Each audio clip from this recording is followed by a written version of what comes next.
approach also denied. JB going with the most obvious timing. Goes for the Lavushka here. Gets the combo. Gonna go for the drive. Yeah, attack the drive gate. Has him burned out. He's got a super Rashid kick on deck, but he gets him with the overhead ghost. Yeah, that's a tricky one. You know, at some point, he's probably gonna want to do that. The question is whether you have the reactions for it. Yeah, especially if it's tough. Especially if you're burned out, no drive parries there to help. No, it's just level 1 or not. Yeah. There you go. Gonna go for that Isara again. What a throw! But you know what I love? Rashid can still kick it back, but he man hopped over half the stage. He fully just hopped. It's actually, it's one of the coolestこんにちは。どうも。different normals have どこです。different と申します。 LCQ 見るぞ。ちょっと今途中からなっちゃったけど、一応頭の方はなんとか見れてます。頭の方からは。俺が見始めた時はギリちょうどトゲドさんとタケジョンさんで試合が終わった試合が終わってしまった。気楽に見ようとも、もう眠かったら寝るし、盛り上がりたかったら盛り上がるし。Trying to bait up parry out so he can have timing for that. I love that. Alright, so there you go. Yeah, just parry afterwards. And offensive. Look at that. Even after the Lavushka, even after the OD amnesia, Kakaru was the one that's burned out here. Yes. He could be soon as well. He's trying to be outside. ブドウジュース飲んで晩酌する。晩酌音。 Not hit there, and that was a punish counter, so that did drain a part of his drive gauge as well. And you know what? Kakaru has his whole gauge back as well. Just a little too far for the jump, but he goes for the throw. Only jab. He can play a mix-up game. Still good side switch, though. Yeah. What's it going to be? It's the setup where you got, wow, all right. Doesn't quite get it. Didn't block the overhead, but also Kakaru didn't get the kill. Yeah, so there's a chance for JB, especially with that Isara on deck. But does he want to spend it and try to steal this round, or does he want to save it for the next round? Yeah, absolutely. As soon as you make a block, this is your party tool. And he's going to kick it over there just to get the offense started. Plus frames on this. He's got to run it, but he's certainly capable of doing it. He's already had a perfect and a perfect and a half. Oh, I like that drive reversal. Look at the time as well. 12. Yeah, at this point in time, if JB doesn't get in right now, I think that this round he's got to move. Is a wash. He's got to move. You're right. He was running out of time. 飲みたい。飲みたい。ごめん、飲みたい。今ちょっと一杯飲みたい。Oh, the shimmy. Okay, here we go. And now JB taking the corner position, tries to turn that jab into a take throw. He just made it over the wind shot. はい、水分補給終わり。ブドウジュースを飲みながら見てます。今日この文字、サバイバル。戦わなければ生き残れない。どっかで聞いたこと。でかっ。コメントも見たい。よいしょ。今日は楽な姿勢で見たいな。よいしょ。うわ。か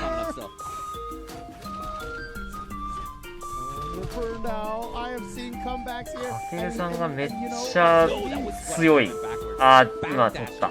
今取ったね。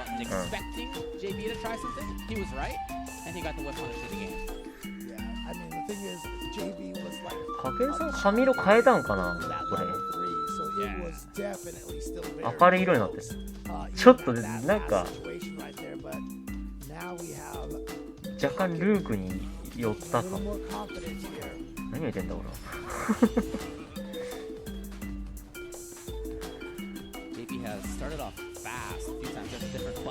いやでか。うわ。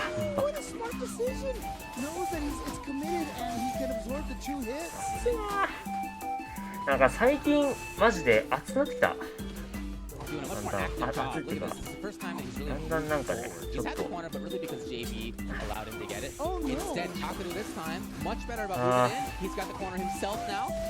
すごい今楽な格好で出てる。うわインパクト。これは1億に向かったのインパクト入った。はい、対空出ます。 JB 対空出ます。ちなみに海外選手に対して基本的に3とかは俺つけない人だから。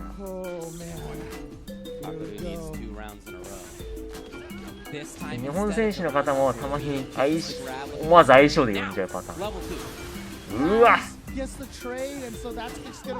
なんかすごい激しいことが起こっている。JB 強ー火力高え。いや眠くなったら寝ます。多分いつものやつだと。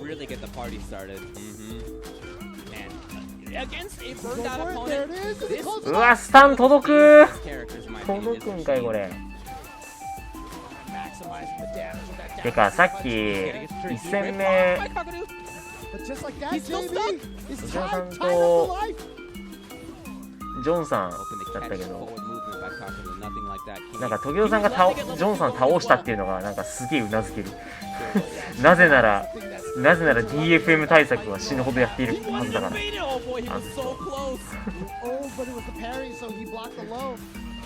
なんならちゃんと全4に準備はしてきてる人だから。サブゲーミングが勝ったんであれば、ジョンさんに勝つっていうのもまあ分かる。時生さん出てないけど連度高いもん。もう相当剣時生さんの剣マジ強いもん。うわそれ止めるラッシュ止めも熱いな。インパクトとかジャスパリとかも熱いけど、人のラッシュ止めるシーン熱いな。Final game, final round for 2 games in a row to start off this LCQ top 16. We could not have asked for better. 割れる。 Again, these are the best players who have not quite made it into Capcom yet. JB らしいのも仕上がってるな。すげえ。ちなみに JB 今年 SFL いなかったけど、いやでも十分強いな。やっぱ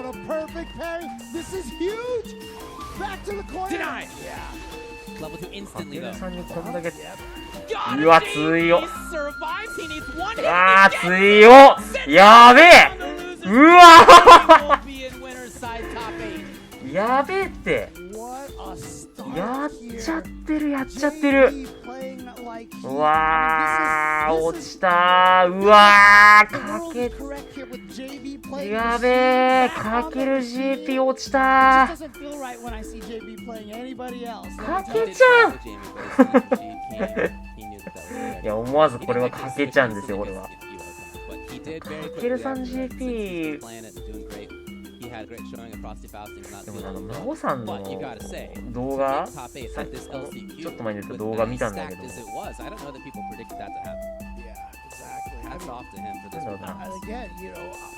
かけるさんなんだろう、心なしかちょっと自信ない顔とかちょっと声色が垣間見えてたから、もうプロでもやっぱね、サウジで高額賞金取った男でもやっぱり緊張するというか、やっぱ自信はなくなっちゃうんだなっていう、この LCQ の恐怖。いや俺去年も見てるから分かるんだけど、でも去年に関しては寝てるじゃねえさでもアーカイブとか追って見てるからさ、言うてアーカイブとか追って見てるから分かるには分かるんだけど、マジで本当にここで負けたら終わりっていう、本当にひしひしと伝わってくるから。いやーこれ怒っちゃうもんな。ちなみに英語版で見てます。英語版っていうか本配信でね日本語配信はちょっと見ないようにして、なるべく。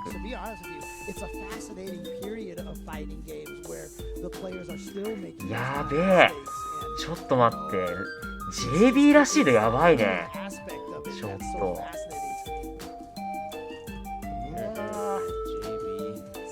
JB らしいのやばいわ。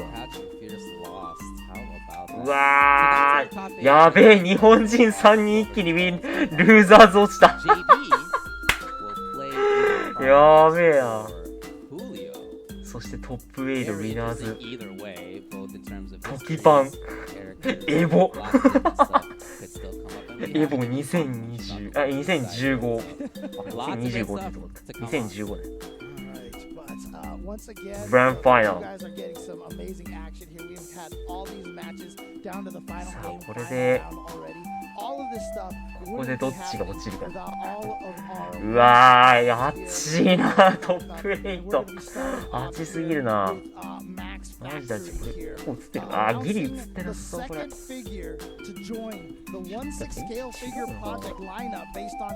俺の調整が一生うまくいかない。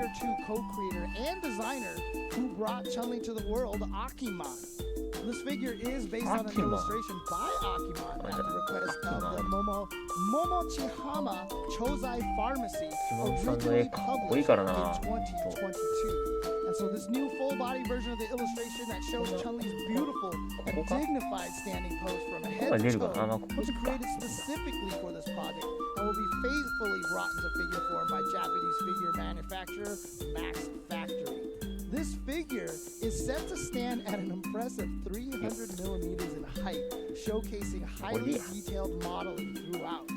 So directly communicating with the production process for the second installment as well. Max Factory is set to bring the original illustration into a new dimension with this high-quality scale figure adaptation. Stay tuned for more info about the project coming soon. Thanks for the essay, James. Yeah, no problem. Pagoda! No problem. And you know what? For that, Let's put the egg rolls in. That's definitely clearly what's on Jamie's mind right now. So, 出た、パゴダじゃん。 he is definitely doing some Let's damage. put the egg rolls in. Again, check. Let's put the egg. ちなみに時戸さんの動画を見たんですけど、なんかパゴダの売ってる食べ物が結構辛いらしい。Let's put the egg rolls in. Alright, we're gonna take a short break. And when we come back, we're gonna come back with on winner's side. なんか辛い食べ物って言われると、世間的にもそうかもしれないけど、ココイチの辛さで言ってくださいってならないかな。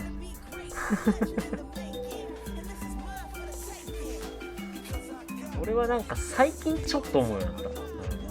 最近ちょっとココイチ食べ始めた身だから。たまーにだけど。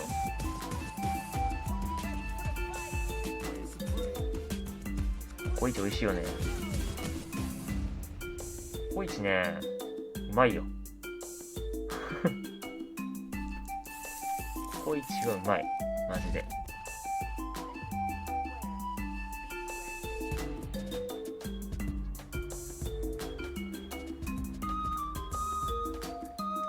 いやー、江戸使いてー。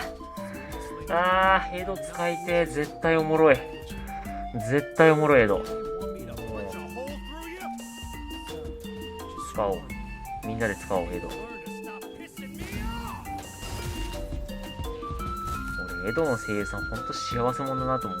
俺、この人の、この江戸の声優さん好きなんだよね。声っていうかさ。なんか全部こういうキャラやってる感あるけど、こういうキャラのいろんな、こういう声のいろんなキャラ、この人やってると思うんだよね。めちゃいいよね、この人の。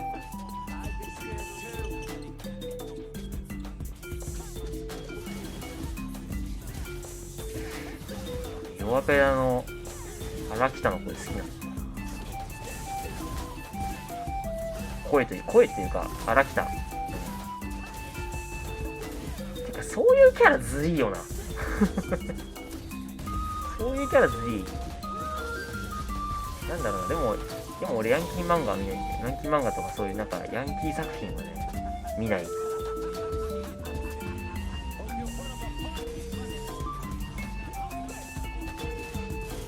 なんかどっちかというとそういうなんか正常な、なんだっ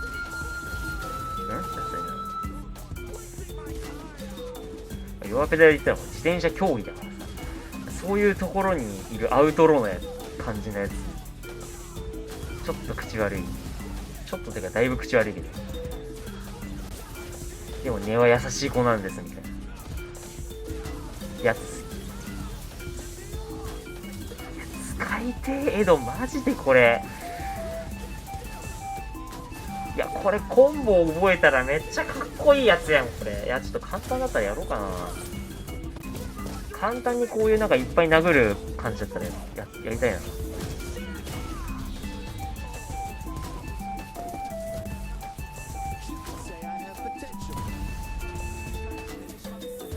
最後絶対これ最後さこの PV の最後ゲームプレイトレーラーかな多分。この PV の最後さ、爆発、醤油モーションの爆発やってるよなこれ。見た瞬間俺シティハンターだと思ったよあれかなんかか。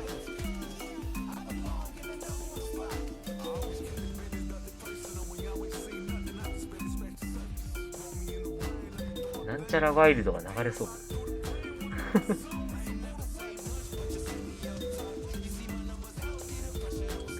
今これででもね、あ、そうだ、下にも書いたんですけど、これ僕 TV じゃん。あ、メナ出た。おいおいおい、ウィンジ呼べ、ウィンジ冷たくしようぜ空気あいつのせいでメナは死のグループに送られたんだあいつのせいで冗談ですよ皆さん冗談ですよ。マジで抽選会場にいたロープ TV とリンジはね、何も悪くないです。本当に運だからはあ、本当にね、マジでね、メナエンディング、カバー、アングリー、あと、いや、てか、マジでここら辺はね、みんなもうマジでかわいそう。本当にかわいそう。絶対こんなことになると思わないじゃん。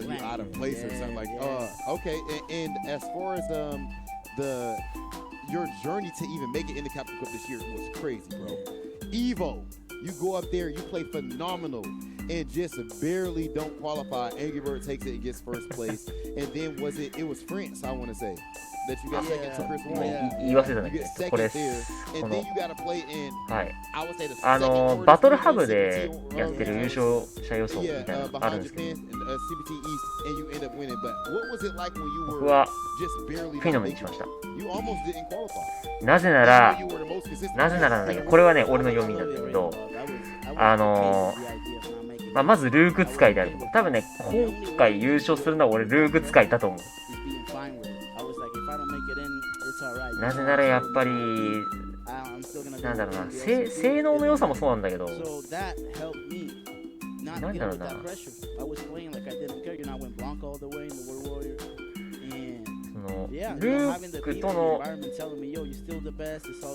ークと誰かしらのキャラの相性っ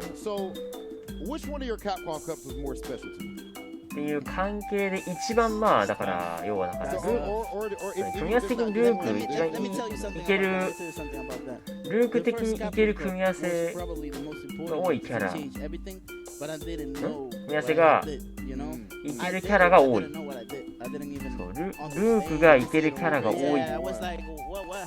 多くなりやすいっていうのと、あとはルーク同士も結構わりかしいけるみたいな。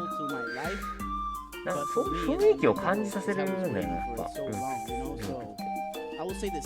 ていうのあるんだけど、まあでもこれは理由がなんだよか。とにかくグループ見たときに、グループ見てから決めたんですけど、抽選終わってから。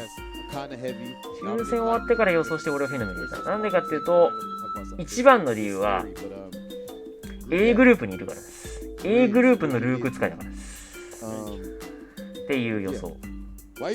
で、かつ、活躍度が高い。A グループには、まあ、一番抜けてきそうな選手だと、フェノムか、川野さん。で、その2人が抜けてきて、でかつ、俺はちょっと基準が SFL が結構基準だから、正直もうね、最終的なところは全然わかんないけど、一応 SFL 見た感じ、俺はフェノムがやっぱ一番強いと思った。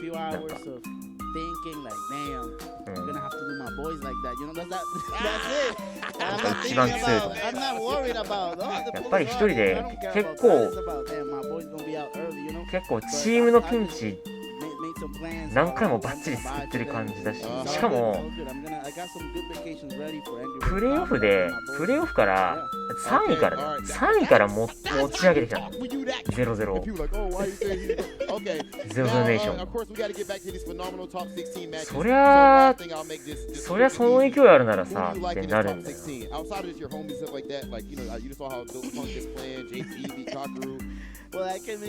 ボンちゃんさんはあんなにね、プレーオフ前まですげえ活躍して、グランドファイナルでもしっかり、もう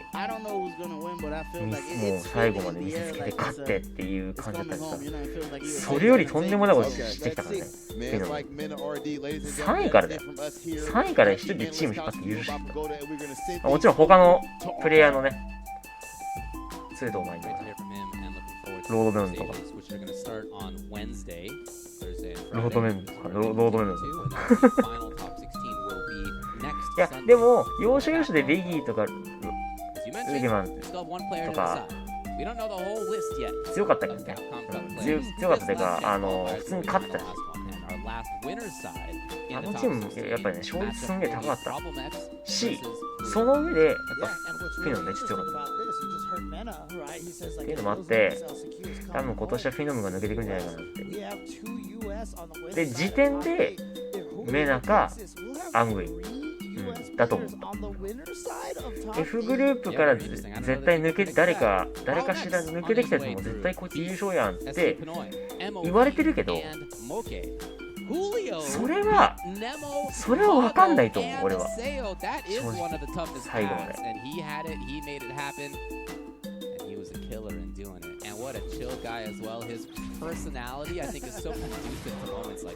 なんか実際ね、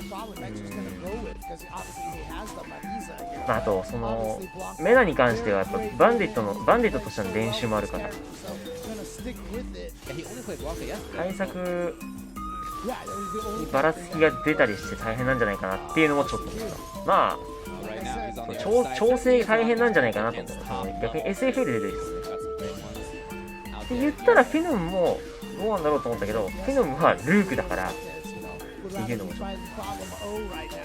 メナはブランカもそれ持ってるけど、ブランカ持ってると絶対対策大変だしっていうのがある。2キャラ持ってるからこそちょっとやりづらいんじゃないかな。なんだ今ジャスパリー。ここからの逆転力がえぐい今。ブランカちゃんでダブルアップ狙ってやば。ブランカちゃん今ダブルアップ狙いましたけど、プロブレムブランカちゃん。プロブレム X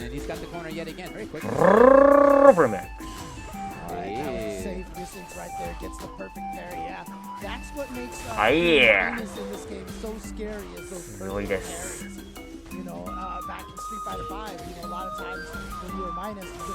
日本勢の動画から経由してプロブレムの試合見てたけど強いな。でもちょっとリリーやめちゃったのが寂しい。なんだろうな、限界とか感じちゃったのかな。わかんない。俺理由は知らないんだけど。見て。マジで。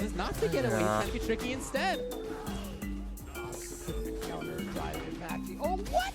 It actually got him on the ground. The problem wasn't expecting to hit him on the ground like that, so he didn't get that hole confirmed. Real patient, he was looking for another ball, didn't come. Here it is, finally, none of them parried yet. あとなんかその動画とかで聞いた話がさ、海外勢みんなインパクト研究がすごい進んでるみたいな。そう、日本勢もそれをファブカップで知ったっていう。すごいよな、海外は海外でそういう研究がちゃんと進んでてっていうのがなんかいいね。なんかエモい。ちょっとエモさを感じたそう。海外には海外のそういうストーリーがある感じた。When he hit with that punish counter, Problem X fell to the other side, and he still had the reaction to turn his departure input the other direction. Alright. アメリカの人。初めて見るこの人。Here we go.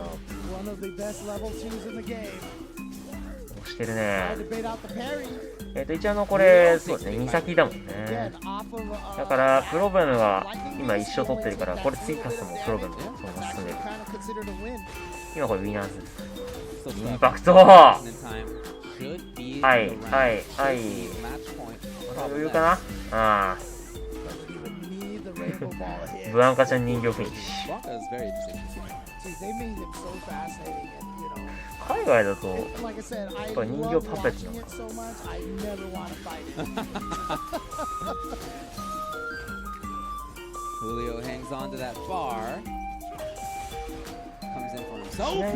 そう、今これ書いてあるんだけど全選手もしてないんですよ。これ本当にそうです。別に日本勢リーキでとかもあんまない、個人の戦いだからな、これは。わーおアブニマーチもうアブニマーチを見るたびになんか無駄にメッセージ性を感じてしまう。誰かのせいで。あーやばい、 JP 怖いよJP 怖い。うわえぐそれ。その止め方いくわ。あ、運命シミきた。はい、電撃。あー火力高っか。バウンドしてんのに火力高っか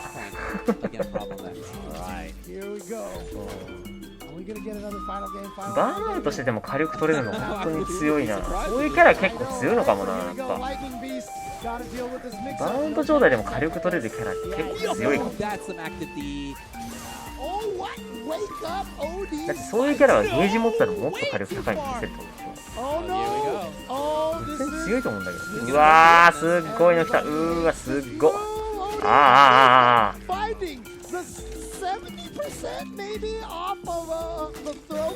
うーわ6000以上いってるだろこれも。インパクト。あースタンした。あ、これやばいんじゃない？これはいった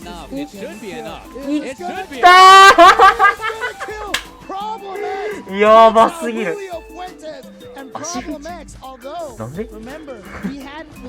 じゃあ今そこじゃない。やばっプロブメックスやばすぎる。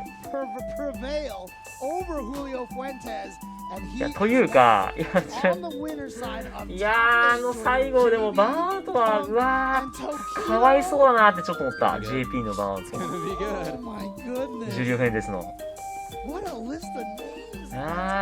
今のは今のバウンドかわいそうやな。うまい、なんか噛み合っちゃったな。なんだろう、どういう感じで、どういう意図でインパクト打ったの？これバーンときついな、やっぱ。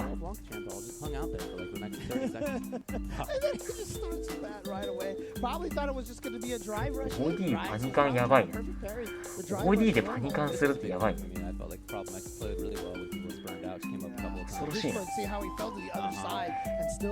これやっちゃったな、マジで。あ、これじゃないよ、これさ。これか？あ、これっぽいか。あ、じゃあ、これもっと後か。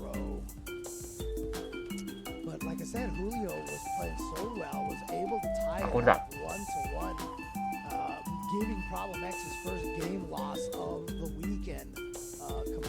あ、これそうか、危ない。うわ、やばすぎ。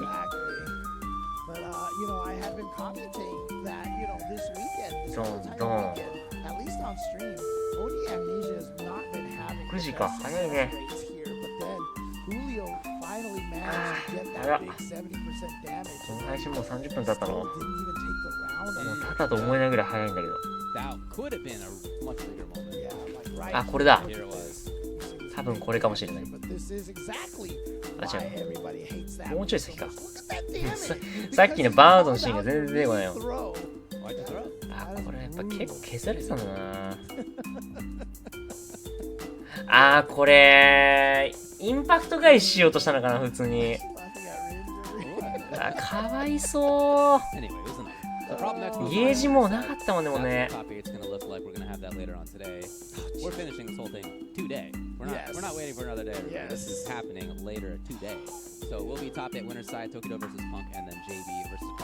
JB プロブレムだ。うわー。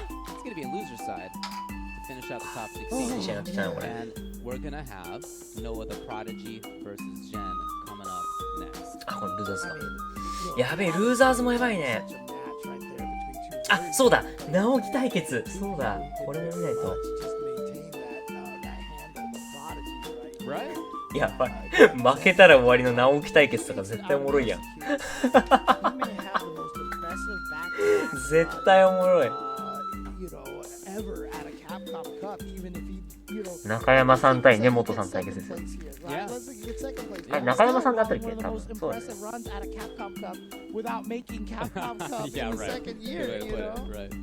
So Noah lost to Tokido. He beat Alex Myers and Lord Venom before that, and then had to beat Kusanagi afterward. さあ、前様対ノアザプロディジー。いやー、ごめん、ノアザプロディジーさんに関してはマジでわからない。ノアザプロディジーはマジで俺は知らない。ちょっとごめんなさい。ちょっとご存じない。ご存じないけど名前が強そう。正直言って名前が強そう、めっちゃ。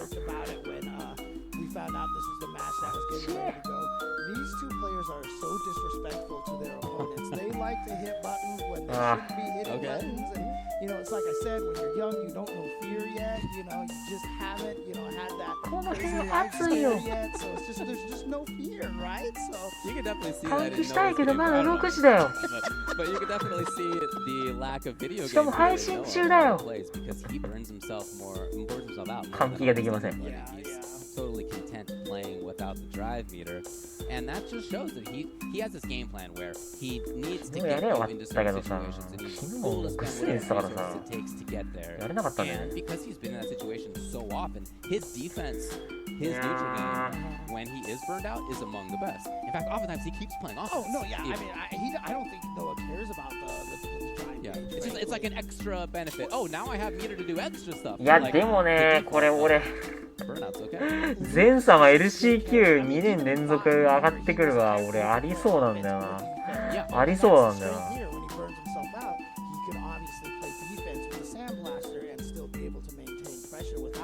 普通に前様の DJ は強いと思うんだよね。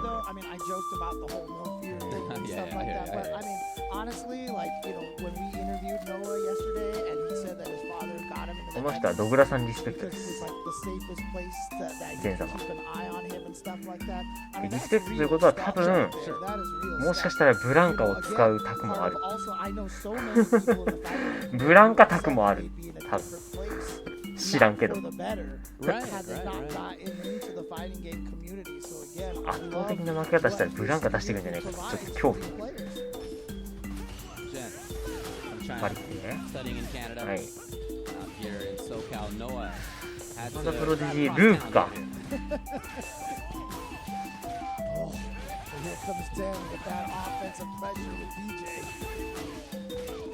この人うまかったらノアプロって呼ぼうかな。プロゲーマーだと思うけど。ノアプロ。はい。はい、前様です。やっぱ強い。やっぱ強い。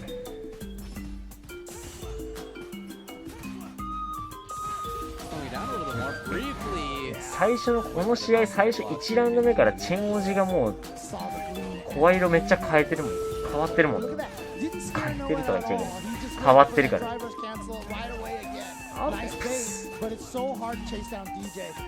いやー、これバーンときついな、やっぱ。JP に対してバーンと絶対ダメとかって言うけどさ、全然玉キャラ相手でもバーンとしたらきついんだよな。そもそもバーンとはきついもんなんだけど、玉キャラ、相手が玉キャラだったらもうさ、きつい。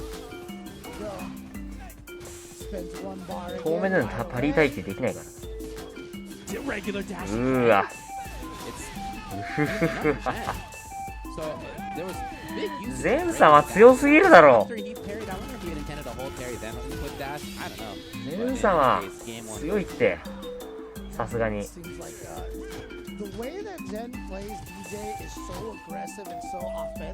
お？気分を変えるやつ。やばい。続きはまずいです。でも今回さすがに見たい。休憩入ったらさすがにちょっと移籍するはありだと。休憩時間入ったらその時にはちょっと離れる可能性ある。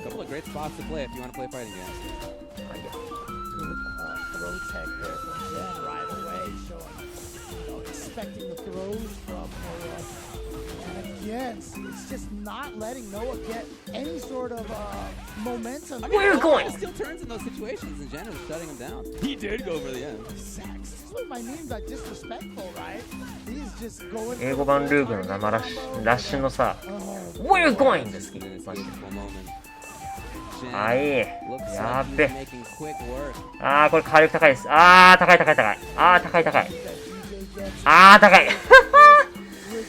あー、高火力コンボきたー。これでリーチ。これでリーチです。はい。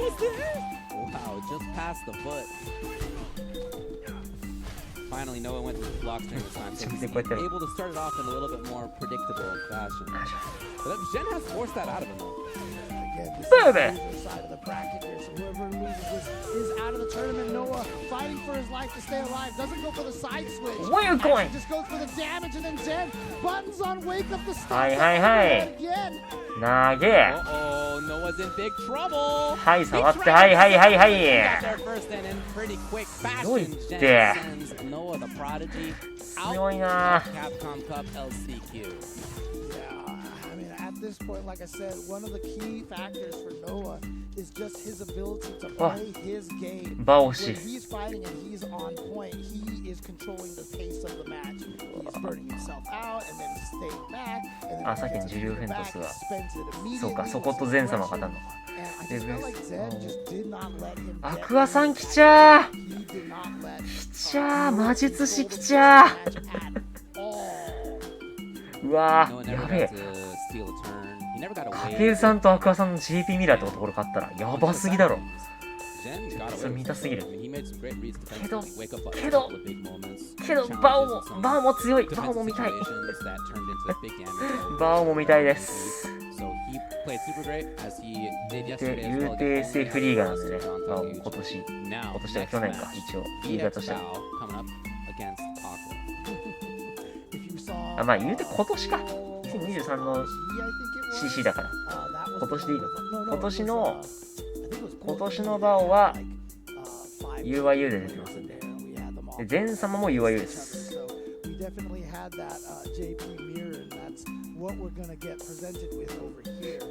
いいな。これ UIU メンバーでこれ上がってくんじゃないのかな。ベースは前様。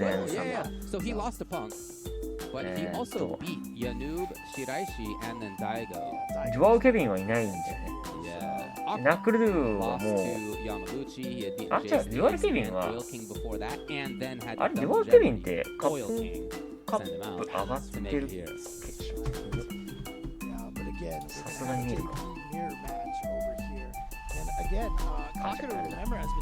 こで見れる。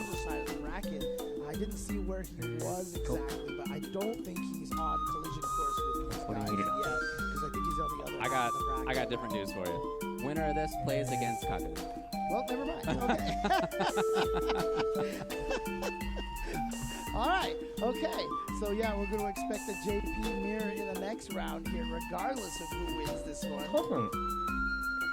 DXL here from China in that Pearl River Delta area as well. Got a lot of strong players out there in a bunch of different games. And from Japan, naturally, Aqua again. Japan half of this top 16. え、これマジで UIU 全員来てんじゃん。じゃあ今、まだ。やばすぎ。現状 UIU 全員1億チャンスあるってこと？やべえな。あれ ?UIU やばいな。強いな。言うてここ JP、ちょっと JP。あ、ここやばいな。この山やばいな。バオもアクアさんもかけるさんも JP なんだけど。JP だらけなんだけど。なんだここ。でもまあ逆に対策しやすいか。逆に調整はしやすいのかな。何狙ってくるっていうのも考えるだけなんだ。お互いが持ってきた JP をぶつけ合うっていう大会だよ。うわー、コンボ。はい、コンボ。やばすぎ。バオ JP やばすぎ。いやー残酷なダメージ。バオ JP が黒か。アクアさん JP が白。青白か。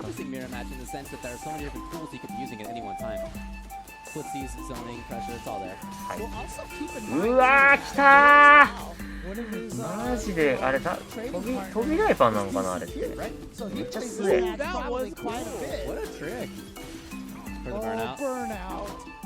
はい。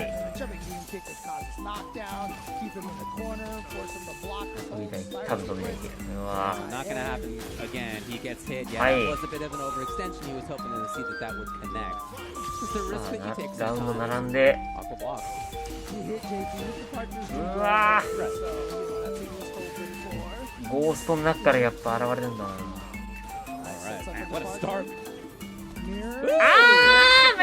いやー、きっち。あ、もうあのねじゃあ大丈夫。画面端やっぱきちいな。やっぱ当たり前だけど画面端きついよ。う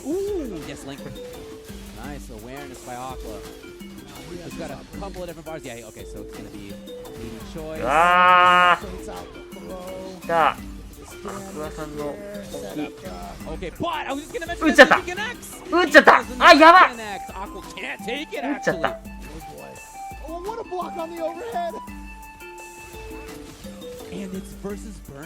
バーンとしてるけど、全然これたまった。あいえー。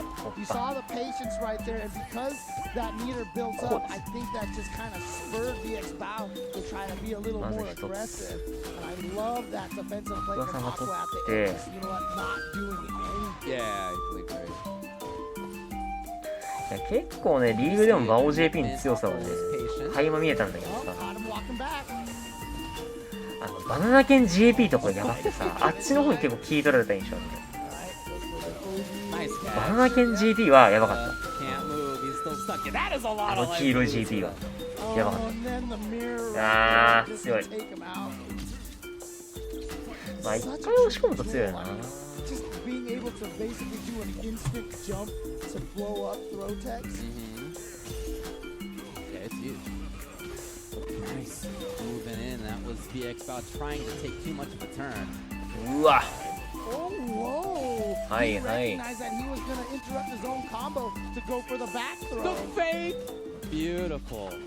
And Aqua now with a great chance to go up to match point. He backs off for a little bit of safety where he can still harass. Oh, that had been just a tiny bit later. That spike would have comboed. Too far for the link. There's 今 a 気 chance づい for た VX ツイートして back. ねえよこれ By the way, very dangerous. Yellow health bar. Almost at level 3. ツイートしてねえや Any hit for a combo, it's level 3. He tried it! Oh, boy. All right, so match point now for Aqua. Like I said, VX Bao has a lot of practice going up against ECQ. But the problem is, if ECQ doesn't play anything like Aqua, Right. all your expectations may actually cause you problems. Wow. Man, I love what Aqua's doing right now. もう俺はさすがに気持ちよく見てるよ Yep, and he takes advantage of it. プラチナ行ったからねジリが Not for the punish, though. うちのジリちゃんがプラチナ行きましたからもうええねん気持ちよく見させて Trouble くれ was there, saving Aqua a little bit. There's the splat. Do it right there. Doesn't need Oh, to spend even Aqua a san single totta. bar right there. Aqua taking out VX Bao to go up the バオ face さん pocket バオさん to JP 倒し continue て King of バオさんって言っちゃった JP. Yeah. バオ JP やバオ That JP was a sick conversion with the drive rush in the middle. That's cool. I mean, どうなんだろうね海外の人にさん付けする But hey, you know what? 選手っ They're て taking each other out, right? That's one way to think about it, I guess. でも時雄さんの動画は Interesting stuff going on. 時雄さんしっかり Again, because ね it's さん付けしてるんだ I よ know you're not ripping on it for real, but Yeah, I Internet think that there's a stuff. lot of different stuff going on that is cool. You can really see somebody's play style and what they want to go for here. You can take big risks. VX Bao definitely did a lot of that. でもインタメの時だけか Aqua, 逆 why に contrast a little bit more 海 buttoned 外 up. 選手って大 And 体 so when he も went for I'm sure we'll see さん付けしないよね the round start drive Yeah, rush look at it. overhead. さん付け There's し no ないよ way ね VX Bao was seeing that coming. I mean, I'm not necessarily saying this as a compliment to these people, but you know, the people like we're guys who enjoy the guile mirrors. That's You true. know, That's from like true. Street Fighter 2 days, the really intricate, very subtle kind of thing, and I find the JP matchup very similar to Agreed. that. You know, She- and it's fascinating because you know you have the spikes. When you block a spike, you're -2, so the other guy can spike first before you can. And then you think about that, and then they're able to throw out the. You see a LCQ lot of あった times that both JPs throw out the departures almost at the exact same time because it's almost like the Sonic Boom trade. Trying to 募集す get んな that, you know, offense and You're You're pressure. stealing Wow. turns from all over the screen. Yeah, It is it's cool. fascinating. I agree It's with you. fascinating, I so. agree with you.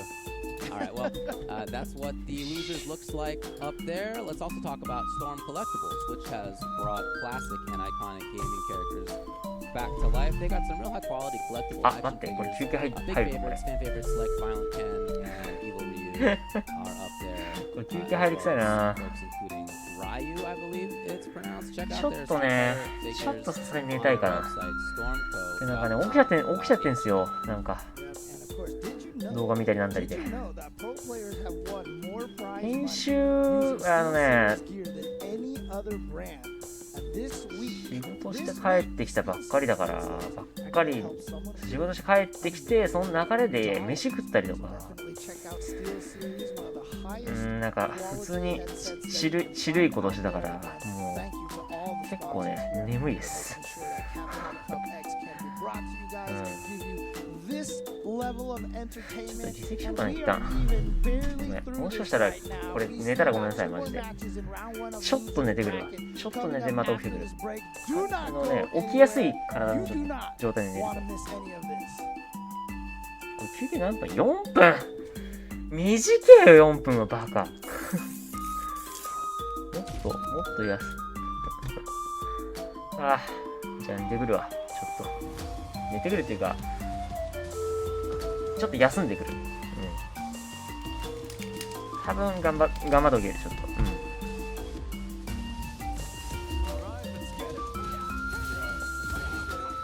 ュートするかちょっとミュートさすがに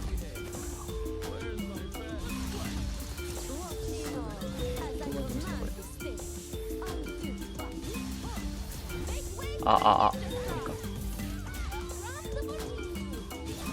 ちげえわ、あれだ。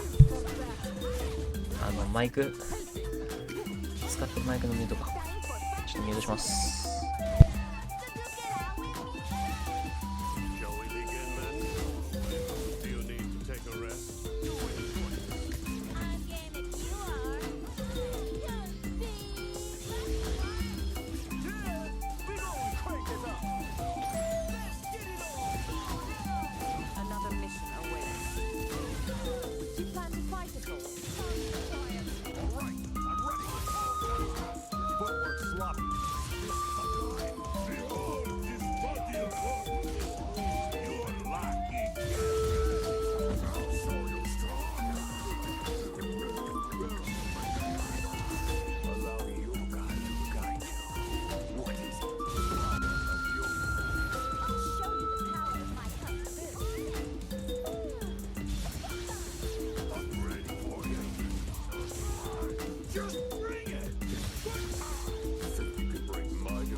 Choose your sibling.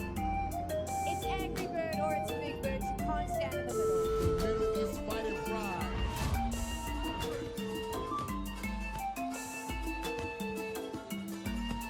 One of the greatest players throughout the history of Street Fighter V. It's just this rivalry. I love it.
Welcome back to the Capcom Cup X LCQ Top 16.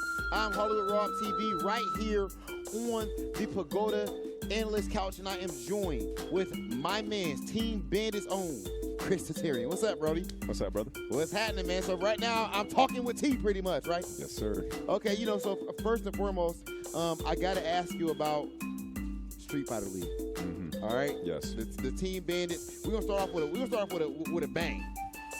After you guys won, we're gonna fast forward straight to that. Mm-hmm. You went on Twitter, Yeah. and you posted a video. Yeah. It's some of the most petty stuff I ever seen, and I love it. I love it. What was the thinking behind that? You had all the tweets and everything like that. What went on there? I don't think it was so much of pettiness, but the proper answer for haters. Yeah. The proper answer for people that have nothing better to do than just to have your name in their mouths all day. And I actually got the idea from Tom Brady when he won the Super Bowl with the Bucks, because he posted a video of all the news analysts talking badly about him and all these things. It's just a reference that I don't have to engage with all the people every single day. I don't have to let that ruin my energy. But I'm aware of what everyone says. You know what I'm saying? Yeah. Okay. And the best way to respond is through action. Well, and I'm gonna tell you something right now, bro. Like, right here on this couch, bro. I'm trying to host. I'm trying to, look at. Yeah. You're gonna have to raise your voice a couple octaves, because I can't. My voice don't sound like that. Oh, okay, I see. You know what I'm saying? You want me to yell? No. I ain't talking about y'all. I'm talking about the whole deep voice thing you got going on. Okay. Is that your real voice? This is my real voice. This is your real voice. This is how you sound. Whenever I do the podcast. Oh, If the anybody likes podcast. that. This is right. Yeah. So Yes. of course you do have the Talking with T podcast and all Yes, that going yes. on. Okay. So before we so now outside of that, I'll skip straight to the petty part. But in in all seriousness, man. Yeah. Street Fighter League, Team Bandits, Bro. like that, you popped That off was- crazy that when y'all was the- won. Like you got a clutch win yourself personally and all that at the end. So yeah, what was that moment like for y'all? It was a beautiful moment, and God was with us throughout the whole time. We were praying before Mena and I, we had such a beautiful prayer and such a beautiful moment as brothers, and we just felt the Spirit was with us. Yeah. You know, and it was just, it's one of those things where it's like in your wildest imagination, but God, you Yeah. know, he can make that happen. God for you. did. God did. And I'm still living off of that, and we're still riding that energy going into the finals for this weekend. So it was just a beautiful moment, especially for my career to have a win like that. It's been 15 years at this, and that was just a very, very good win. And I'm excited for us to be able to take it this weekend, God willing. All right, and going back into this whole into the top 16, we almost got our top 8 rounded out. Yeah. You seeing how these results are going? What you thinking about the match so far, or who do you have taking this LCQ if you had to bet on somebody?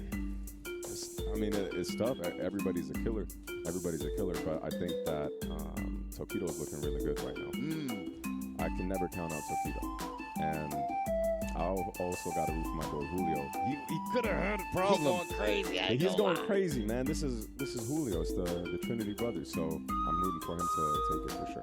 Chris Tatarian, ladies and gentlemen, you guys all know him and love him. Make sure you guys are checking out the Talking with T podcast and all that. Yeah, if And you guys want will be- intellectual conversations and you want to get better at the game as well, mentally, all the psychology, all of that, then definitely tune in to Talking with T. Our next episode is actually coming out tomorrow with Mike Ross. So I've had Ryan Hard on there, F-Champ, and my latest episode was with Justin Wong, and then tomorrow's going to have Mike Ross, and then a very special guest after that as well. So Absolute bangers, my boy. All right, ladies and gentlemen, that's it for us here on the Analyst Couch. Fueled by Pagoda, we're going to send things back over to Ultra Chain.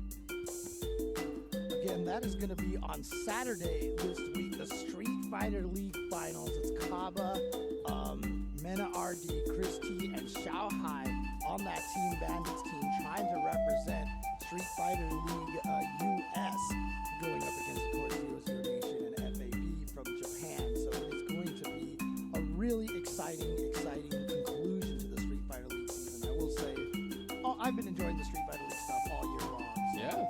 No, it's always a blast. What top level play? Super cool.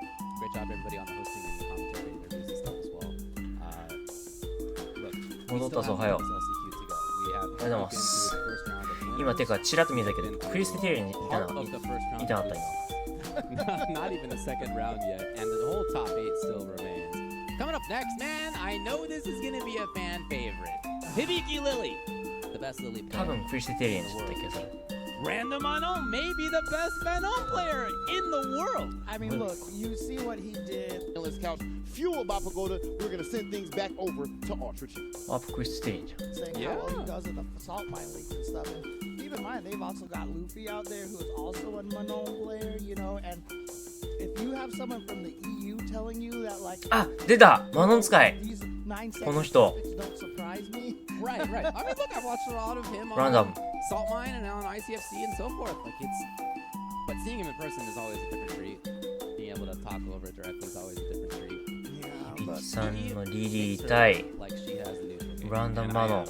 always super impressed when Wow. I see that. And on the other side, Hibiki, nobody else makes that character look like he does. Speaking of neutral バカ game, 複雑どっ it ちも feels 使っ like てる he's always within this like 1/3 screen range. Yes.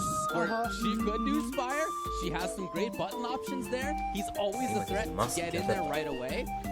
And for a character who does not have great natural movement speed, he just is always in the right spot, it feels like. So one of the problems is a lot of times when people learn the meta of a game, they're kind of married to that meta a little bit. Manon and Lily are two characters that people say don't take advantage of the Street Fighter 6 mechanics so well. いや俺さすがにマノンか俺応援すんの Do a very good job of まあいいや taking advantage どっ of ちも応 their 援してる character strengths. Oh, yeah. So うわ you have to play exactly 話 as the meta defines it. Is he going to try to staircase all the way through. I think that's gonna パンシ do が it. 対空だ、ごめん。対空だわ。 So Hibiki is here because he lost Aye. Kakadu, but he beat Charlie and Hibiki Jack, andも then beat 強いから Charlie な、マ and ジで。 Kabuto and Sako as well on his way through. Oh my goodness. Random lost to JB, but beat Gamer beat Mizuha and then Mizuha again. So unfortunate. Oh. But I じゃあ gotta ス tell パリ you, もね、 man, それがどれ。 the way that Random plays that space. はい。 Because like I said, Manon 来たね投げる投げる投げるあ、投げる投げるやばいやばいやばい5枚ですよ、5枚熱っ気がちだし、ほんでやばいやばい、あー、デガジがあー、デガジがあーおはい、アントロこれ5枚やばいですよ。3回投げたらもう3回投げたらもうあれこれやばいですよ。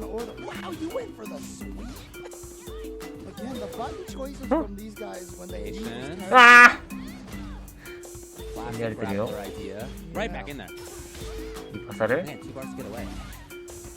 ダメだ、画面端から出れない。5枚持ってるのにあーダメか。うわ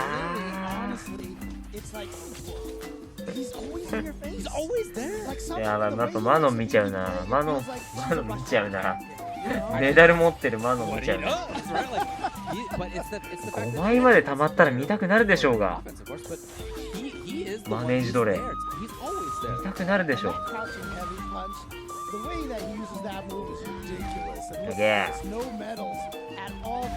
はいはい、触る、はいはい。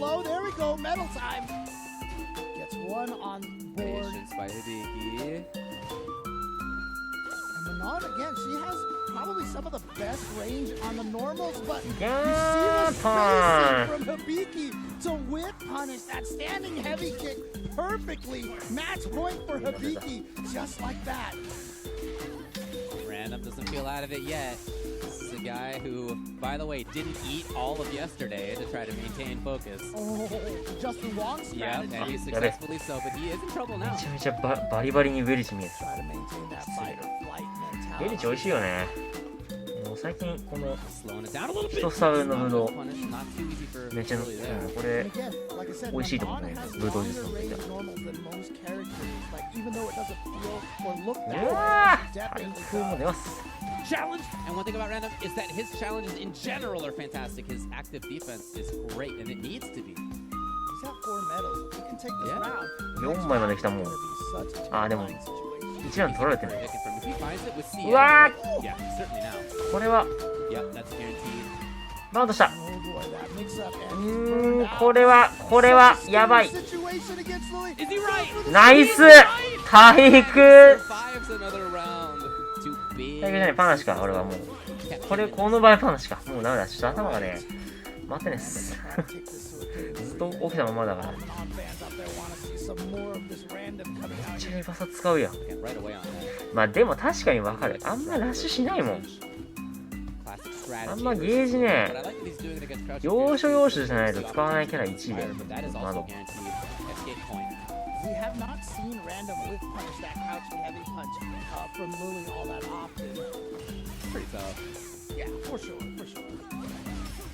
Again, Yep. coming off the bar. But that wasn't an OD Spire, so that's a minus drive gauge situation there.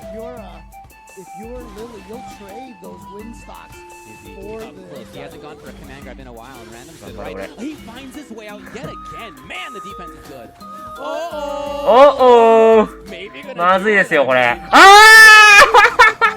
That is dead. That is dead. We are going to game number 3. How does he do it? How do you 行きました。行きました、5枚。 How do you do it? これがマノンドリーム。 I'm gonna connect. これがマノンドリーム。今ので目覚めたわ。 Inspiring you to pick up this character. おはようございます。朝からマノンドリーム見れる熱いな、マジで。 So like, I'm looking out for Dash SPD, you know, Dash command grab, and somehow he gets away with it every time. たとえ相手が Here it is. That's a mix-up. 響さんだとしても、フロントリーも見せられたら壊れるもん壊れます。あー、まあまあまあまあ。2枚か。2枚か。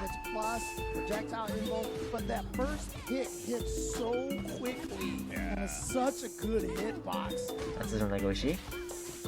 あ、うわ、そっちね。火力のコンボ、リバサー、バーンとしたけど、ちょっと怖いですよってね。後ろ飛びでかい。バックジャンプでかい。マノン割とバックジャンプしやすい。お、体育出ます。はい。熱いよ。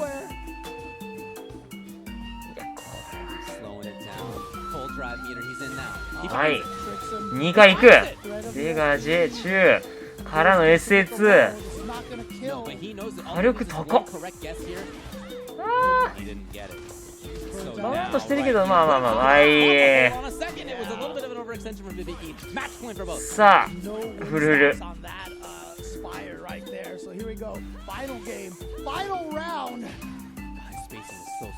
これは、お互い投げキャラだからな。ちょっとな。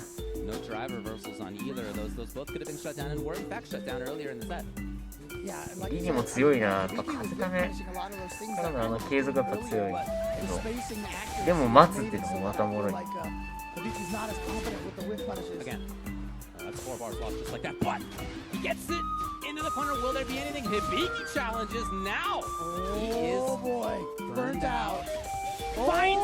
たか？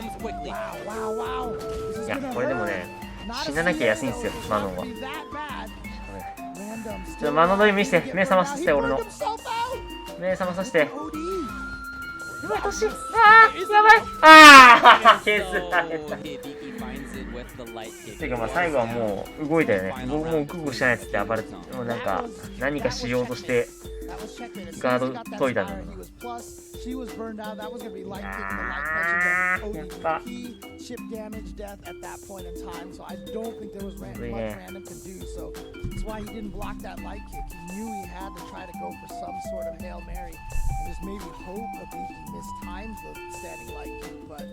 As a result, Hibiki is going to move forward, but I mean, seriously, like, random. What a great5枚勝ちはちょっとな。ビビったわ。So much to the point that Reinhardt texted you and said a lot of people didn't even know what he looked like. Yep, it was the face reveal a couple days ago. Man, yeah, it's quite a story, and again, congrats to him, but he's here because he won the series that Salt Mine League put on. And to get him out here in the first place, he did travel out here with Vitas of Salt Mine League. あー、でもマノン強いね。マノンまた使いたいな。てかもう今この前使ったんだけど、なんならミッションのためにフリーポイント貯めようとしてマノン使ったからね。わりかしわりかし、いいね。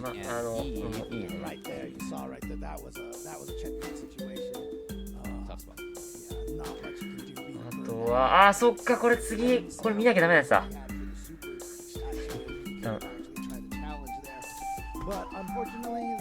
熱い。Randoms run over here. And again, definitely want to give a shout out to all the other Manon players out there. Obviously, IDOM doing great work with that character. And so there's the list right there. Oh no. Oh man. カメラ一旦切った。Yamaguchi versus Hibiki will be the matchup in the next round for Hibiki. Now we go down to the final first round match of the top 16. Moke will come up versus Nemo. Now, Moke had a run. He beat Chris King and Itachi's Legacy and Samurai. Lost to Problem X. そうです。やっぱカメラがいる。これは。これだけこの試合だけちゃんと見よう。マジで。世紀の一戦。これだけは見ないと。直樹対決見ないと。いやー、これは見なきゃダメ。これは本当に日本勢は絶対見るべき。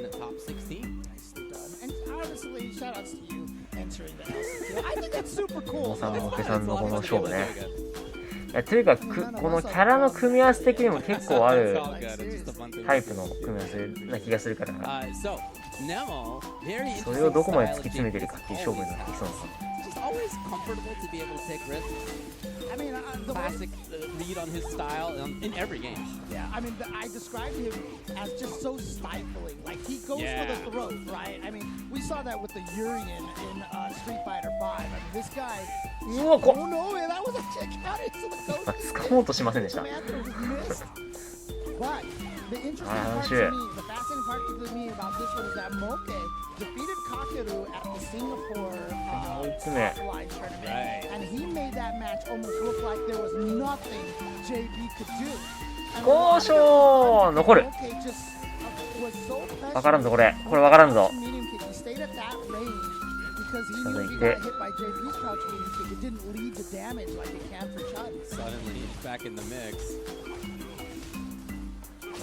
ああ、うち残ったのはモッケさんのチューン。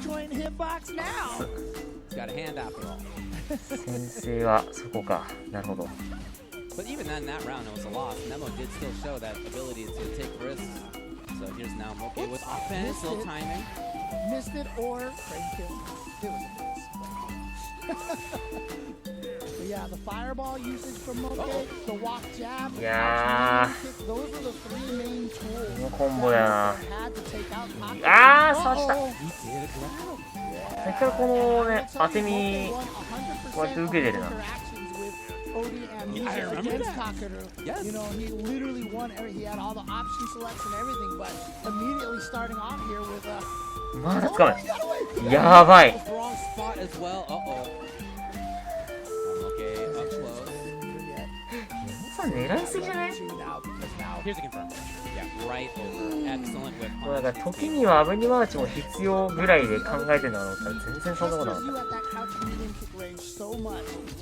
Baiting you as the JV player to rely on your crouching medium kick because it's such a good button. But the fact that she has that low flush is so difficult to commit to that button. In general, her stand jab and the roundhouse and the medium kick and all that, she's just got a lot of great tools at that range in front of her. Yeah. And Moke trying to repeat what he did to Kakeru, and look at this great start. Again, just fighting at that range right there. Just like I said, keep an eye on that crouching medium kick range from Chun-Li, because that is where Moke's standing. He just takes a micro walk into a stand jab to shut down what he wants to do and counter hits lead to combos. Or he just pesters you with that crouching medium kick. Nice call. Nemo finally gets away, not for long. It just feels like he's been, we talked about Nemo being a stifling player. It's been Moke. Moke's been stifling. Again, that standing light punch off the drive rush. Again, like I said, Moke's willing to take these crouch kicks, crouch medium kicks. Nemo overextended. I think he tried to get the burnout, and now he's got to contend with what could be the この継続がやっぱすごい。うわー、ここで。A single hit confirmed. He just went. うわー。 So it was faster than I'm accustomed to seeing. It felt like he did it, but you're probably right. And second time again, like I said, Moke almost makes the Chun-Li JP match look like a terrible matchup for JP. And you know, I mean, the fact that Moke does this probably てか普通にやっぱモケさんが強かった。うん。やはり強い。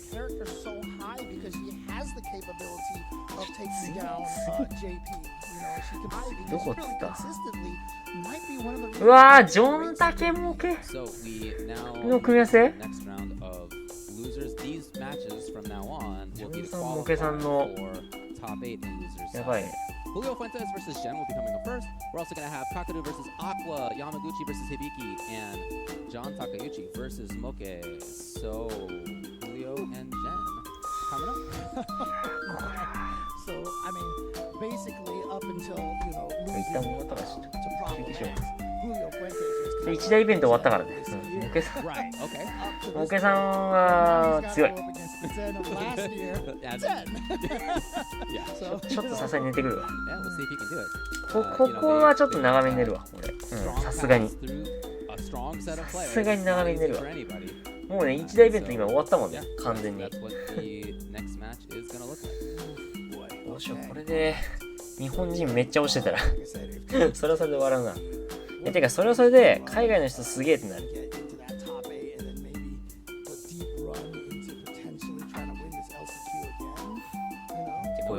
pass him. Yeah, and the way that he played in that Shot match leg that away he from just had versus Noah, 何時ぐらいに起きるかちょっとまだ。 right? As strong as Noah has looked, あ、 Jen 前様、試合だけど、 totally でも、 shut him down. ちょっと今、some も more う、限界来てる。 US もう、 player 一 dreams. 旦寝ないとやばい。 Uh-huh. That's what these Canadian players want to do. That's right. That's what that stands for. Yeah, CA. Yeah, hanging out in the Toronto area these days. I mean, that's where he entered from when he played in the World Warriors and the CPT Online, obviously. So, I mean, that's why his English was so well. I remember after he won, and you know, they asked me to interview him afterwards, and I walked up to him and I'm like, "Hi," and he just started speaking English to me, like Not even just English, but like real colloquial. like yeah, absolutely. What's up? He was like, "What's up, man?" And again, like yeah, Seriously, exactly. I mean, again, you know, listening to a lot of rap music is where he got a lot of the, you know, learn how to speak English and such, and it was really cool to see. So. Definitely two of the chillest dudes in this top 16. Right? This matchup Yeah, right here. yeah. I don't know if anybody out chills Julio in the building, to be honest. But yeah, still. Yeah. Again, I mean, Julio as a player, I said it a bunch yesterday when he was on stream, but you know, he's one of those players that when I see he's playing right now, I'm so happy to see it because of the hand injuries and such. You know, seeing guys like Alex Myers overcome it, even seeing guys like yourself. You know, I know you've had hand issues, which is why it's so awesome you played in the LCQ because for a long time you weren't sure you could compete again. Yeah, thanks, And man. now Yeah. you're back into it because you printed your own split box. I mean, Thank that's you. like Yeah, no, I the appreciate super it. cool thing. Yeah, it is great to be able to do, and it's even more amazing to see somebody at this level to come back from it. We have different issues, but he has like he described it as like a decaying tendon in his forearm. Yeah, so- like the tendon's dead. Yeah, he right. said from like the ultrasound or something. Right, yeah. right. And yet, you know, as long as he does his stretches and as long as he minimizes how much time he spends playing, can't go too long, he's able to stick around. And again, What I a think that's great. start. Come on, what? Yes, yes. Drive rush into command grab. You know, I wouldn't describe Julio's gameplay as disrespectful, but I think that's just more a reflection of just because he's so happy and smiling. But it is pretty disrespectful. Again, so. he uses the command grab more than pretty much anybody. Of course, Nemo's not allowed to use the command grab because he hates command grab. Oh, fair enough. So Yeah, yeah. That was Ringy's point yesterday. So. But again, All the way into the corner. Hey, he's there first. and you're dead. You're dead. I joked yesterday that when I commentate DJ matches, I think that's the phrase I use the most. You're dead. Because, I mean, again, DJ's damage output in the corner is, I mean, even mid-screen, it is just one of the craziest in the game. Yeah, very strong. Here's Julio, though. Burns himself out, He however. gets some distance, and next confirm could be for level 3. If he finds it. Yeah, he's looking for it right there. Good prediction. Oh, wow! Wait, was that a single hit confirmed off the Just Cool? We'll go with that. Wow. Julio. It's a pretty bad spot. Here it is, level 2 choice. Right, so let's see what he does. Oh, what? Attack on drive gauge? No. Yeah, he just going for doesn't. damage and taking up time so his own drive gauge comes back where Nice. he is now. Look at this chase. Okay, in corner position, he missed the meaty. That's an empty jump, crouching strong. That's not even a low hit. That was just kind of a frame trap situation. Yeah, he was maybe hoping to see crouching pierce whip, but that's not even what came up. So good work to Jen. And again, just so people know, Jen is currently living in Canada. Yeah. You know, so CA is correct up there for him. From China, and still good friends with folks out there. Some of the strongest JP players, of course. Didn't believe that that jump was going to hit, but then he gets the Just Cool, and I think you're dead. That's your catchphrase now? For DJ, only for DJ. Yeah, you don't have to ask the question. Yeah, I never have to ask the question, not for this character. Just statements. Exactly. Oh, God. Back to range. Julio hasn't been able to hold on to that range very often, and you know what? He didn't get a chance to this time either. Jen is so aggressive, so kinetic. His Hey. Bison was like this too. Yeah, for sure. It really just was. I think it makes sense. You know, he's not the only Bison player who went over to DJ, but I can really see why that does work. Oh, Okay. wow, he's plus in that situation. And Julio disrespected it, just jabbed after that. You're running out of life, you're running out of time, you gotta make some choices. Oh, the low goes. The Lord Tobalon right up. Got him, but it Jen! just goes for another OG Jackknife maximum. Zen eliminating Julio. Julio with a dreamlike run, getting all the way through on the winner side.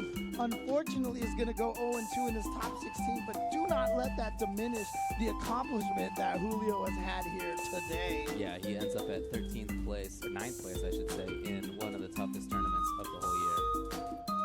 But Zhen continues as he did in the last game versus Noah to just look fantastic. It just feels like his neutral game, his forward movement, his speed of play is at maximum level. One of the things that you and I always like to say is when someone's good at the character, they look like they're faster than when everybody else uses them.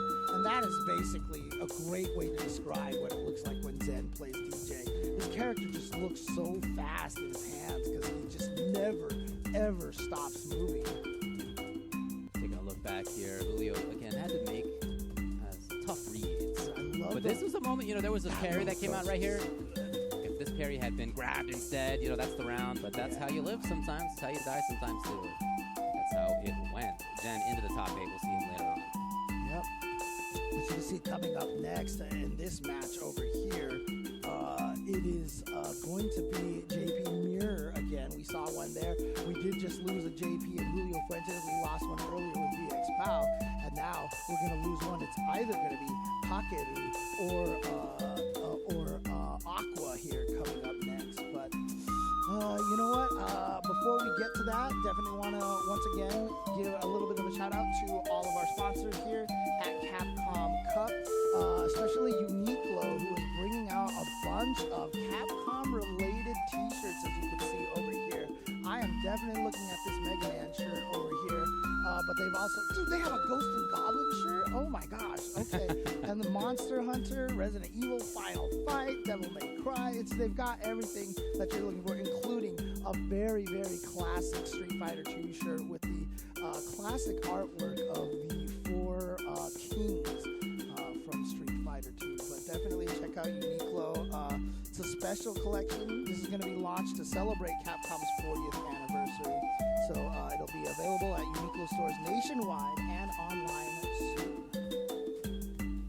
Let's put the egg rolls in, James. Let's put the egg rolls in, James. Let's put the egg rolls. Crush your cravings with Pagoda Snacks. Let's put the egg rolls in. Let's put the egg rolls in. Let's put the egg rolls in. Let's put the egg rolls in.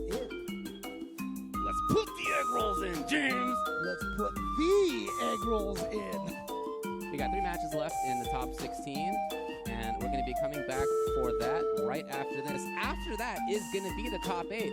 It's all ending today for the LCQ, so stick around for the end of top 16 coming up after this.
Welcome back to the Capcom Cup LCQ. It is day 3. We are in top 16.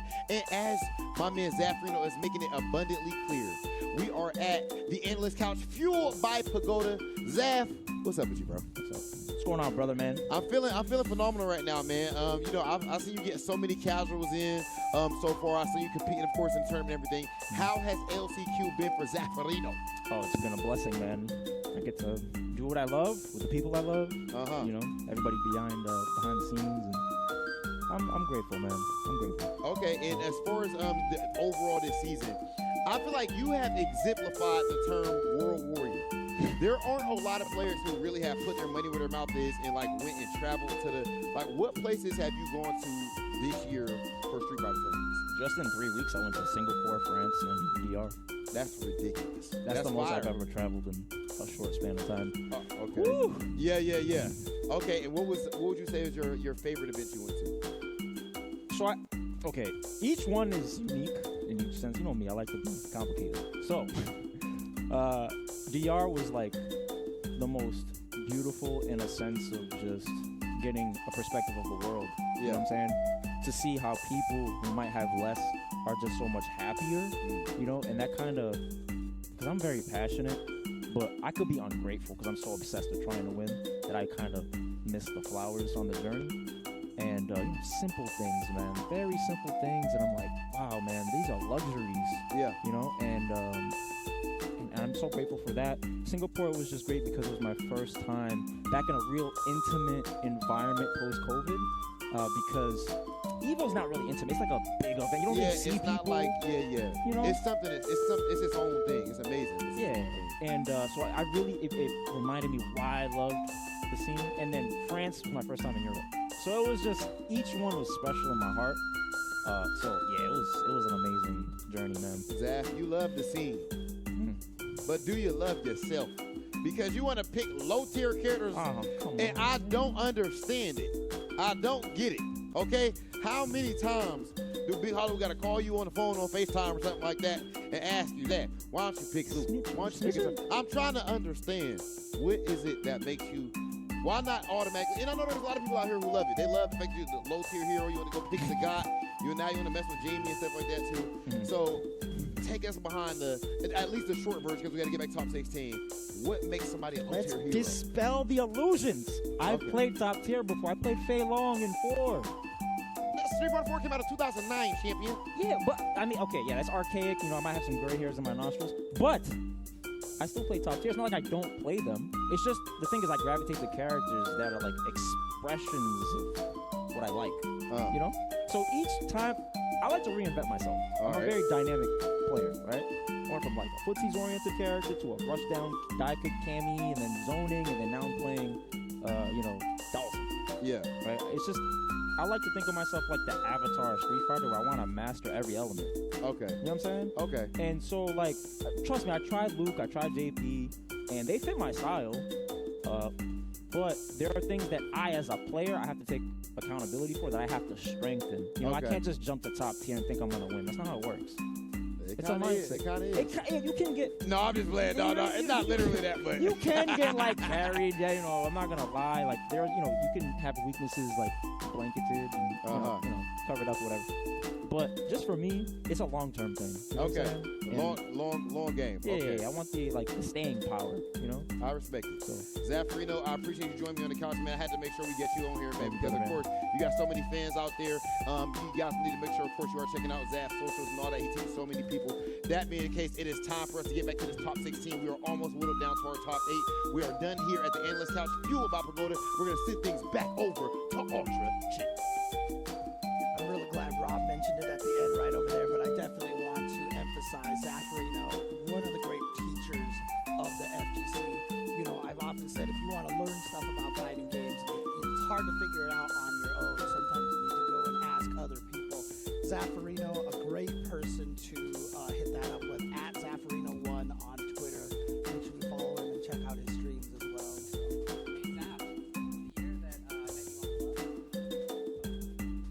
Okay, I met him first in 2012. My buddy Robin was running a tournament called Civil War, and I used to live in the DC area. That's where I met him. And I flew back out to DC, and I was taking the bus down to Virginia where Civil War took place. And he was on the bus coming down from Boston. He had already taken the bus all the way down with some friends. And I met him and a couple other people at the bus stop.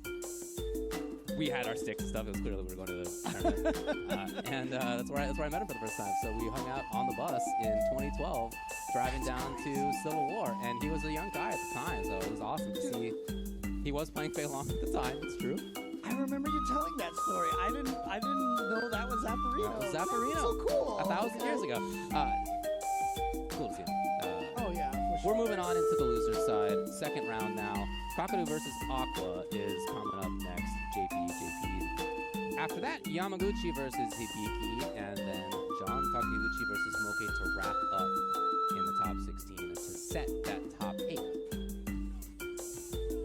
All right, so this is again one of the last two JPs that we have here in the bracket. Is this the last two JPs that we have? In losers side, correct? Because I don't think there's any in winners. Right? You're right. Tokyo Punk JB Problem X. Yeah. I think that so. happen? Yeah, we started with 5, and these are the last two here. I mean, it happened because they keep beating each other. Yeah, fair enough. Yeah. But here we go. Kakeru versus Aqua here. The last two remaining JPs here on the loser side. Here we go. Only one of them gets through. Again, this JP mirror has so many options that you have at any one time. So much that you could be doing. Ghosts and ground spikes and setting up teleports and setting up air spikes and whatever it is. Or just drive rushing through or playing footsies with his excellent normals. Yeah, I mean, like I said, when you block that ground spike, that's kind of your moment to move. He's -2. It's time for the other JP to predict whether you move forward or stay in place. So they got to predict where to put their ground spikes. But when you're fighting another JP who can ground spike you back, that adds another level to that mix-up. Aqua slowly, steadily finding the corner. Well, that was the OD, so he's going to get the combo off of that. He needs just a little bit more. Oh, but look at that! Yo, that was smart. He still gets it. That is so sick. Like, if you do it late enough, you can armor through the amnesias. He did it a little bit earlier, so he got hit, but obviously the Dizzy gives you so much time to combo off of it. So much counterplay here that has been developed. Up close pressure. Kakadu now. He is in a great position here. He has his corner. Spending a lot of that meter. Yeah, crouching heavy punch was not going to hit at that range. But what a call out on the Streebok. It was such a common technique against the spin early on. I wouldn't see it so rarely because he has so much other stuff that he can do now. But Aqua keeping it in mind. Yeah, sets up departure. This is just a regular one. He's not going to get a combo off of that one. Other side. Drive gauge, yep. Spike, drive gauge, there it is. Burns him out. Success. Oh my gosh, the corner bug level 1. Finding the hit. Oh, that didn't kill? Dude, that thing always does so much damage. Maybe if it had an EX, but he had no meter for that. Yeah, and punish counter. Right. Aqua gets the bar back just like that. Yeah, now, yeah. But Kakadu did not have much time, much life left, much drive gauge left, and Aqua immediately attacked it to take a game. Kakadu, many people's favorites to make it through the LCQ, is at risk of getting sent out before the top 8. Not at range. There's the anti-air. Aqua trying to take advantage, he did, setting up the portal. Yeah, there you see after he did the spike, he doesn't want to overextend. Kakadu took advantage of that, so they're both taking these reads constantly on each other. Yeah, full screen. Well, here we go. This is basically the full screen battle. And again, you know, being an OG player here, the full screen battles are fascinating to me. You know, you used to see this all the time with the projectile characters. Yo, that was sick. Yeah. All right. That's great, though. Yeah, he's not close enough. Yeah, almost at the wall. Key jump light kick. Oh, boy. Now, Kakadu doesn't have much drive gauge either. No, he's going to go, no, it's a combo, it's a combo. It's combo, yeah. So that's plus frames in there. What? Nope, That's nope. right. You're right that the Tourbillon counts as a projectile. Going to blow up the level 1. Okay. If it had been spin, it would have been something that worked, you know? Just to mix up in that situation. especially on Burnout, that low ghost on block is so plus. So you know, it's such a good idea to go for it. Oh, like it. That was a parry into that. Oh, but I feel like the spike almost kind of messed up his combo right there. Yeah, a little early. Oh, the overhead. Kakeru found the hit. And he should be able to take game at number 2 and bring us to a tie, 1-1. Who will be the last JP? I mean, if you talk to most people, almost everybody would probably say Kakeru is the best JP on the planet. You know, we saw that at Gamers 8, we saw that at EVO. Can he prove it here and to take out the second to last JP here in the LCQ? They both have that same idea.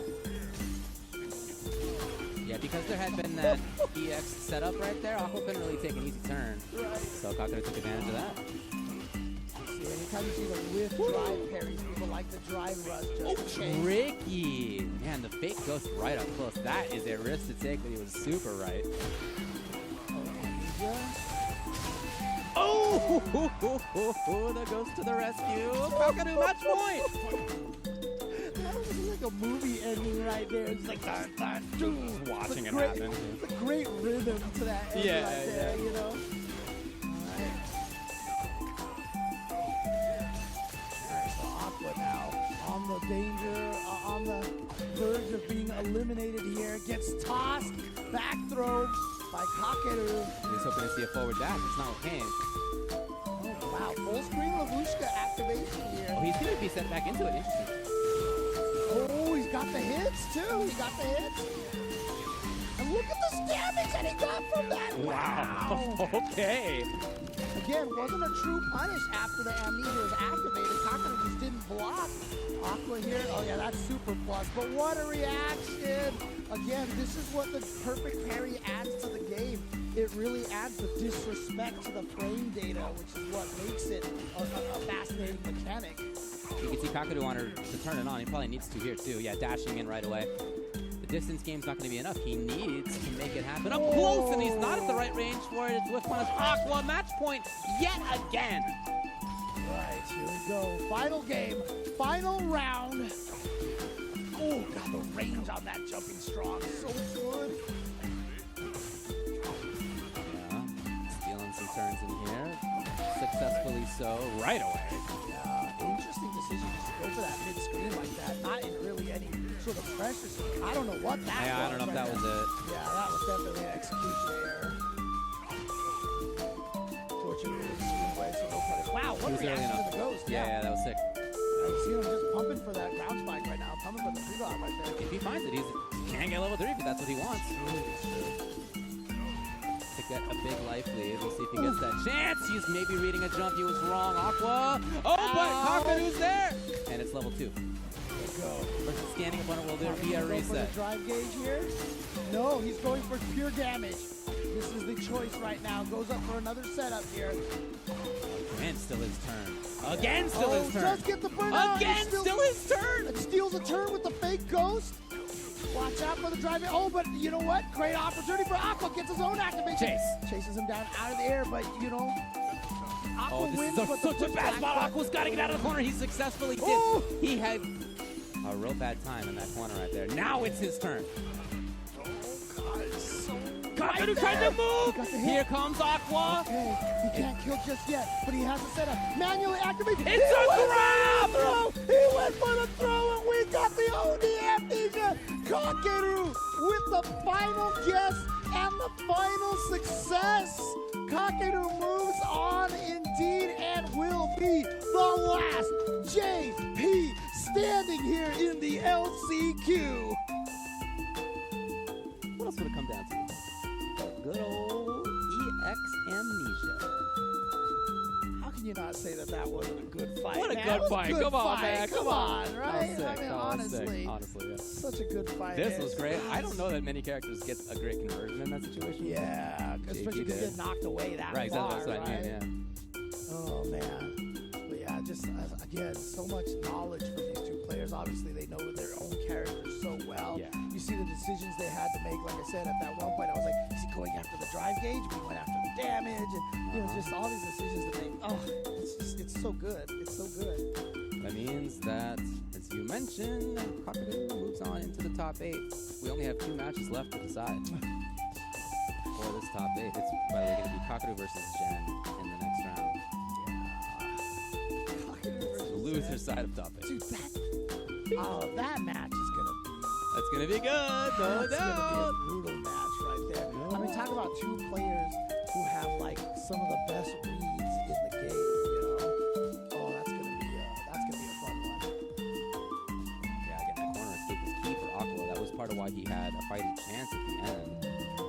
Almost did take it, but came down to this grab or not. If he had that grab, that's probably enough to kill her. It's like very close. So understandable read, but Kakudu was ahead. Now, Yamaguchi versus Hibiki. As we have entered an all-Japan affair on this side. You're right. What will be top 8? Yamaguchi versus Hibiki coming up next. Dang, okay, so what can Lily do to DJ? You know, like, again, I mean, on paper, I feel like, you know, DJ does well against Cammy, but Punk obviously showed what he was capable of. Right. On paper, you feel like what can Lily do to DJ? I mean, like, right? But every time I see Hibiki play, it's not that I learn something new. It's like I see it used differently, you know, or like there's some timing that he has. It's like a little bit different, or like spacing. It's like a little bit different than everybody else. So I can depend on him for knowing exactly what to do with his character. We'll see if that's enough. Obviously, Yamaguchi is extremely strong in his own right. I mean, one of the scary things, one of the toughest things about Hibiki is like kind of how what you said about random, right? I watch them play and I'm like, I want to use this character. Yeah. They make the characters look so fun and so much stronger. And like you're like, okay, I get it. I get it. But I mean, honestly, then you try it. It's just like you can't replicate it because it's the decisions that they make, the choices that these top players make are just so good. Again, to go back to the idea of somebody who's really strong with their character, making them look faster. Yes. If you were to pick Lily and walk around, you feel like you got a mountain tied to your legs. And yet, he's always in the right spot. Lily's faces are some of the best. Oh, yeah, she's great. Yeah. Here we go. What can Lily do against DJ? We'll find out here. Is Yamaguchi going to make the answer nothing? Or is Hibiki going to find a way to continue this improbable run? We got a little weird there. Right back in. It's Yamaguchi really trying to take it directly to Hibiki. Okay, backing off. This is what I'm worried about right here. DJ is so good at controlling that horizontal space in front of him. It's really difficult for Lily to get in there, but getting some of those win stocks right now. He's got a lot of win stocks. Suddenly, no max outs. Yeah. You know, right away, you got to change your game plan. There we go, yep. And he's going to be able to combo off of that one. Oh, boy, the drive rush. Go for the heavy just to take him as far as possible to the corner. A little bit of a bait on that forward movement. Now, here's Hibiki out of the corner. Grab! He's got the life lead just like that. And he can get another stock when he chooses to go in. Hibiki's timing on the wind spires Look are at these so chases! good! Wow, that was so fast! The light drive rush canceled, so low block stun. You only have frames just to even realize what's happening. Look at this whip punish right there. As we mentioned, that is an opportunity to get her off you. So is that. Yamaguchi wanted to hold on to the drive meter. That was at the win stock. I didn't see if he actually got that interrupted. There it is. Charge again. Hibiki up close. Yamaguchi has had strong ground defense. That's been his go-to. Oh, you what? Yeah. To burn out. Oh boy! And now the fear of the spinning pile driver, of the Mexican typhoon might actually cause him to jump. No, he just goes for the drive impact, gets it. Despite the fact Yamaguchi sitting on a full critical art, was not ready, and Hibiki. I mean, it started off looking like, yeah, this is gonna be a tough one, and then Hibiki found his way in, and then in round 2, all him, and the start of game number 2 with a jump in over the air slashers. If he only pays for trying a command grab with crouching medium kick from DJ, very happy with that. Now, Yamaguchi has a chance to get the corner. He didn't overextend when he had that on the right side of the screen. Just like that whole thing! Oh, man! Another Thanks for all the win stocks! Yeah! right timing to jump over. Wow, EX again. Last second. You know how fast that knee shot is? He dropped so fast. And the fact that Hibiki was ready for that, he's at match point to go 2-0 over Yamaguchi. Oh, you gotta be careful jumping backwards away from Hibiki. He's ready with that jump strong. Yamaguchi, as I said, didn't really overextend when he had the situation before. I'd love to see him more intently try to keep it. Again, that could have been an opportunity for drive reversal to get offense. Instead, he's prioritizing holding on to his drive hitter. There it is. So against the OD, it's at least a fair trade. If it's just against the regular one, you go down 2. And so, you know, a lot of times the lilies will actually just keep coming at you like that to get you to use your drive gauge. Yeah. The fakes. Within the bait. No, he has not reactions. successfully baited. Yeah, Hibiki has not gotten it wrong. Oh, but that's still plus anyway. Here we go. Just needs one tiny chunk. Drive rushes, double in there. Gonna get it with the last bit of meter. Hibiki 2-0 over Yamaguchi with the Lily. Dominant. He had everything right. He had, as floaty and tall as her jump is, he had 2 successful big jump-ins over correctly called max outs. He didn't take a bait on spending an EX wind versus a projectile. He only reacted to when there actually was a projectile. His mix-ups were almost all correct. The one command grab that he didn't land was only punished with crouching medium kick. So he just had everything going. And again, for Yamaguchi, you don't want to overextend, I understand. That's dangerous, potentially. But he did have chances to pressure in the corner a couple times. He built that for himself. Yes. A couple of times. And unfortunately for him, didn't take advantage of it.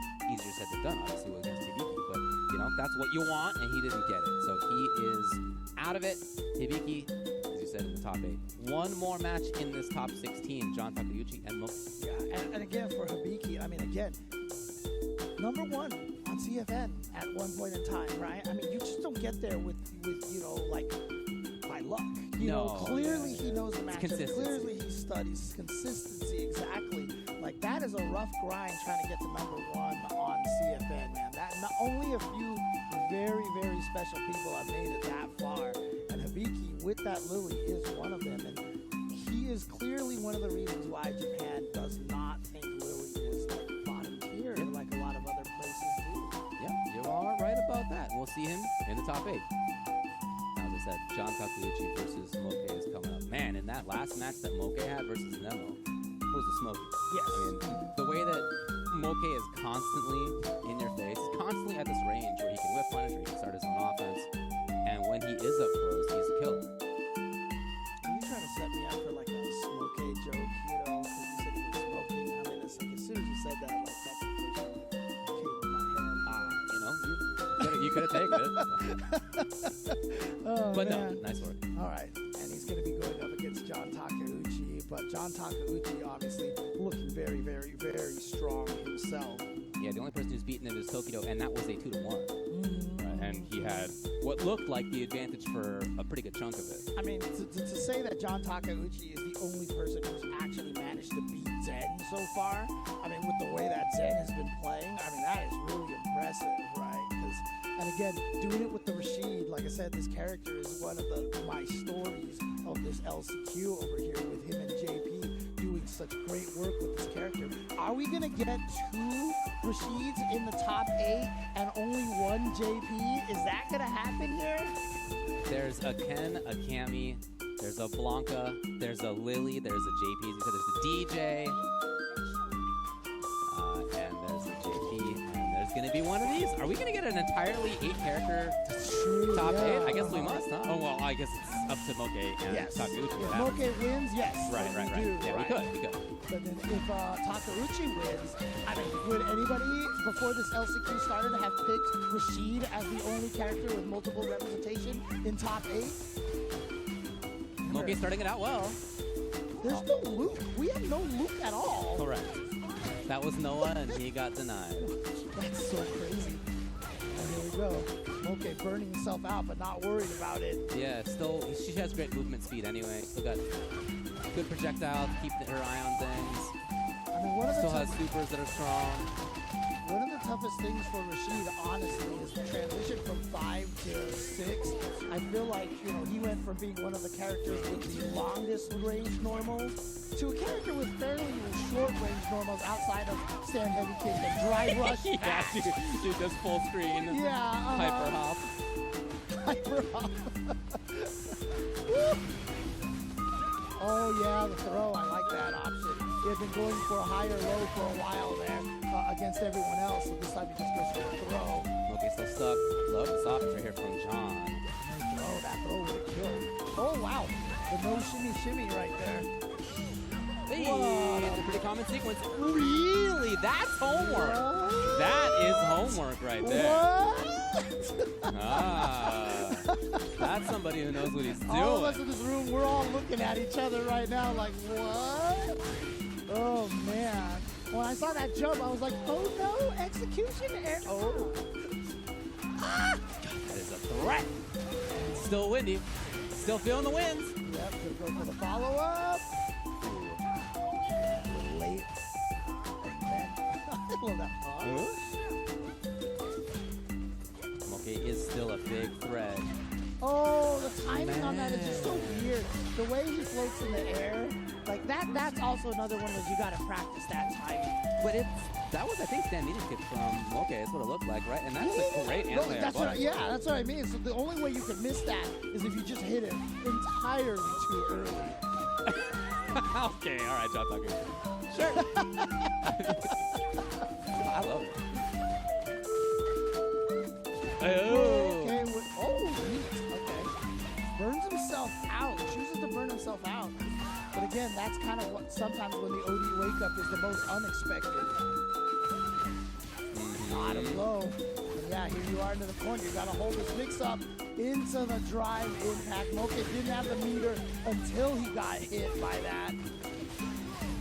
Oh man, these combos go forever. Yeah.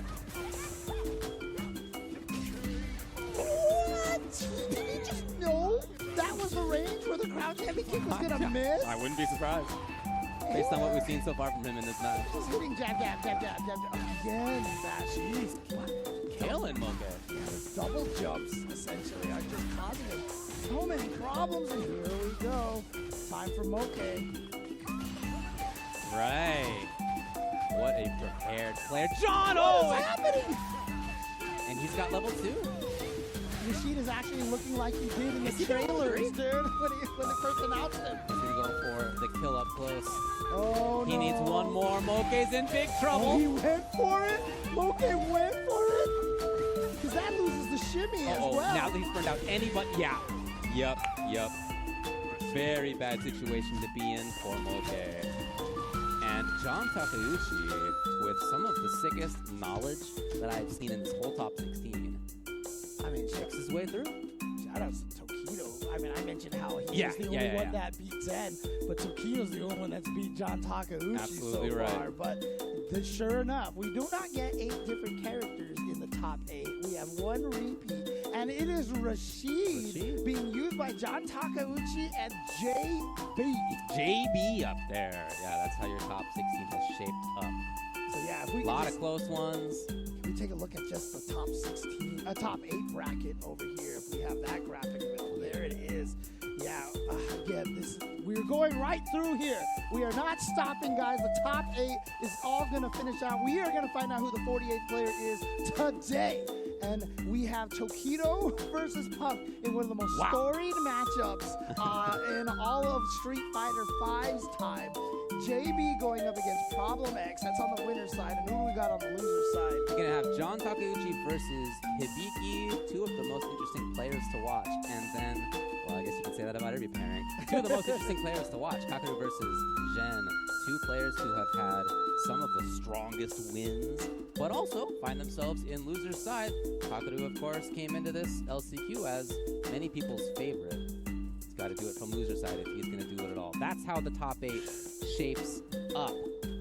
Man, again, we are going straight through this. This is not your standard stop at top 8. Yep, guys, we will be doing a little bit of a commentary swap here. We'll get Ringe and Jammers up here for you guys. But before we do that, definitely want to shout out the Steel Series headsets here. Again, the Arctis Nova Pro. Again, thank you to SteelSeries and all of our sponsors here, but SteelSeries, they're the official headset for Capcom Cup X. They are enhanced with premium high-fidelity drivers and sonar software. The Nova Pro is ideal for any fight you take on. This is what everybody's been using here for the tournaments. And again, thank you guys for supporting the Capcom Cup. And please, those of you watching at home, let them know and tell them thank you for their support. And so, hopefully this can be a long-time partnership here. One of the strongest tournaments of the year continues. After this, the top 8, final chance to qualify for Capcom Cup X is going to begin. Stick around.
Welcome back to the Capcom Cup LCQ. Now we are officially down to our top 8. We are here at the Endless Couch fueled by Pagoda, and I've heard all the people talking. I asked online, who do you guys want to see on the couch? You said you want to see new faces. You want to see the future? You are looking at it right here. Paladin from Miami. What's going on with you, bro? I'm chilling. I'm washed. I might retire. What? You're retiring early? No, I'm just kidding. Yeah, you know, so you're only 16 years old, right? So, the first thing I just want to ask you about is the fact that you are running Ryu, right? Like, I feel like a lot of people like your age would probably not go to a classic type of character like that. What made you go with the Ryu? Well, I originally wanted to play. Okay, I'm just trying to make sure you're good. Make sure you're good. Okay. I originally wanted to play Ryu and Cammy to have a better matchup spread. But what really made me stick with Ryu is that 2 months before the game came out, I was talking about a lot of the balance with Ryu, and people didn't like a bit of what I said, and that fueled me to just continue with it. What did they not like? That you thought that he was strong? I thought that his dungeon charge was a little bit lacking, and from there, the comments flooded in. I got like threats. It was crazy. Oh my gosh. Okay, and that fueled you. And clearly, it was like a John Wick type of situation because since then, you've been absolutely smoking everybody with your Ryu. I feel like a lot of people first really got to know about you in that CPT NA East, the online, which of course is the second hardest CPT region, I would say, in the world behind Japan, right? You go and you get 4th place. You even went and beat Punk. It was convincingly. I know, like, you know, you guys are cool with each other and everything like that. A lot of people would have been scared in that situation, even more seasoned players. Take me through just that tournament. What was that like for you, and why do you think you were able to play so confidently? Like, were you nervous at all when you had to go up against Punk? I was not nervous at all. There's a verse from my religion. I don't know if I can say that. You can say it. Fear of man will prove to be a snare. So it's more of like something that God tells us, like, do not be afraid of man. So that completely eliminated all of the fear. You don't need, going to God, you don't need justification for certain things. It just is. Some players, they'll justify their fearlessness with pride and other evil things. But I was able to gain it straight from the source. Okay, and now as far as your LCQ run, right? So at this point, this is probably what the biggest, like the most stacked tournament you played in, at least since that East Coast one. How has that been for you, man? How was playing in LCQ, and you know the casuals and everything, the tournament side and the casual side? It was ran very cleanly. I went up and played against Samurai. I got cooked, bro. Yeah. I went into losers and I fought another Luke. They beat me. Even going into casuals after that, another Luke, they beat me. I'm pretty sure Samurai exposed me, bro. Listen. Okay, so I like the fact that, see, our future's definitely in good hands with somebody that's godlike, and of course they also have a sense of humor. Bro, honestly, what you were doing at 16 years old, you're ridiculous. Last thing I had to ask you, do you see yourself like continuing with Street Fighter Long? Like, do you have like goals to be the best player in the world or stuff like that, or is it just like a casual thing for you? My goal is to become the best player in the world and make enough money from this to make a garden. A garden? Yep. How much money? I don't even know how much money that costs. That's like, I don't even know I don't even know what that entails, but I think that's really interesting. You're a dope dude. Make sure you guys are checking out Paladin on all of his platforms. All respect to you, brother. Our future is in good hands. That is it for us over here at the Endless Couch, fueled by Pagoda, and it's time to get into this top 8. We are sending it to Jammers in Reach. The entertainment has been electrifying throughout this past couple of days, and even better, even juicier today. But now we have to deliver what I'd like to say some bone-breaking matches here in this top 8 for the LCQ. We done it last year, and we're going to be calling the action once again. Myself, Jammers, alongside the homeboy Ringe. Talk to me, baby. Man, the privilege to run it back again, Jammers, and the top 16 matches to get to this point have all been pure heat. And I can't wait. We got storylines, we got epic characters, we got Luke-less top 8 right now. They're already all qualified for Capcom Cup, you know what I'm saying? But I do want to talk about the top 16 and how we got Play it back. it. So let me see that bracket, baby. We got Tokido defeating John Takeuchi, Punk defeating Yamaguchi. Some people were scared for Punk in that matchup, but he came out blazing. JB taking down Cockroon in upset. Problem X defeating Julio Fuentes. This top 8 winning side, man, I can't say enough about it. But then you drop down into the loser's side. Yeah, what a performance. Look at that. No, the prodigy, he made him look like he's never played the game before. And then Julio Fuentes got another 2-0 there to book his place in the top 8. And then Aqua, he pretty much destroyed VX-Bound. And I have said in the past, VX-Bound doesn't particularly do well against the Japanese JP players there. But then Kaku beat Aqua in that mirror. It was just because a throw lost amnesia. Maybe Phenom was right. Maybe Phenom was right. You don't want to challenge this stuff, but that's crazy. I told you, I already subscribed to the narrative of Phenom. I think he's got everything on point. But then, yeah, the last match, Moke defeating Nemo 2-0. Then John Takeuchi and Moke going up against each other. Two historically Rashid players, but of course, Moke has been rocking Chun-Li in this game. And Johnny Tack, man, coming out hot as well. The Rashid players, he did not come to mess around. Well, talk to me, right? Hibiki has actually had a good run of character matchups, and he's actually got another one in his way here. I wish F-Word was actually here to do this, because he'd be the only guy defending Lily in Lily's corner. But shout out to F-Word back at home. But hey, listen, Hibiki is here, and he could do some damage in this top 8. Have we got another sleeper here? And remember, you will see him in Red Bull Committee, New York. So that's how the top 8 is going to be looking like. This is what it is. But there can only be one winner, no prize money. You get to be part of the $2 million prize pool. Exactly, yeah. You'll be getting some cash when you qualify for Capcom Cup X, and of course, the chance at $1 million. And look at this, how we're gonna start it, man. Was there any other way? Is there any other matchup that people would want more? Tokido versus Punk. You heard Ultra Chen TV talk about it earlier, right? During the reign of Punk, where he was putting body after body and bag after bag, Tokido stopped that progress at EVO, and these two have been linked in Destiny ever since. Now, this is what's crazy, right? You have to remember, as we said, this was EVO 2017 Street Fighter V Grand Finals here. It's been a long time since I've seen these two combatants go at it. They're going to kick things off. They know it. I'm worried for a certain player. I wonder if you can guess who. Because when it comes to Punk, what I've noticed is he laments about drive rush, but he's one of the best at checking it. And when you can't do an arbitrary drive rush at him, you can't play the game anymore. Because he's great at neutral, the anti-airs are on point, and then he threatens you with Kami's pressure and the dive kick. Tokido, he's in strong form. Winning mentality, maybe I'm just the guy against it. He could turn out today, but it's going to be a tall order for Tokido. We'll definitely see. And the thing about the raw neutral drive rush is I feel like Tokido doesn't do that a lot, right? He likes to stand in the stand heavy kick range, stand heavy punch range, as you can see, harass with that. More so than these drive rush jabs like an Angry Bird. But man, he gets the Dragon Lash in time, and we already hit the corner. And we already saw what Punk did to Daigo in one of the pool matches earlier in the LCQ, so this could be a little snippet. That's what will happen. He loves that, right? The stand heavy punch with the stand heavy kick, and then he presses the light kick after, trying to get people to take their turns with bigger buttons. No whiff punish on the low forward. We saw John Takeuchi kind of obliterate that couch medium kick on Tokido, but there's a drive reversal, and Punk is already in burnout there and lands a punish counter dive kick. I'm telling you, that's highly successful. Oh, most definitely, bro. The dive kick's basic for Punk, but no, ends up getting caught as a punish counter for Tokido now, and we know about the corner carry of Ken.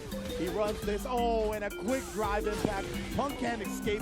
I like the rhythm he used that at, right? Kind of going with the first hit of the target combo, and then instead of following it up, using drive impact. All right, drive rush in, and he actually got him with a jab this time, because the hitbox on Ken's lights are actually phenomenal.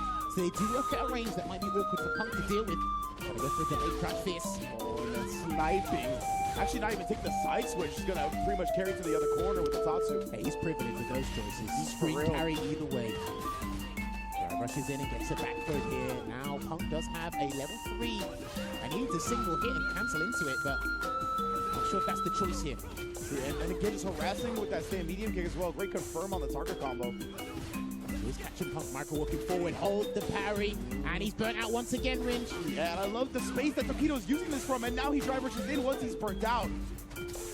Oh, and Punk still cannot respond to the drive impact. That means Tokido going up 1-0 here and kept it nice and simple. But again, we are in the promised land, baby. This is top 8, 3 out of 5 all the way through.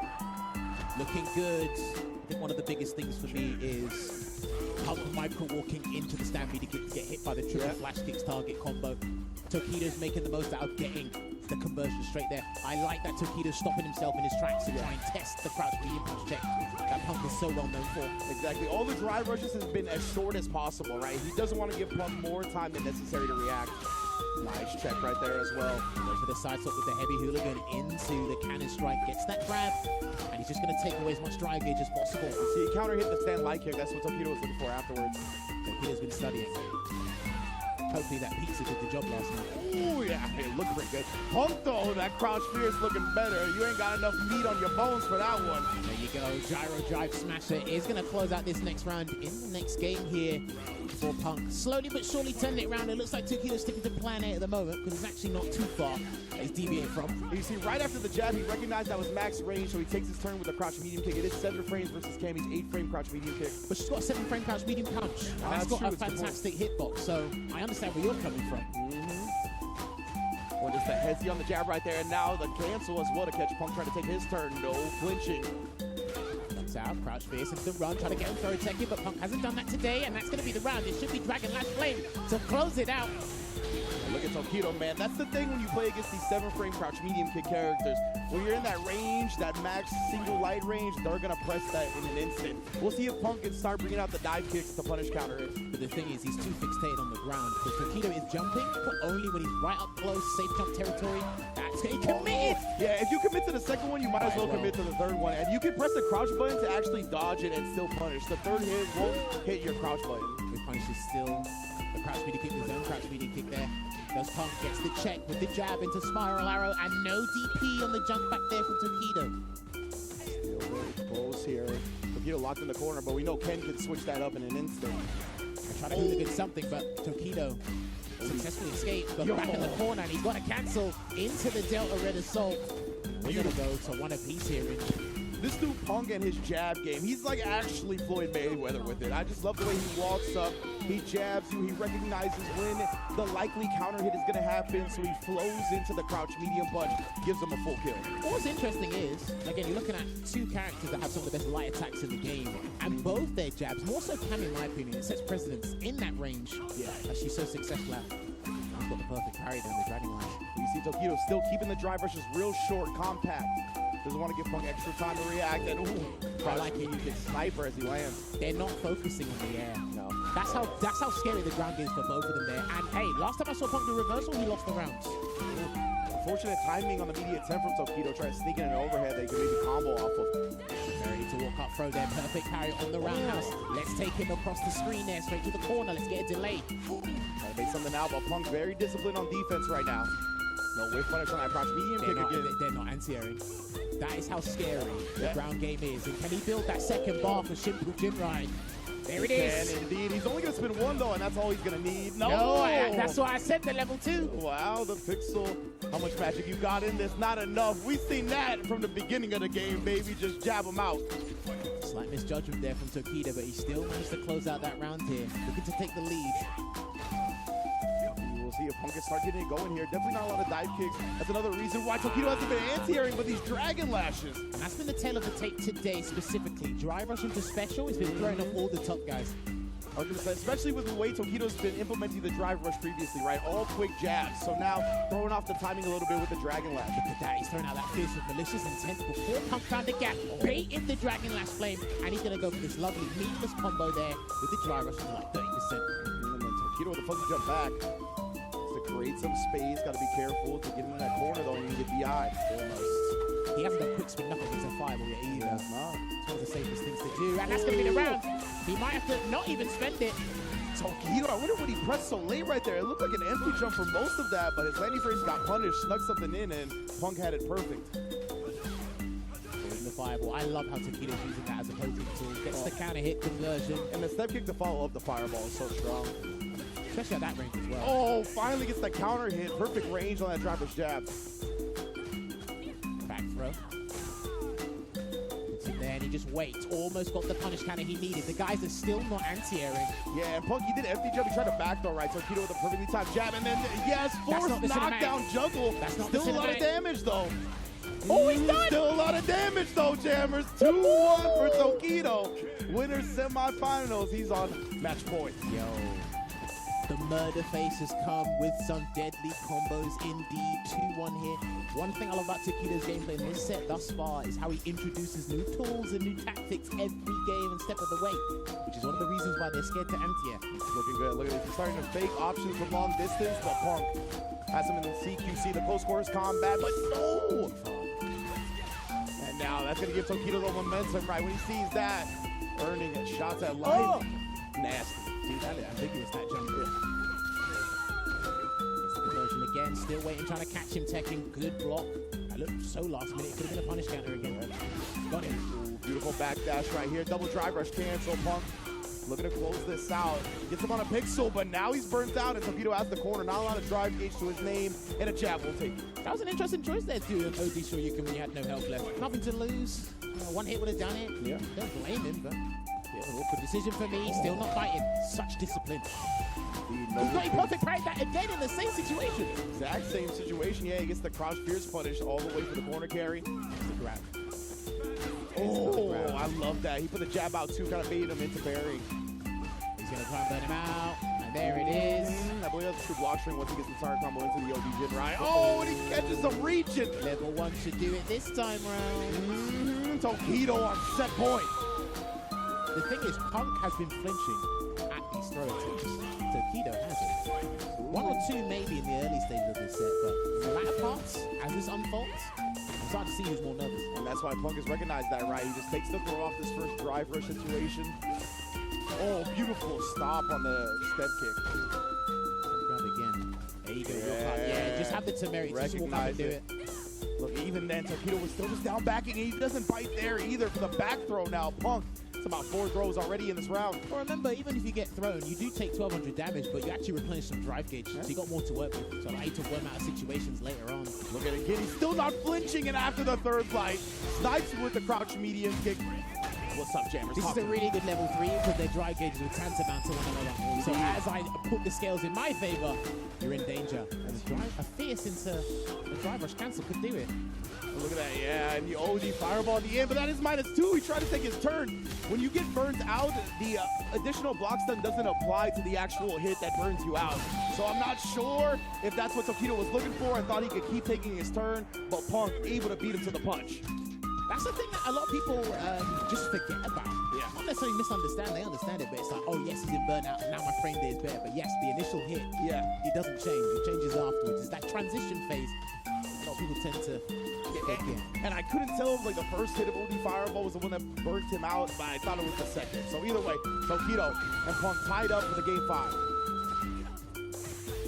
Almost got the crouch medium punch there. It's a whip punish tool.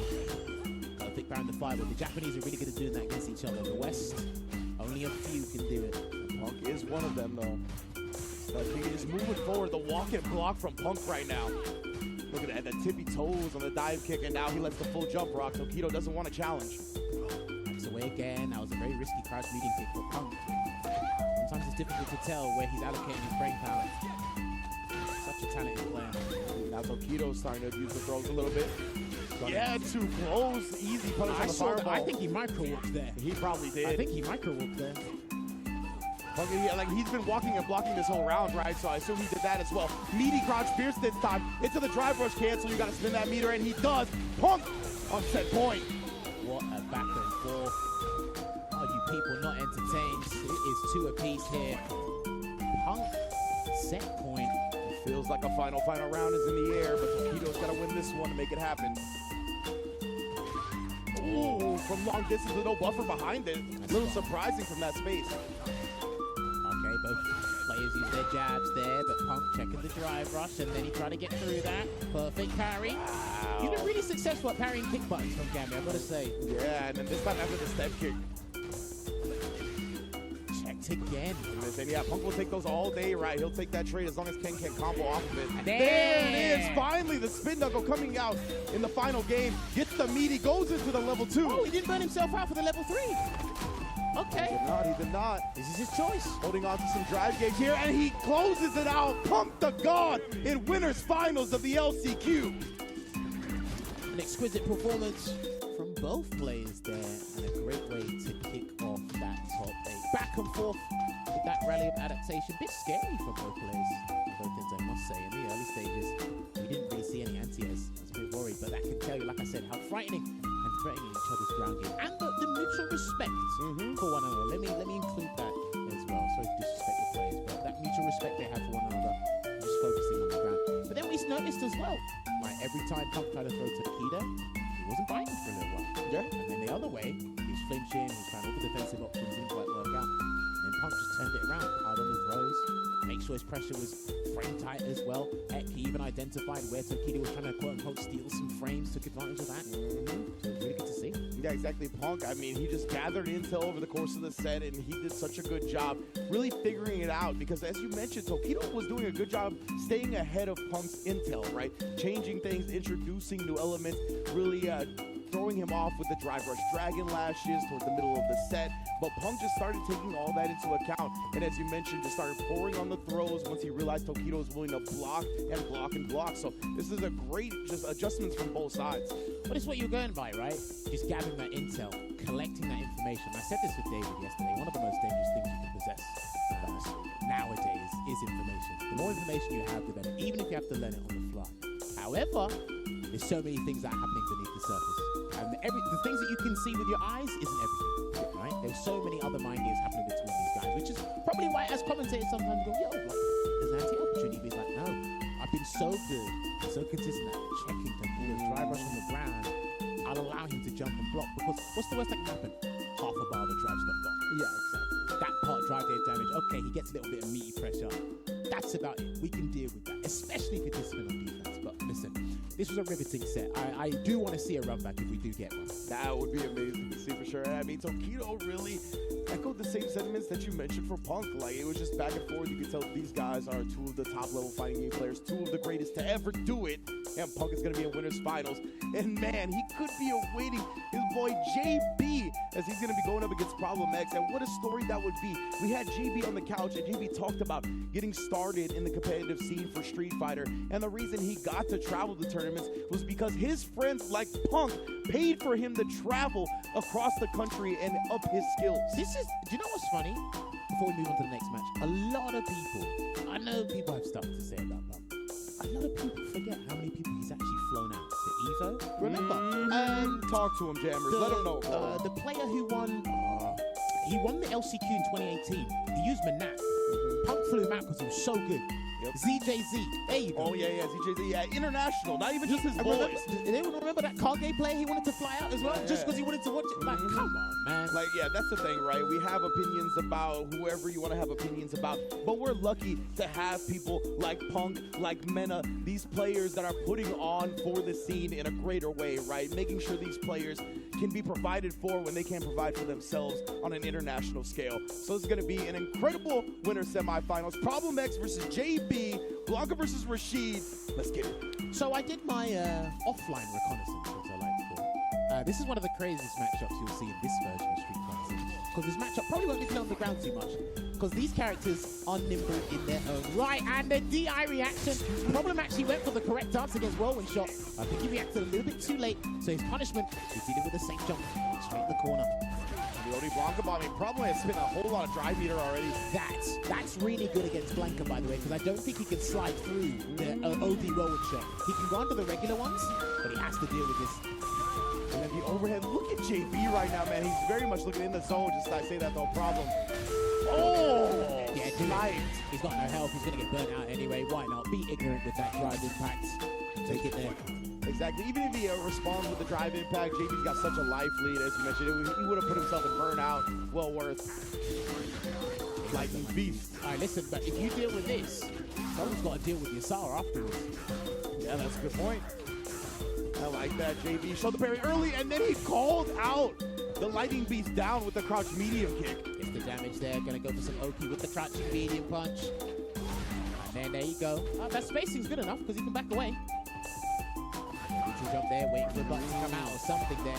Electric Thunder to close the gap. Establishing the throw a little bit here. Back to back with it. He's trying to make sure JB has no space to activate level 2. But Getting space. He burned himself out in the process, though, and JB's got one more drive rush cancel. You know that's in the books. 1-0. Don't worry, I googled the input last night. I remember how that level 3 works. That's what I'm talking about, Jeff. Just always doing your research. So, what's the government name of that move? Altair. There you go. So, JB was practicing with Mena earlier, and Promex was practicing with Big Bird. So they both have their different perspectives and a little bit of a stronger understanding. But we do have a significant lack of Rashid players in the European region. So I remember you were lamenting that about Street Fighter 5. You're hoping it would be different in 6, but we don't change. We don't change. We're consistent. I'll give us that. And now, of course, the enhanced dash after the air current left by the whirlwind.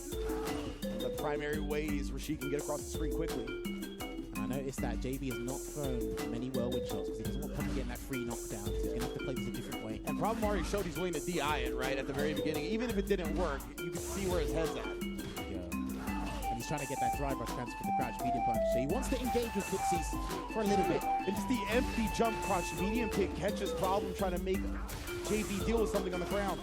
Getting lovely damage there, closes the distance, and there's the pass frames, but JB escapes out of the corner. This jump in from Rashid has been plaguing the players today.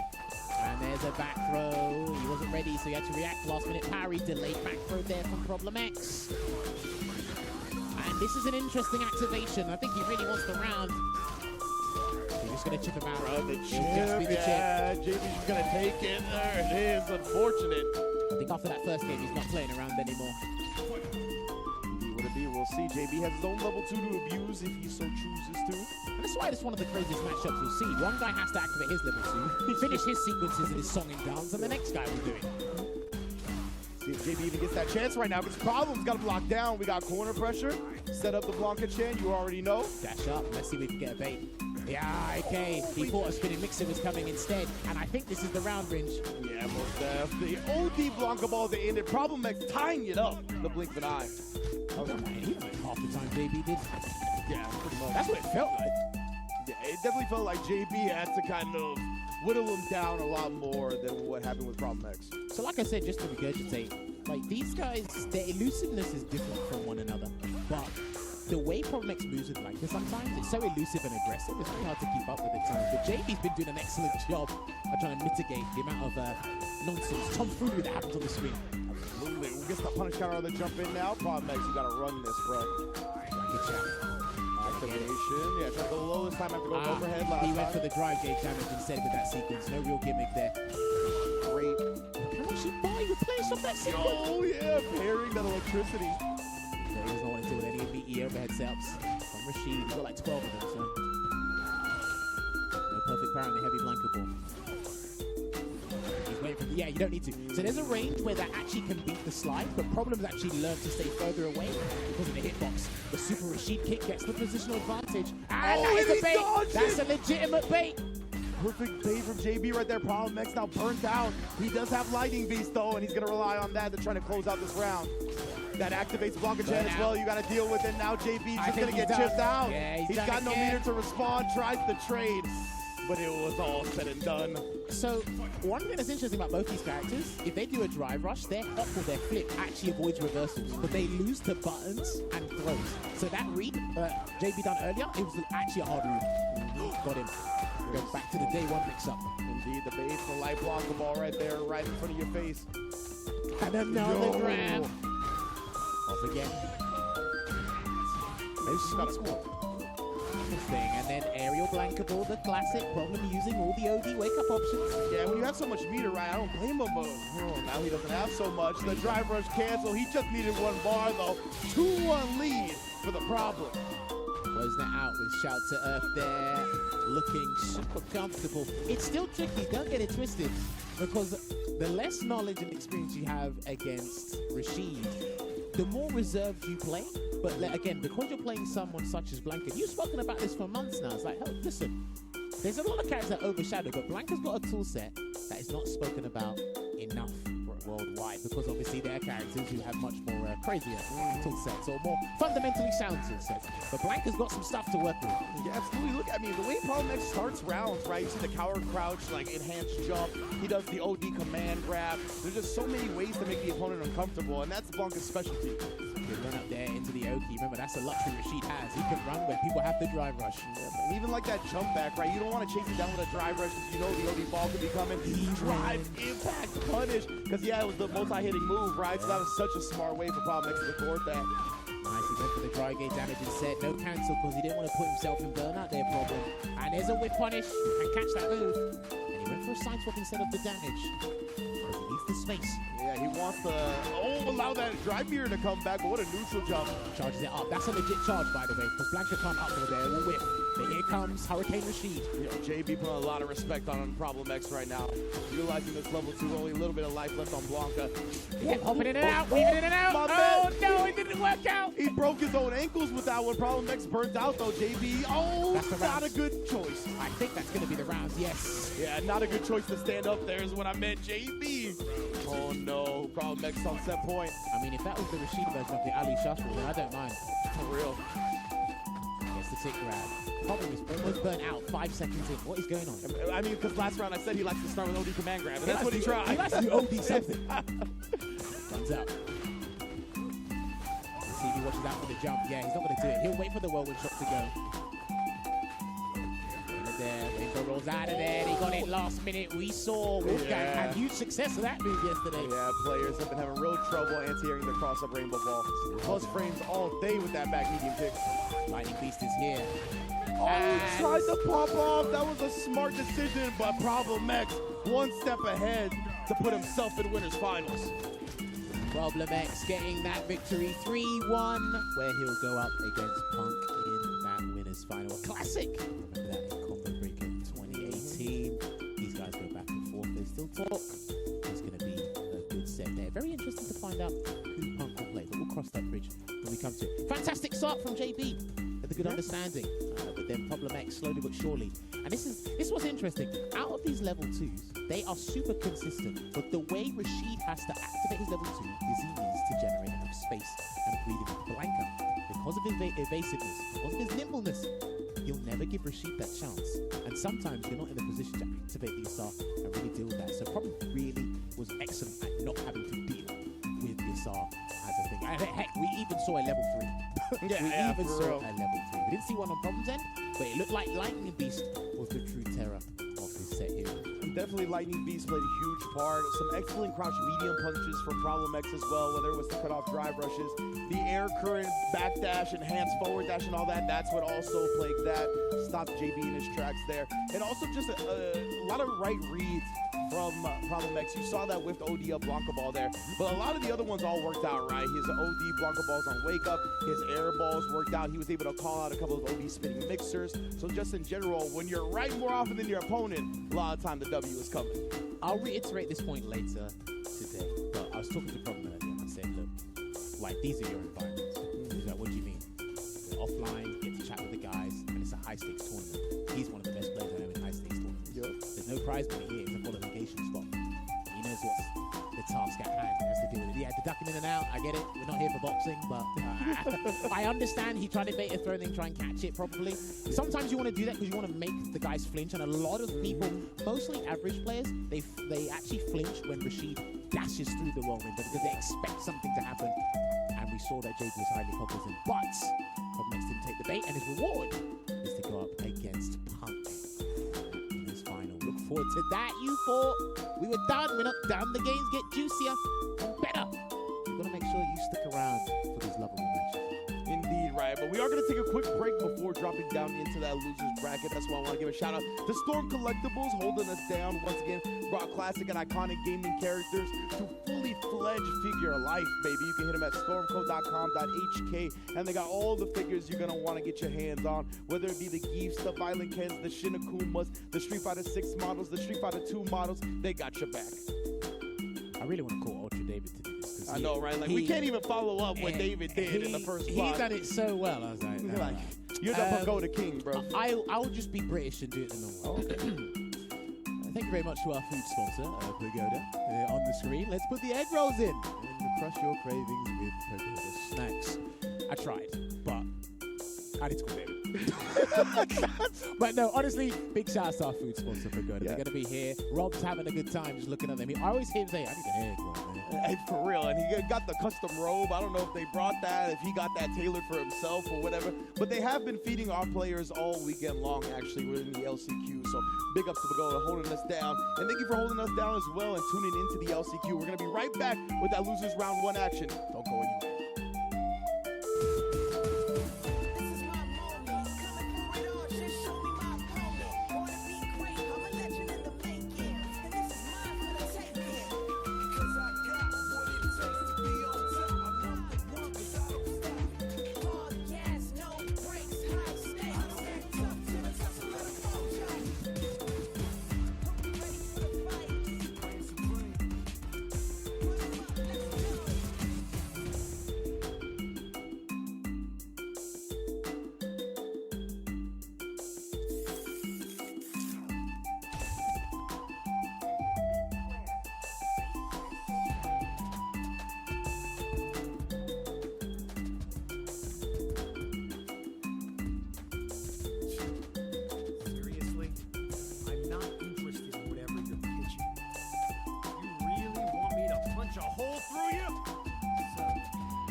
Back to the Capcom Cup LCQ Top 8. Bro, that Punk officially in Winners Finals, probably makes in Winners Finals. Are you surprised at all? And before I say that, as you can see, we are joined by Team Nassers and Capcom Cup qualified Big Bird.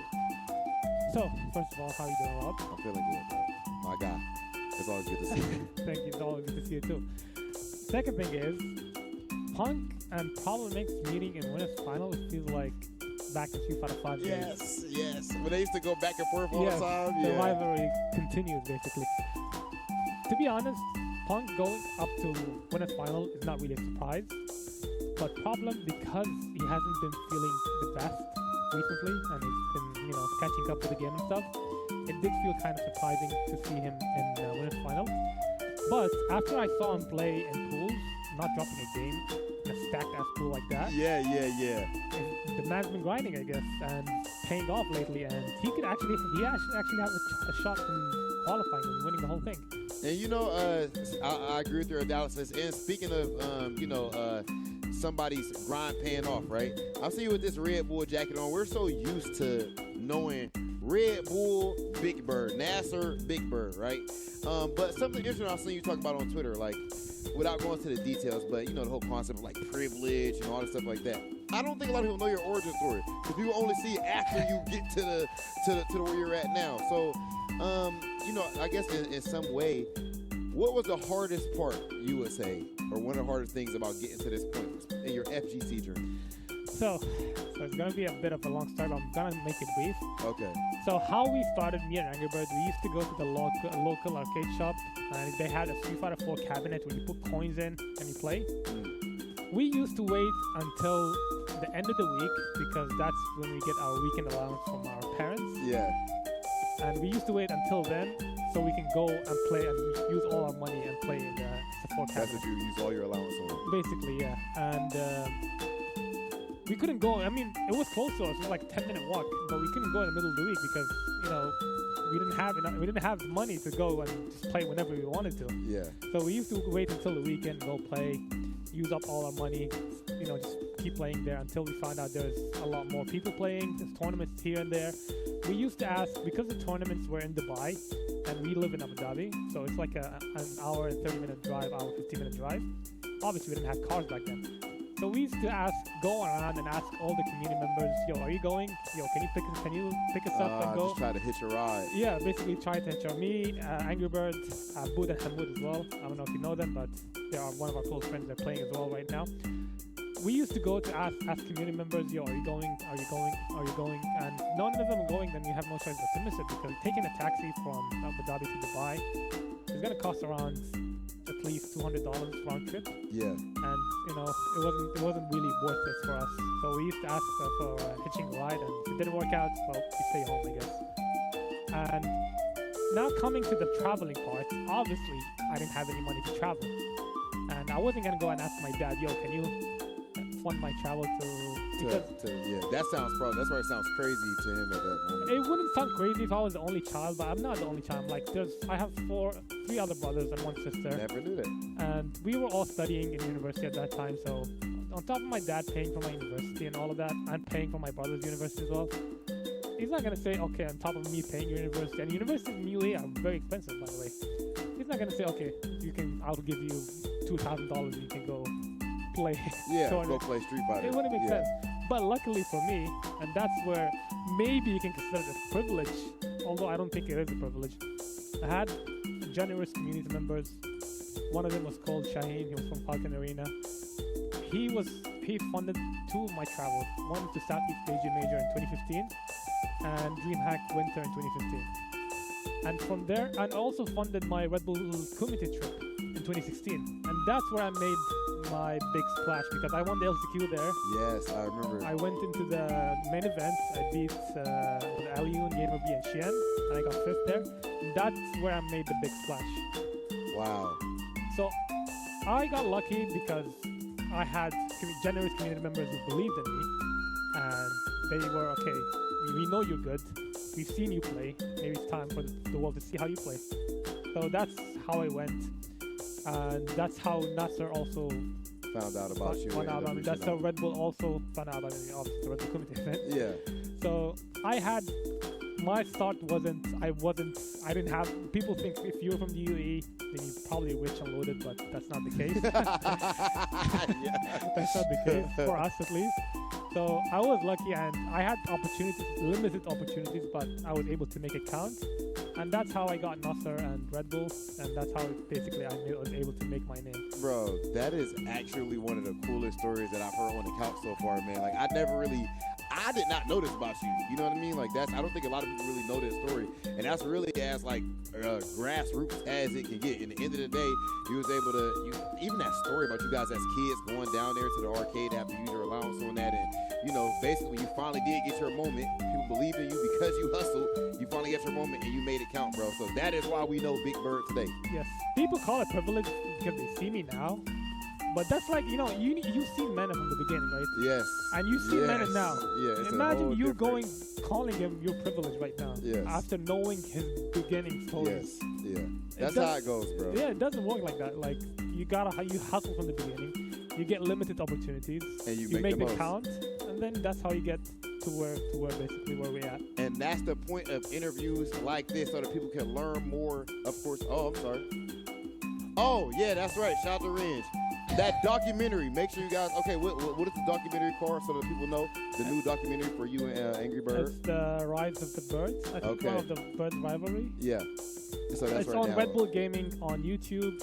If you haven't watched it yet, basically it talks about, it focuses mostly on my relationship with Angry Bird and how we were rivals, but at the same time how we pushed each other to get where we are basically.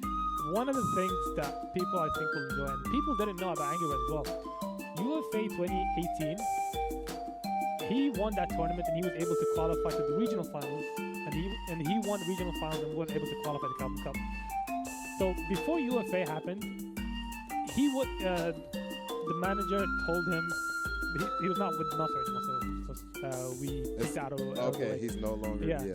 But he told Angry Bird that you shouldn't go to UFA, because you're way out of, if you had like 100 points in that season wouldn't really qualify you. Yeah. And you were like, there's no point in going. UFA was a ranking event, so even if you wanted, it wouldn't make sense. But I went and told my manager, I don't want to go alone. I need him with me. And he also wasn't going to go because he was like, there's no point. I told him, no, come with me. You never know. And I told my manager, I need him with me. I need the support. I'm not going to travel alone and all that. He came. I got washed. I got like 13th. And he won the whole thing. That win qualified him to the regional finals of Europe, and he was able to take that as well and qualify to Capcom Cup. Wow! And wow! That's he how almost didn't even go. He almost didn't even go. That's how he basically the world knew of Angry Bird. How he blew up. Because he went also to Capcom Cup that year and he got 7th. Yo, hey man, listen. You guys heard it right here, man. This is an absolute exclusive here at Capcom Cup. You are about to see, of course, him and Angry Bird compete there, but we are also about to see who is going to be able to join them from the LCQ. Big Bird, a pleasure talking to you, and we're going to send things over to Jammers and Reach. Man, yes, please go check out that documentary, The Rise of the Birds, on the Red Bull Gaming YouTube channel, because not only is it an incredible story about two incredible people in the community, but those production values go nuts, bro. The fire shots out of the desert, nah, that's ridiculous. That's ridiculous. Moral of that story over there is if you have a good support system, you will go far in life. I promise you will go far in life, especially if they can see the potential above you and see how far they're willing to go. It's an investment. Oh, yeah, for sure.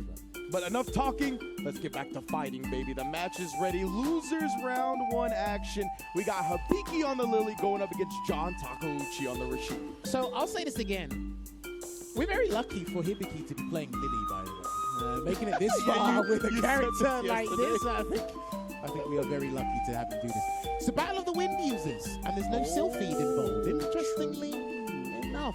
Now, if you were to introduce someone to this game, so I like Wind, who should I use? I wouldn't tell you Lily. Yeah. I would 100% tell you Rashid. But Lily has got some good counterplay against Rashid. If you're not careful with the Whirlwind Shot, OD Amplified Kondo Spire can do its trick. But he's not going to charge up the wind stock just yet. There it is. He was very good at using that against random, by the way. The mix up with the Kondo wind. Absolutely. I just love the fact that Hibiki was feeling frisky, right? You're going to show me minus frames, I'll command grab you the first chance I get. And look at this. The plus frames coming through now. Another command grab, establishing that early. What a counter poke right there. Shutting down Rashid's button. Wake up button there from John Takeuchi. Into the heavy eagle spike there. Chased it down. Trying to get him to flinch again, but no dice. And that's going to be pretty difficult for Rashid to stop a haphazard Kondo win him to stock up. There's a drive versus for keeping there. That's caught. He get the combo. Oh, unfortunate. That's some damage on the table here, but John is still maintaining his screen control. Oh, Command grab. Do you know what? Everybody makes that mistake at one point. He does a drive rush cancel. You think a button's coming because there's a lot of gaps in Liddy's drive rush cancel pressure on block, and he just command grabs and he gets an extra 20% or so on track on top of that. Such a great look, but John's already got the corner. Establish the throw. We're gonna do with it. Yeah, establish that bad boy. No flinching from Hibiki though. Very disciplined defense. He knows he can eat some more throws. Oh, but you can't eat that one, fam. Perfect walk back. Can't whip that button there. Good block. And then gonna block the overhead as well. Try to jump out. This is getting a bit tricky. Recovered in time to not get punished at the very least, but Hibiki. Okay, side flips out. Yes, and it's going to be big damage here. That's going to be the rounds. And that's the thing that's very interesting. Hibiki has had some of the best anti-airs throughout the entire weekend. So I like the fact that he used that side flip to really test the waters there, John Takuchi. And he's kind of playing this game a little bit being vexed, I believe. I think he felt he should have lost to Takido. Okay. Yeah, I mean, John, yeah, he's just so on point with the ground game, but mainly the aerial game, yeah, has been plaguing people when it comes to John, right? And the weird angles and timing he's taking has really thwarted a lot of anti-air attempts. He's got to deal with this Yasar first because he's got... Oh, he wasn't blocking the overhead, so punish counter during the recovery of the parry attempt. Okay, this is a combo I haven't seen before. Into the setup bait, and that should be the round. Can he get it? Not quite. Reaching big. Tell a lie, he's done. Sweet 16 hits, baby. John Takeuchi taking the first game. Shouts to MTV. I see what you did there. You know. And then he gets a clean jump in. That's been the bane of a lot of Rashid players' existence in tournament play. He catches him with the forward medium punch. It looked like he was holding to try to steal 2 stocks, right? So John Takeuchi able to interrupt that, but still 1 stock. Oh. Just walks forward there, encroaching on that space, and then gets the jumping beating kick. That's how he beat one of the JP players earlier. That was so smart from John to switch that up, too. To jump instead of swing into that as Hibiki canceled the wind stock into the attack. Super smart adjustment. It's a low forward into spinning mix. He's not going to build Yasar just yet. He needs a little bit more movement. I mean, if John can win this round without having to use it, that's going to be a huge dub. And he's trying to catch him doing OD Spire to bait him with the Arabian Cyclone. I see what he's doing. The 3 wind spires. Yeah, oh, what a parry! I think he was looking for that. Level 2, yeah. He's got to be careful, though. You got to close this out. With there it is. Yeah, that's what he's looking for. The Thunderbird's going to close it out. No respect shown, John. And this is the thing. You are literally playing a mind game when the Yasar's out and she's got amplified Condor's fire. Because she'll just wait till the last minute, go through, and she'll be plus on block anyway. Fortunate John just not taking that into account, or maybe he did and just try to get a little too frisky, a little bit too early. Go win the heavy version. Rolls out. Look at the discipline right here. Not flinching, not even trying to walk back. Dive reversal. This is where it gets tricky because sometimes Rashid will actually burn himself out in situations that was so ambiguous. That was crazy. I'm telling you, these enhanced jumps, the people cannot anti-air them today. You don't know what side you're going to be on. Yeah, absolutely. It's not easy whatsoever. Like, John's just been placing them so well. Drive reversal, he burns himself out in the process, but at least he's done taking plus range. Or are you? Yeah, you're not. You're not done. Hibiki ties it up. This is what's interesting. Hibiki's running the top 16. They've actually kind of been in his favor, in my personal opinion. He had Manon with Random 2-1. True. Then he actually dismantled Yamaguchi with the DJ. Completely. He's not doing too bad here. Yeah, we already seen, like, she actually has an answer to the level 2, which, I mean, that's a huge problem for a lot of people. Me and James have been saying this for months. OD Contour Spire might be the most ignorant and best OD. Oh, yeah. High levels of ignorance, for sure. Backs away. Neutral skippage. Skedaddle Skidoodle is my nursery rhyme. Knives pressing the buttons. We challenge here, Hibiki. Just so smart defensively. Oh, but speaking of which, John, he's the one. Do you want to know, once upon a time, the Japanese players never jumped command grabs, and all of a sudden in Street Fighter 6, they're just jumping all over the gout. Like, it's funny, yeah, a lot of players are down to lose to anything but command grab. So, like, go ahead and keep hitting me on the ground. Crazy mentality there, but gets the drive rush in for the throw, and he's got level 2 here and waiting. Oh, the hezzy right there, ended up catching, but he needs to stock up, and he doesn't. No, instead just trying to get back in. Trying to set up the stock there. This is why I said he needed to stock up. The level 2, he just got to hold that, and enhanced dashes, throws the parry attempt, jumping right into the whirlwind. No, bro. Oh, he missed it. Missed the timing that time. He's so annoying, but he's going to close it out there anyway with the standing fierce. And I promise you, when Hibiki landed that command grab, I think it would have been advised to stock up because that level 2 was coming out. You're absolutely right, for sure. You got to have that threat, that option to go through the level 2. You just need to make Rashid think about the level 2s. Am I going to walk behind it? Am I going to get hit with an anti-air? That's perfect. Exactly. If you can make the opponent second guess their way they go about their offense, it's huge. He caught him with the physical hit. Raven Cyclone again. That's the mind game that the top level Rashid players are playing. And now he's harassing, but the air hit actually dodges the DI. That's big for a Beaky. Confirm as well after 2 hits. All right, here comes the pressure. Good blocks there from Hibiki. He has to hold it out because he's about to get his drive gauge back here, Ringe. Indeed, he does have it now. 1 bar to his name as well. No win stocks, though. That's a problem. Still not looking for it either. Really respecting John's capabilities. Protect again. Finally gets the jump out. Some screen real estate to work with.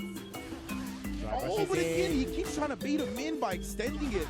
Oh, and again, another Eddie Kingston chop to the chest. John Takeuchi on set point.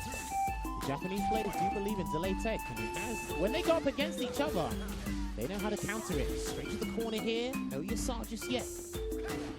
How's Hibiki going to worm his way out of the corner? He's not going to give you any room to charge up that wind. John's reactions are so good. Like, exactly as you mentioned, as soon as he sees the stock, it's the stand roundhouse, it's the drive rush. Hibiki just can't get breathing room. Drive reversals have been so on point as He's well. got no stocks either. He's got to hold this. Overhead, good block. He might do another one.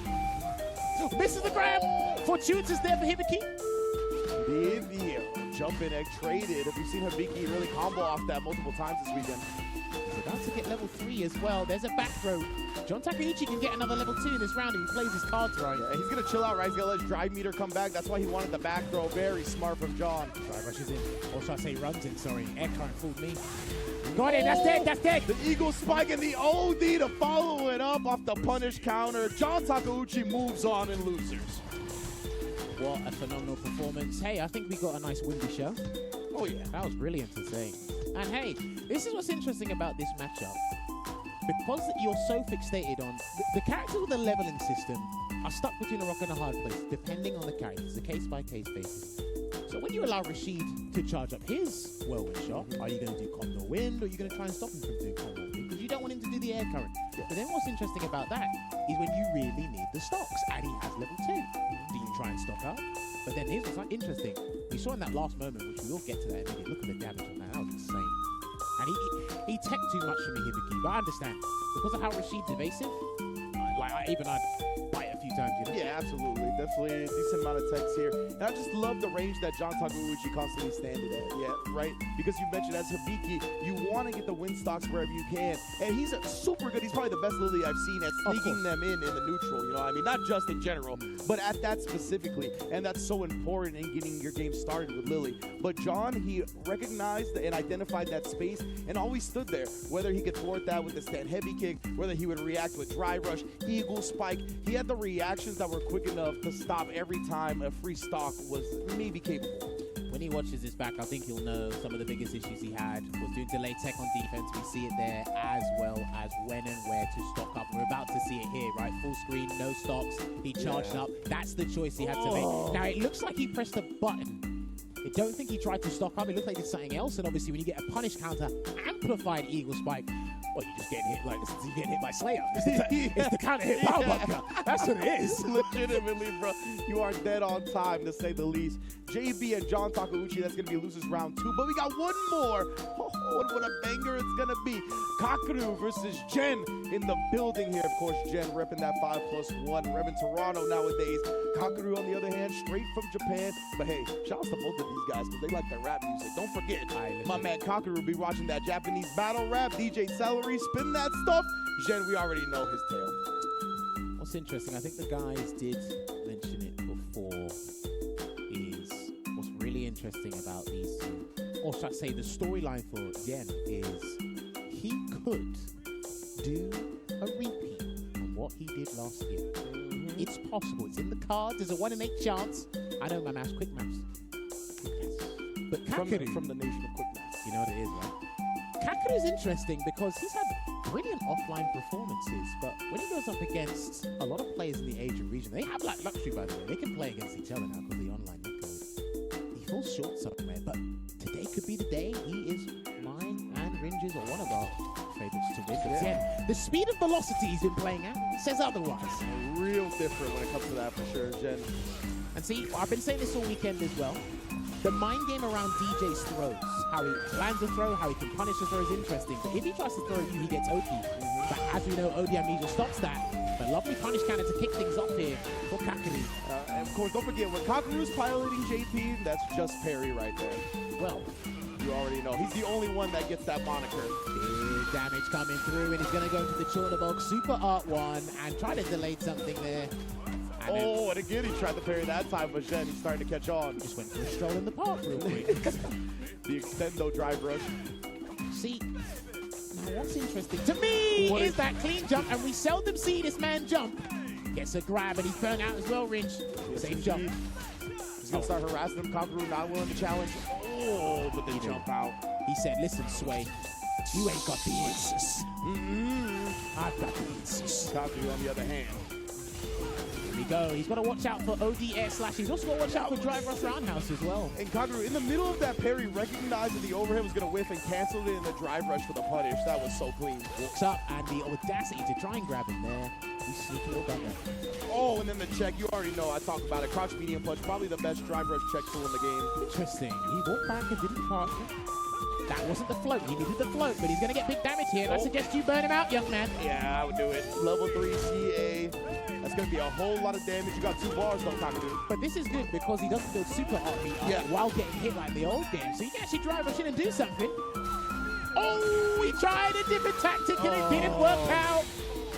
It was one of those where he was like, you think that I know that I'm going to go for DI, so I'll do it because you don't think I will do it. Sometimes the obvious choice is probably the best one. Yeah, it didn't work that well, but you get what I'm getting at. Of course. Don't worry, I've got you. Gets the confirm into the Jackknife Maxim's got to deal with this lovely. The players are getting much better at defending against that, by the way. Oh dear, this is huge. Kakeru's going to be a huge punish right here. OD to send him to the rafters. Level 1 as well. As much damage as possible. Look at that. He wanted to let him know. Damn, the backdash getting clipped as well. You ain't escaping here. Get this mix up real quick. Oh, that's been a hallmark for Jen's defense. So in the corner, he's been loving backdash this weekend. Check it out there. Almost got caught out there with the recovery frames, and that could have been huge. Indeed, I like that parry. Immediately after the stand fierce, though knows that Kakeru was going to take his turn. And there's the parry after that. I knew it. Once you see yourself get parried, you want to respond in the same way.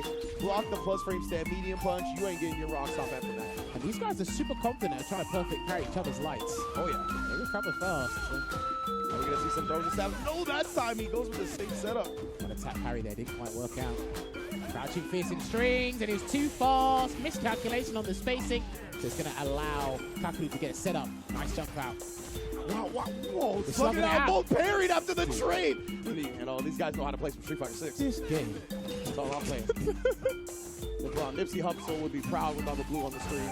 Gets the hard knockdown. No throw bait there. Oh, okay. Oh, Cindy, that time the OD Amnesia shut down. That man hit you with the UFC stick. What's going on? Real head kick, fam. All right. Both players have Super Art 3 ready and available there. Gets hit with a Trig Lab into the interdiction conversion. And this is a good conversion because he's actually going to replenish his dry gauge as if he never spent it. Goes for the meaty throw. Yeah, a little frame kill right there with a crouch slide kick for the OD departure up. Love that from Jen, right? Drive rush into dash forward to get outside of the departure range. Away here, and what an anticipated neutral. I think he was looking for something else, but it worked out. And he hasn't got any super art to work with here. I mean, that's what's so beneficial about that neutral jump against DJ at a beautiful anti-air. Now, I'm wondering what DCQ and VX Bao said to Jen, because he actually has some of the best people in his corner to advise him about JP. That's true. He does. So I don't know if he's had a chat with them or whatnot, but again, the Japanese JPs are significantly different than the Chinese ones. A beautiful bait out from the OD Amnesia. Just a tap on the parry. It says, oh, and then caught reaching. Kakeru very active defensively, but Jen one step ahead. Oh, and then again the hezzy. He's going to lose a lot of life here. Going to be about 35%, but he's full screen, so one drive rush roundhouse could do the trick, or even an OD slasher if he gets the chance. That's what I was going to say. He's got enough mirror to spin the OD air slasher, but instead he gets close and gets neutral jump. Now the level 2, Kakeru is going to have his burnout recovered as well. Oh, you got to deal with this mix-up, my friends. you, I've got to deal with this mix-up. I don't know what you're going to do, but have fun. The departure, he jumps out of it.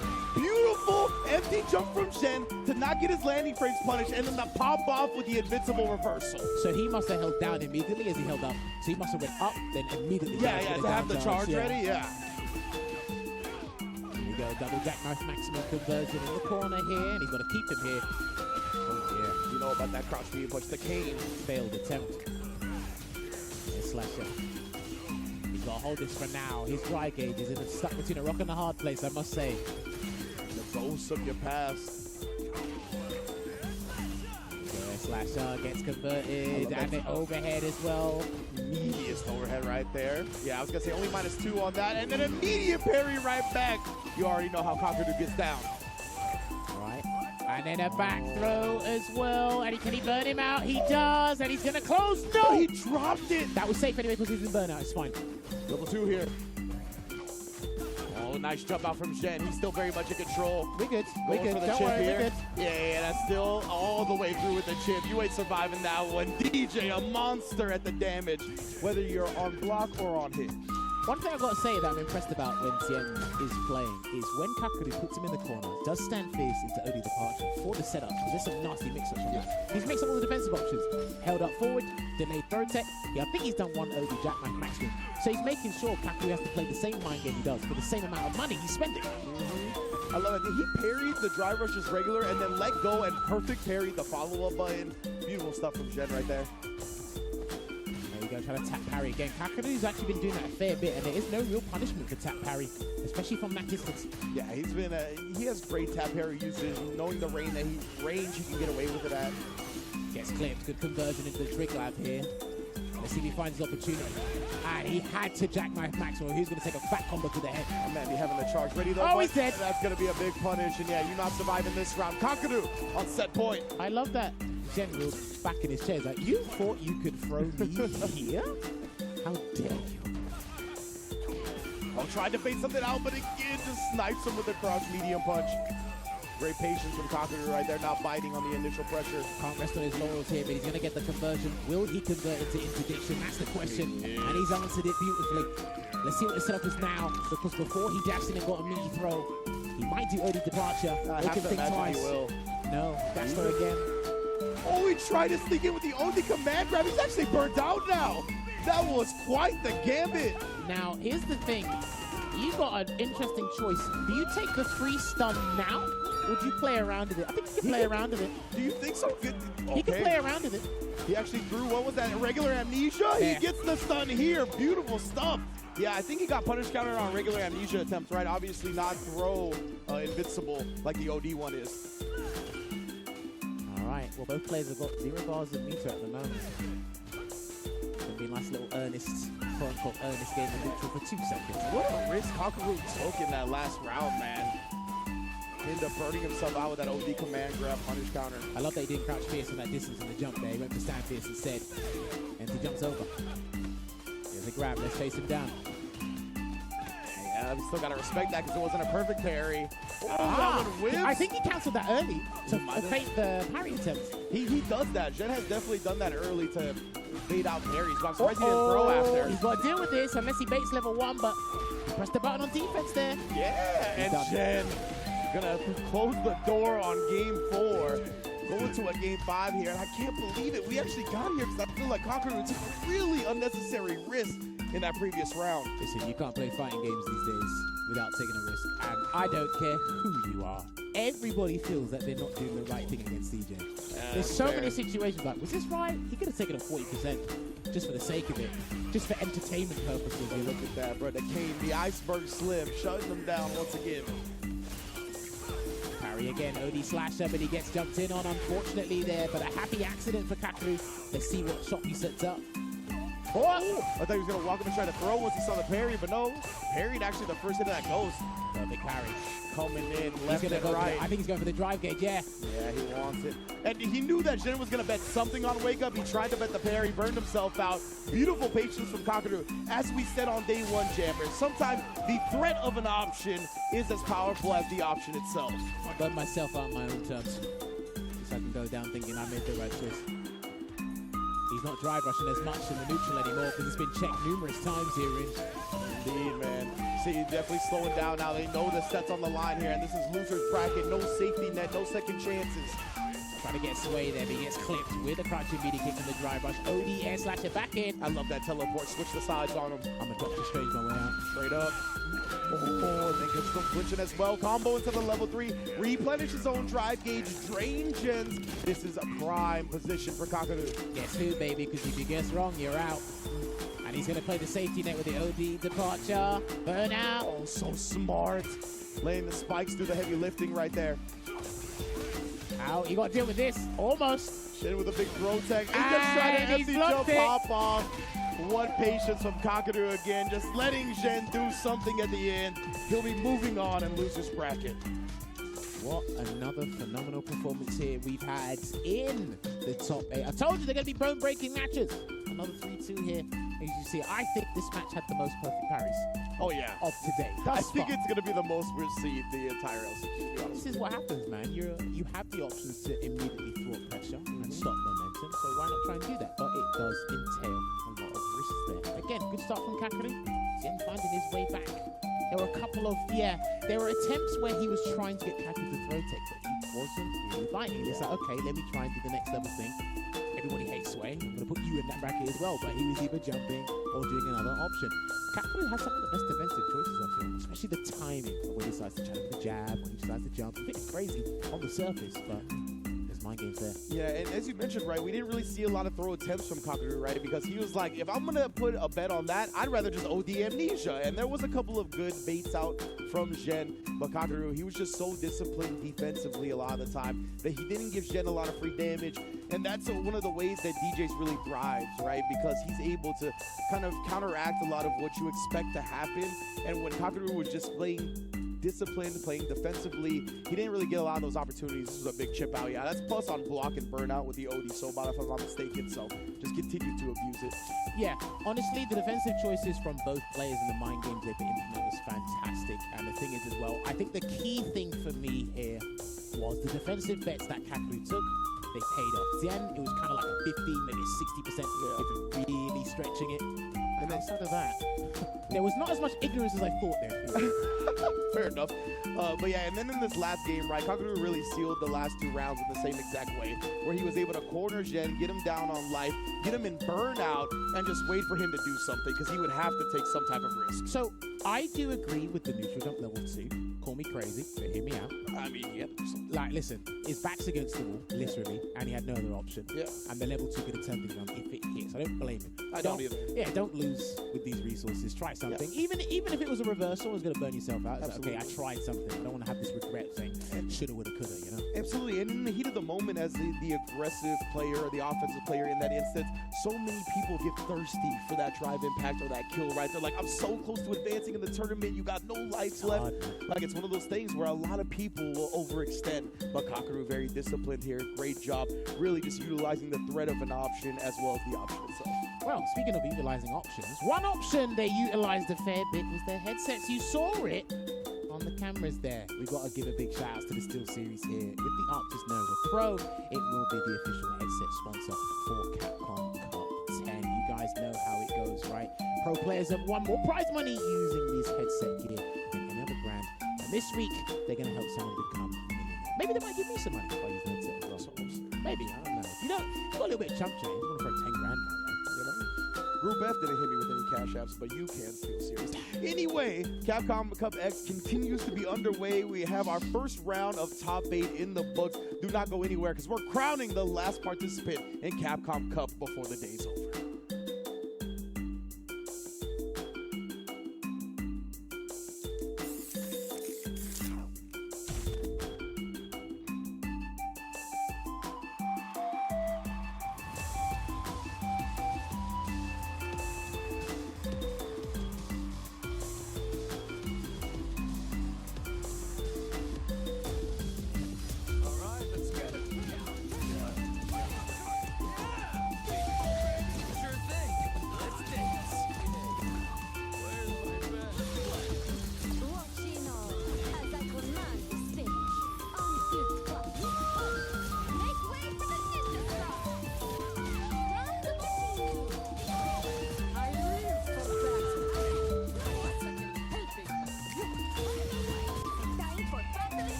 also big.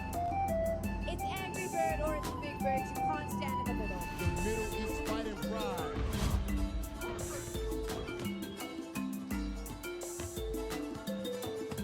One of the greatest players throughout the history of Street Fighter V. It's just this rivalry. I love it.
Welcome back to the Capcom Cup X LCQ Top 8. We are here at the Analyst Couch, fueled by Pagoda, and as you can see, I have the Evo champion himself, Angry Bird. What's up, bro? How you doing, bro?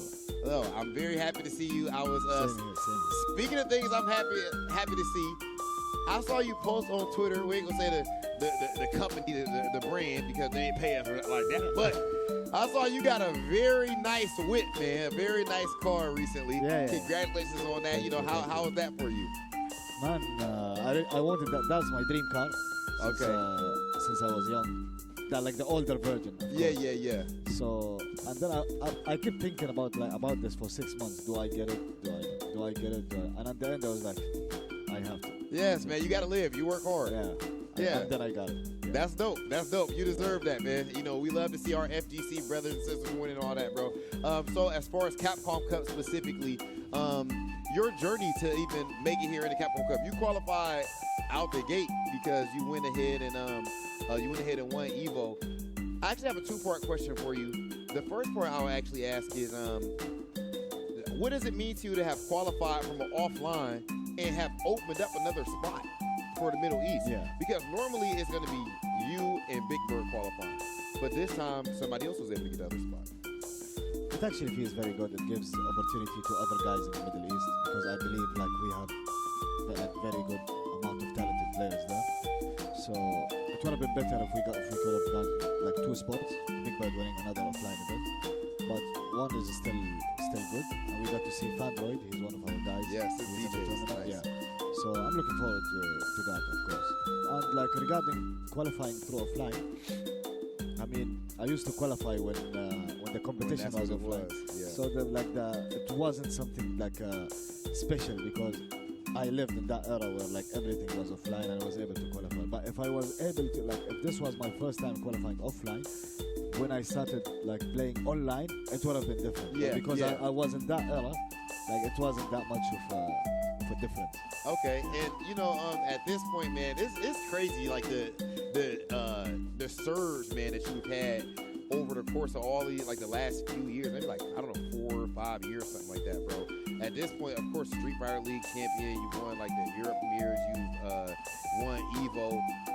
Specifically that Evo win, that's the biggest tournament in Street Fighter history. Like I think it's it actually broke records. Like that's the most interest we've ever had, over 7,000 entrants. And you go up there and win it. You're the first Middle Eastern Street Fighter Evo champion. Just, you know, is that your favorite life moment? Yes, 100%. Really? Yeah. Okay. So what was? I would be lying if I said that. Okay, so just is there any way for you to explain the emotions of that match, that last match, man? Yeah. You versus Minute. Like, what's even going through your mind? A lot of us never even been in a situation like that. What's going in your mind going into the last game where you were close to winning such a big tournament? Because I'm so experienced, like in playing a tournament, I set it like in front of my head. Just don't think about the tournament. Whatever. Just you win, you lose. Don't think about it until it happens. Yeah. So I let that like go away from my head, I just focused on the match. After the match, I'll see what I can feel. But during the match, no feelings. Just in the match. That's just all. locked in. Just in the match. And After the match, I will see if I lose. Maybe cry in my room. But in the match, focus. Well, these players in this LCQ are going to need to focus up exactly how you did at Evo. Before we throw it back to that top 8, I got to ask you, you know, right now, of course, we got Punk and Problem X in winners finals. What are you thinking about the LCQ, man? Who do you have taking it? Man, LCQ is always Kapu Cup LCQ. To me, is as crazy as so difficult. Difficult tournament. I really think either Punk or Kaku gets the win. Okay. Well, I like that you actually gave us a pick too. Some people are like, oh, it's too hard to pick, but it's cool that you gave us a pick, man. Angry Birds, you are an ambassador for the scene. We love to see your success, and we cannot wait to see you compete in Capcom Cup. Ladies and gentlemen, that's it for us right now on the Analyst Couch, fueled by Pagoda, and we're going to go ahead and send it back to Jammers and Rich. Always love hearing Angry Bird talk, share the thoughts. Make sure you check out the documentary that's come out recently on Red Bull. How do I say it? Mashallah, my friends? I think it is. I think that's how it is. He gave us a lot of approval. I think he wasn't really looking at you. I seem to remember. But, you know what? Those are interesting picks. There's a safe picks as well. But hey, there's other characters that are trying to be the ripple in the waves in this bracket. For sure. He echoed a similar sentiment that we did on the couch earlier, right? It seems like Punk, Problem, Kakaru seems to be the favorites. And they're all still alive in the tournament right now. But Kakaru is in the loser side of things. Punk and Problem are fighting it out to get that privileged pole position of winner's side grand finals. We got JB and John Takeuchi down there. The Rashid brothers, the Rashid twinsies, trying to play spoiler to all of this. So what, is John Takeuchi just had like the win dungeon and RPG or something? He's just been going through win boss after win boss after. Oh, true, yeah. He had to face Habiki. Now he's got to face his counterpart in JB, rocking the Rashid as well. And that's the match we're starting off with right now. The thing is, if you go back and look at John Takeuchi's journey, he started with JB, switched over to Rashid. He actually used SFL Japan to develop the Rashid, so did Jack Chicken as well. It took a long time to get there, and his team made it to the grand finals of SFL Japan. And the tech I saw him produce over time was phenomenal.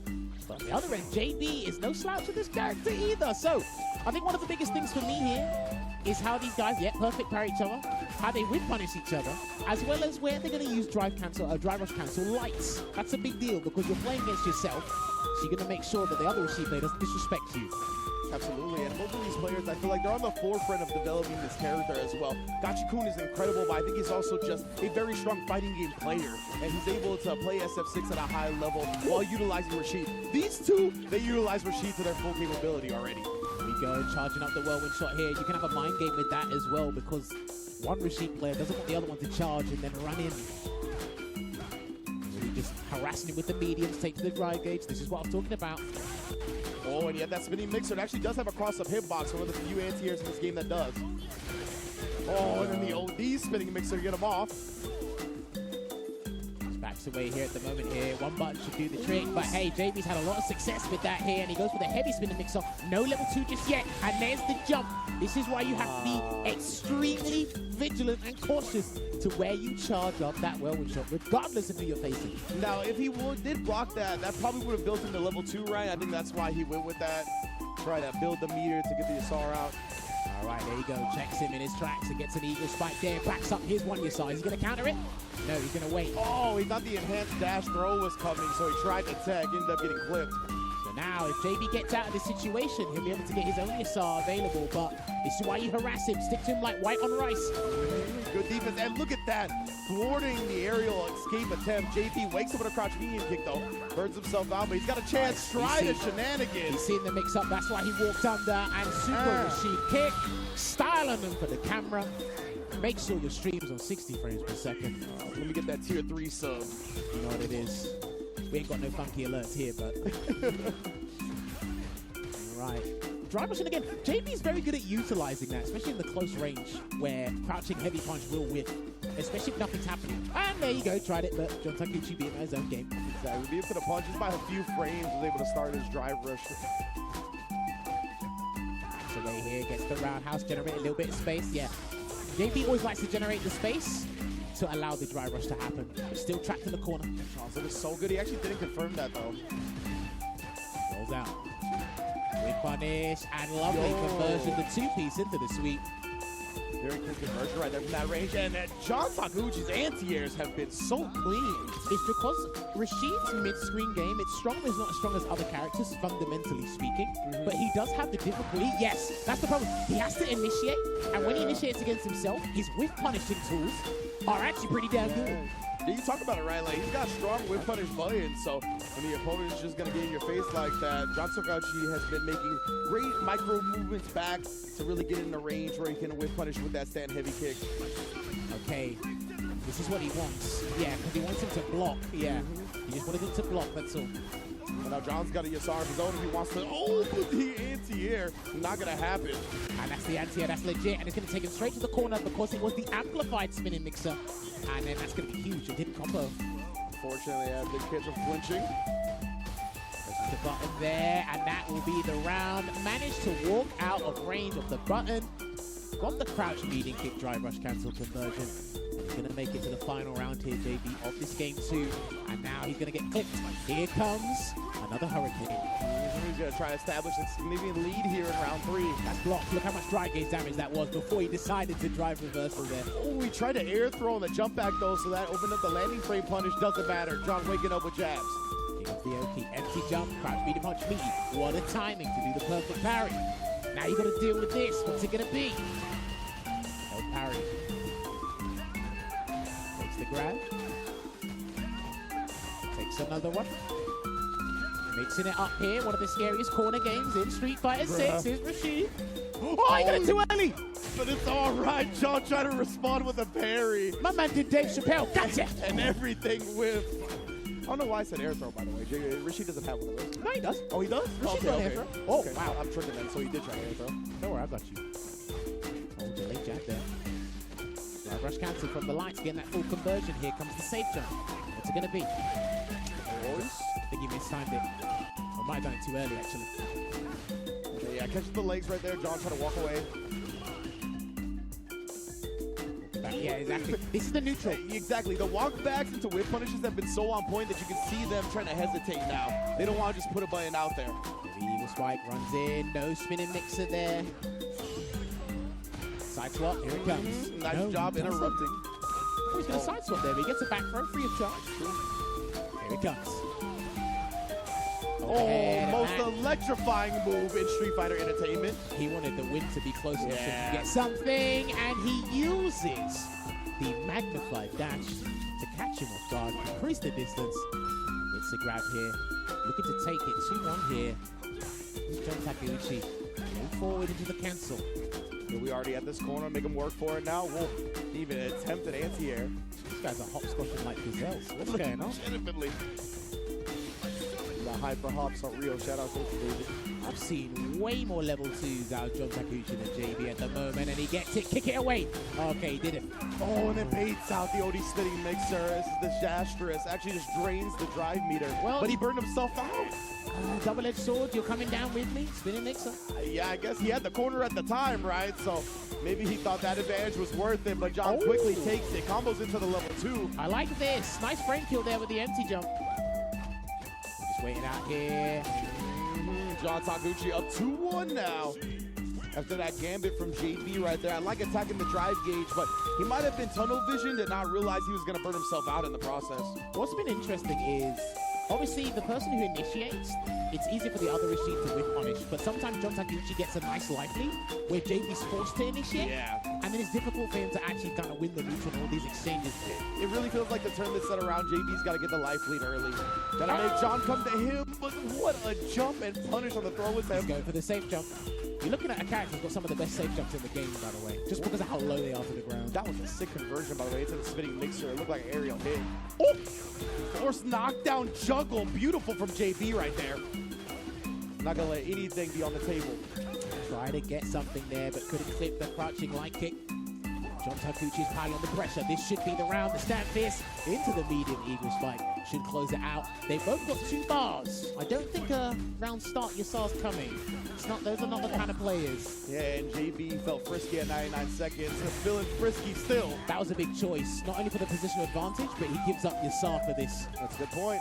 No more level 2, but JB, he'll take the corner, he'll take the drive gauge advantage, and he is working that right now. Dude, look at this meter build. He got level 2 back. That's Great what I'm saying. Oh, he's out. Counter hit conversion. This is big for John Takeuchi. He's going to push him out at his whirlwind. The throw tag here, he's got to deal with it. You still got to deal with it as it keeps coming. And then he clipped him. The Yasar was just a fast smoke screen. And then he takes that round to put him in set point. With a little people's elbow for your trouble. John Takeuchi on set point, but JB strikes first. Take him straight there. Is he going to activate? Yes, he will. Creates a little bit more space, and he's going to allow it to encroach on him, but he moved forward just to make sure if he dashes, he can grab the dash. Yes, indeed. We saw JB bet on that earlier. Forward throw. Closes the distance as JB here, and he's going to have to get a nice conversion to set up the safe jump. Yes, he will go for it. He's got level 2 now. Empty jump. Right. Not dead yet. Recovered in time to not get punched for that throw attempt by John. JB a pixel away from time to set up and a perfectly timed jump over the spinning mixer. We're going to a game 5. The most frustrating thing when you throw a heavy whirlwind shot is because of how vertical it goes after you send it out. You see them jump, you're like, please, for everything that is holy, can you just connect? And then they just manage to evade it, get that jump in, and like, yeah, give me a bigger hitbox, Capcom. Gives you a slight sense of false hope. This game's full of that. Oh, yeah. It's like when the Chiefs ran that play at 6 seconds and Niners still lost. But anyway, cross medium kick drive rush canceled. JB already carrying to this corner. Oh, you caught him reaching. Safe jump, here we go. Oh, and he knows the counter to it. That was fire, that was fire. He is a Rashid player. Yeah. I know that you know. We saw that earlier. That was one of his defense attempts on a jump over. He tried an air throw, just came up short. Backs away there. And there's the whip punish. That was good. Minutia on the movement. Rush in, good block there. Has to take the frame advantage, and this should be the round. He's got to spend everything. Make it count. Make it scale to the high heavens, because we are going to see a Super Rashid kick. Yes, and that was enough to seal the round. JB on set point. What a turnaround. If you had to ask me to forecast who's going to win this from the first game alone, I wouldn't tell you it'd be JB, but he's turned it around somehow. It's been a mix-up. Love that parry from John, though. Oh, and he baited him out perfectly. Hey, Rashid went to go back and get his house keys and then came back to punish. What the hell happened? He had all the time in the world, bro. And another parry attempt, but both players now letting him fly. Are we going to see a punish counter throw? No. He can't do the level 2 just yet. He can't do it yet. No parries. Beautiful pop-off again from JB. Signature OD spinning mixer into the Yasar. You couldn't do that in 5. He's on, oh, he did drive reversal. How's he going to get out of this? He might lose. That's it. No, he didn't have the amplified version. But it's okay. The medium punch takes it. JB stays solid all the way through in the white tee. Loser semifinals. Listen, I rave on about the Gao mirror. I find the Luke mirror funny. You can ask a few players about the JP mirror, but hey, I didn't think I'd be doing a Rashid mirror Street Fighter 6 this early on. I've got to say, lovely back and forth. But isn't it so fitting that it's between two historic Rashid players? You know? John Takeuchi and JB, ever since this character has come out, they've been on the forefront of developing him. The results have shown this is the character that they're most comfortable on, and both here in the top 8 of LCQ, beautiful set. What's interesting about Rashid as a character, because he's such an intricate character with that complex toolset, it takes a while to unravel it. Yep. But by seeing the mirror, where people struggle to deal with the safe jumps, to deal with the corner game, you saw John Takeuchi and JB actually respond accordingly. What I really love about JB, is as he was going through this set, the confidence was coming back. It didn't turn into hubris. It was just confidence, and then he had the bravado to use more EX spinning mixers under pressure because he turned into the driving seat. So this is really good to see.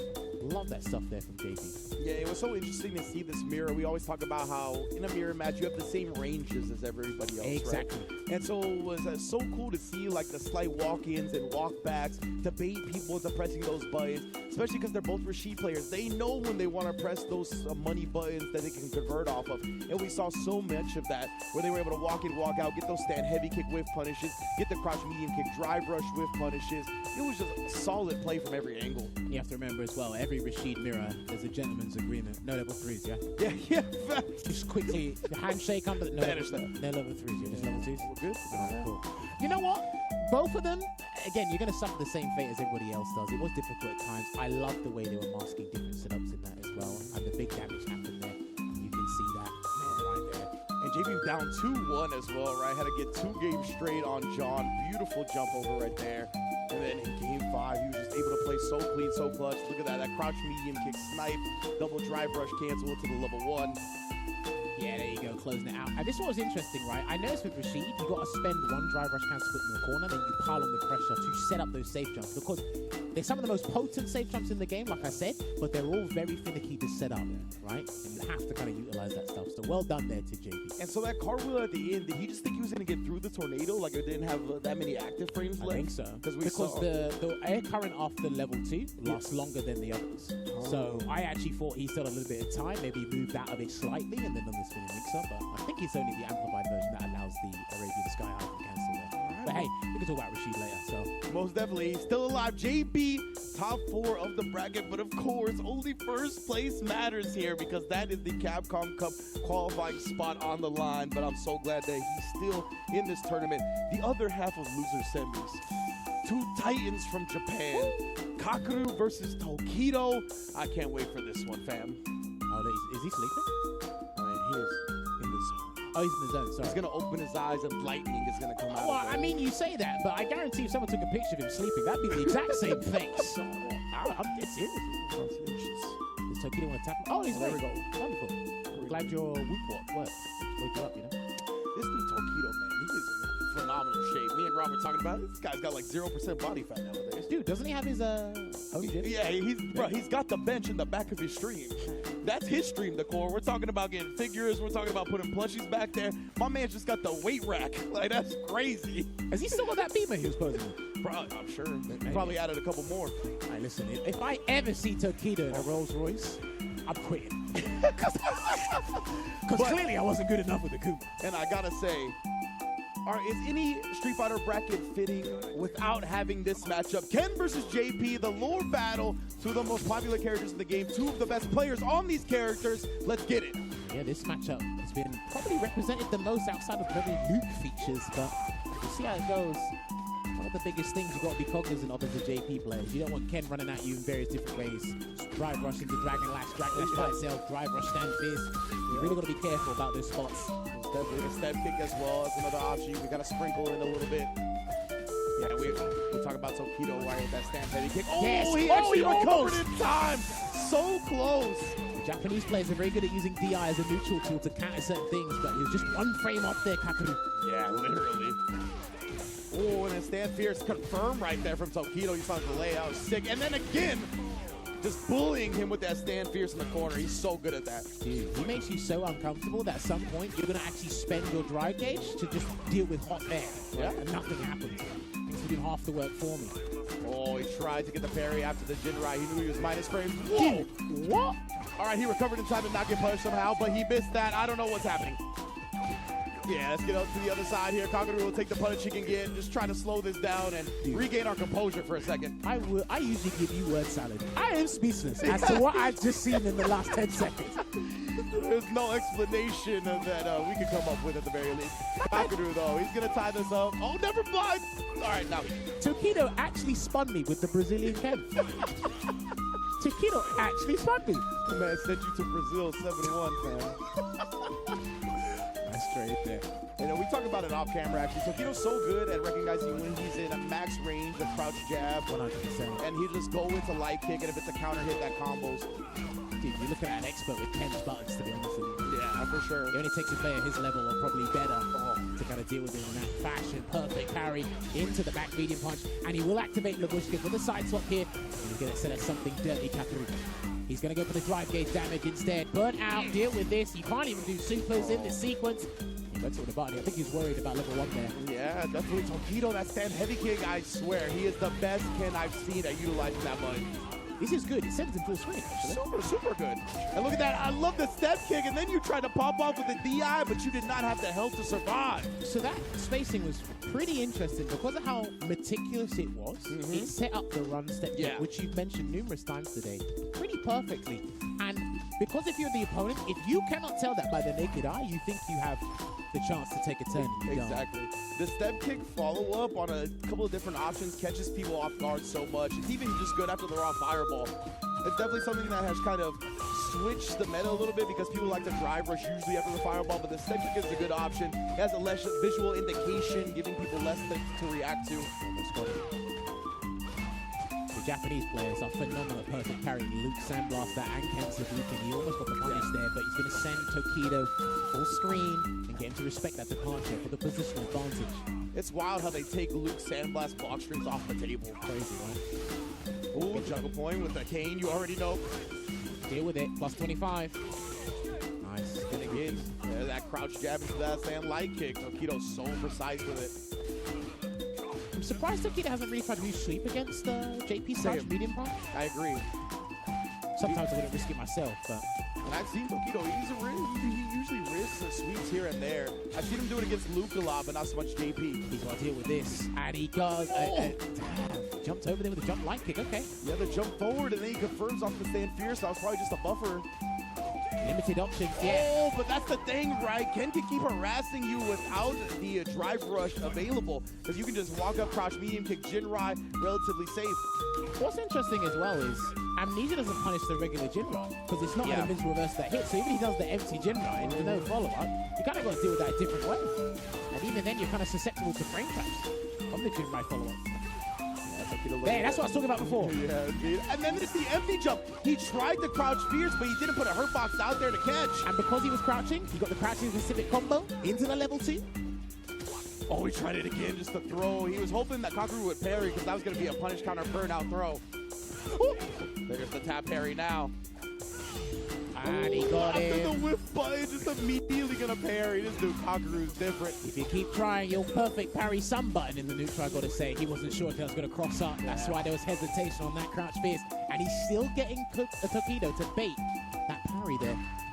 See it, right? Tokido definitely doesn't want to get his drive gauge bullied for free. Too close on the step kick that time. He thought the jab was enough. Yeah, he thought the jab would do enough hit stun for the spike to combo, right? That's why we saw that little flub for a second, but Kakeru's still in control. That must be such a weird situation as a JP player. You press the button, you think it's going to combo, doesn't come out, and you're like, damn, I should have done the conversion, but you don't want the conversion and the spike to mess up that. What a privilege. There's definitely some of the nuance about the character for sure. Punish counter throw. Tokido looked like he came a bit short on the range. Maybe it's supposed to be a bait. Step kicking away from the spike here. Not a whole lot of drive gauge to work with from Tokido. Tries to stay aggressive nonetheless. And does that thing ever miss? Nah, he don't miss. Well, you drive gauge, but it's now confiscated. It actually did burn him out. Oh, yeah, he's done. Indeed, Kakeru tying the setup after Tokido looked very in control for a while in that game too. Look, man, we spoke about this with the Arabic talent. Shouts to all those guys throughout Gaming Day. We had a nice long chat about JP. One of us said, it's like, look, man, he can just convert from anything, anywhere, and you kind of just have to do it. I mean, you know what my favorite JP acronym is, and that's juggle points. You know it, baby. This man. For days with the combos. Got rid of the government and gave him a new nickname. Yeah. I love that sobriquet, I'm not gonna lie. Ooh. And now, yeah, and we've seen that multiple times from Kakeru already, right? He sees the stand fierce, he likes to parry after, so love the throw adjustment from Tokido. Nice escape. He just didn't want to deal with the spike from the departure. Kakeru, the stand heavy kick.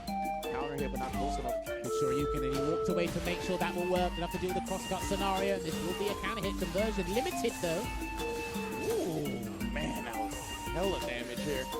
And that's a burnt-out JP, by the way, and he can still do that. Yo, the air! Yep, he's gonna get a conversion off that. That was nice damage. Does come down with a jump heavy punch. Level 1. No, he missed it! He missed time the meaty. What on earth happened there? Like you said, he was looking for that level 1. That projectile would have stuffed it. Oh man, this is a huge opportunity. Wow, he buffered it. Got Tokido to jump. The OD spike still hit the rafters and combos into the level 3. Another fortuitous moment here for the #1 JP in the world. And I promise you, he was actually successful with that Trig Lab against Zen earlier today.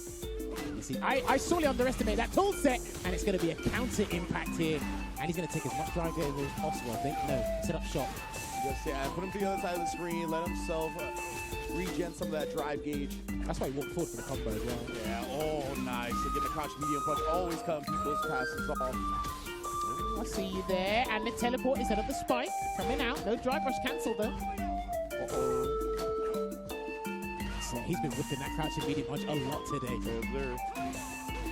Again, stealing right there, right? He didn't go with the second hit of the Jinrai, so he was able to steal his turn while Kakeru was processing what happened. Interesting choice of the level 3, because if he does OD Amnesia, he's burnt himself out. Which is why he tried to hold up probably to avoid a nasty situation. Exactly. He doesn't want to do the OD Amnesia. You see the backdash. He gets a little bit more drive meter to do the parry. He's out. He's going to just leave it, let it rock. Perfect parry, but he had the spike follow-up. Tokido was well aware of that. Tokido's got to run in. Yeah, he has to. Stopped him in his tracks. One track medium kick will do it. And it was that perfect parry. And that was pretty difficult to do because of how close Tokido was. You literally have no time to think. It's only react. And we saw Kakeru, he actually micro-walked after blocking one of those first few moves just to get closer, right? In case a fireball, in case something that was punishable came out. Like that stand heavy kick. If you do that stand heavy kick too close, it's also punishable. So I love just the micro movements from Kakeru. Stand medium punch.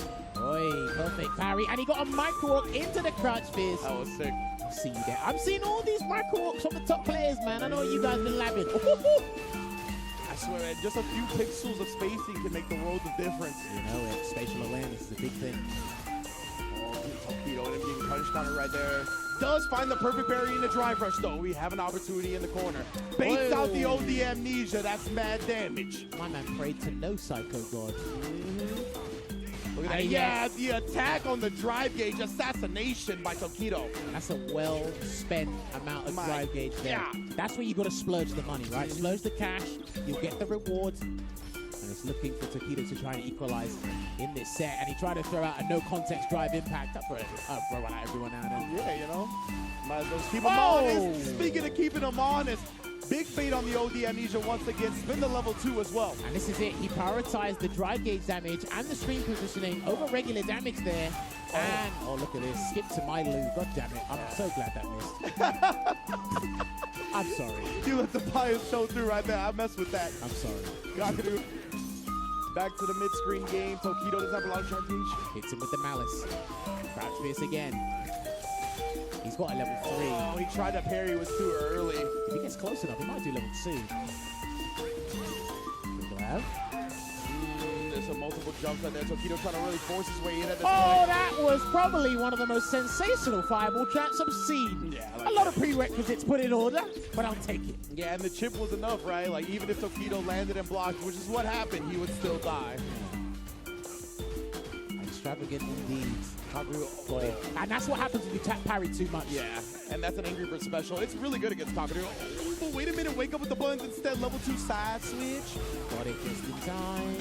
Gonna do that drive gauge damage here and then set up something nasty. Yeah, just regular departure, immediate and side switch for you. That was a big risk there from Tokido, I must say. Lovely delay of the cancel from the jump medium punch, and he needs this to replenish his drive gauge. Not even! Oh my, the damage off that starter. Just erasing Kakeru's life. Wow. I hope that was ice cold. The cinematic damage, my goodness. Tokido's like, yeah, Twitch, you see that one? You see him look at his phone? He said, yeah, Twitch, did you see that one? Yeah. Hit that one, high five. Look at the face. I love his eyebrows. He was like, oh yeah. Nah. He was like, that's going to be on High Five Top 10 to say the least. Here we go, final game between these two heavy hitters, Tokido and Kakeru. Back and forth, we've gone. What will the result be? The perfect parry, a stalagmite, didn't quite work out here, and looks like Kakeru's mixing up the positions of everything he's doing in the zoning game. Making it easy. Get that purple labyrinth on screen. And Tokido, yeah, he's doing a good job parrying here and there, but he doesn't want to get too overzealous about it and whiff. Yeah, but dude, but barely anything's happened and Tokido's burnt himself out. Look at this. Exactly. And now he tried that sweep that we talked about before, but Kakeru ready. Man tapped into the savings with no money. That That's a withdrawal fee, bro. That's overdrafting. Okay, you were limited, so I understand the hard risk you had to take. But unfortunately, that puts Kakaru at match point here for Tokido. Oh, he's trying to inch forward into a throw. Kakaru's still even ready for that. We were all silent until that throw set, by the way. Like, you could feel the intensity in the air. Oh, bit of fireball there. We'll confirm once again on the target combo. Baits him out. I think he's baited way more amnesias than they've hit. Absolutely. It feels like a 2 to 3 to 1 ratio right now. Ouch. That's going to go to the final round. Yes, indeed. Double drivers cancel. Had the sliver that I needed. Perfect from both sides. Let's get this final round popping. I said we're just flinging out the perfects here like it's a charity event. Let's do it. First blood might take it. Wow, he actually run canceled the stand fierce and got the throw off. You can tell Kakaru is respecting him right now. One wrong Base it out, of course. No, that's not good. Is he going to level 3? He's not going to take advantage of it just yet. I think that's the wrong combo. Oh, the backdash from Kakaru. He actually managed to avoid the throw and punish. This is it. Do or die. Tokido, if you're burnt out, this is going to be, this is going to be disastrous. Faint into the grab. You've only got level 3 to work with. And he jumps away. Kakaru's still hesitating when it comes to the jumps pressure. away again. He's just trying to stay really safe with the pressure. Look Dude, at this. he 3 does air-to-air not jump backs. He doesn't want to commit to anything. Oh, the amnesia, no punish though. Oh, the level 3 in response to the overhead. Right, by the time this is done, he's going to be fully refreshed. Oh my goodness, putting Kakaru on life support. He waits, yeah. He just waits. He's got to put him in burnout, surely. Oh my goodness, Kakaru, he's trying to figure out the plan. Please do not jump. He's just got to wait. Beautiful parry. He's trying to hold on to his drive gauge by any means necessary. Push him away. He still has OD Torblan if he wants to work with it, but he wants to play this as safe as possible here.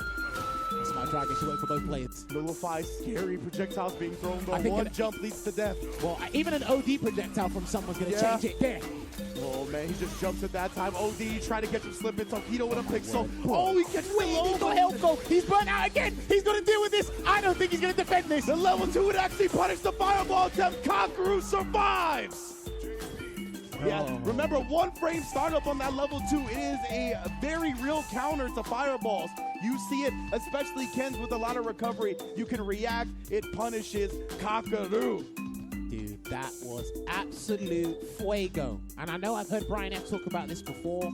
More JP players are starting to do that.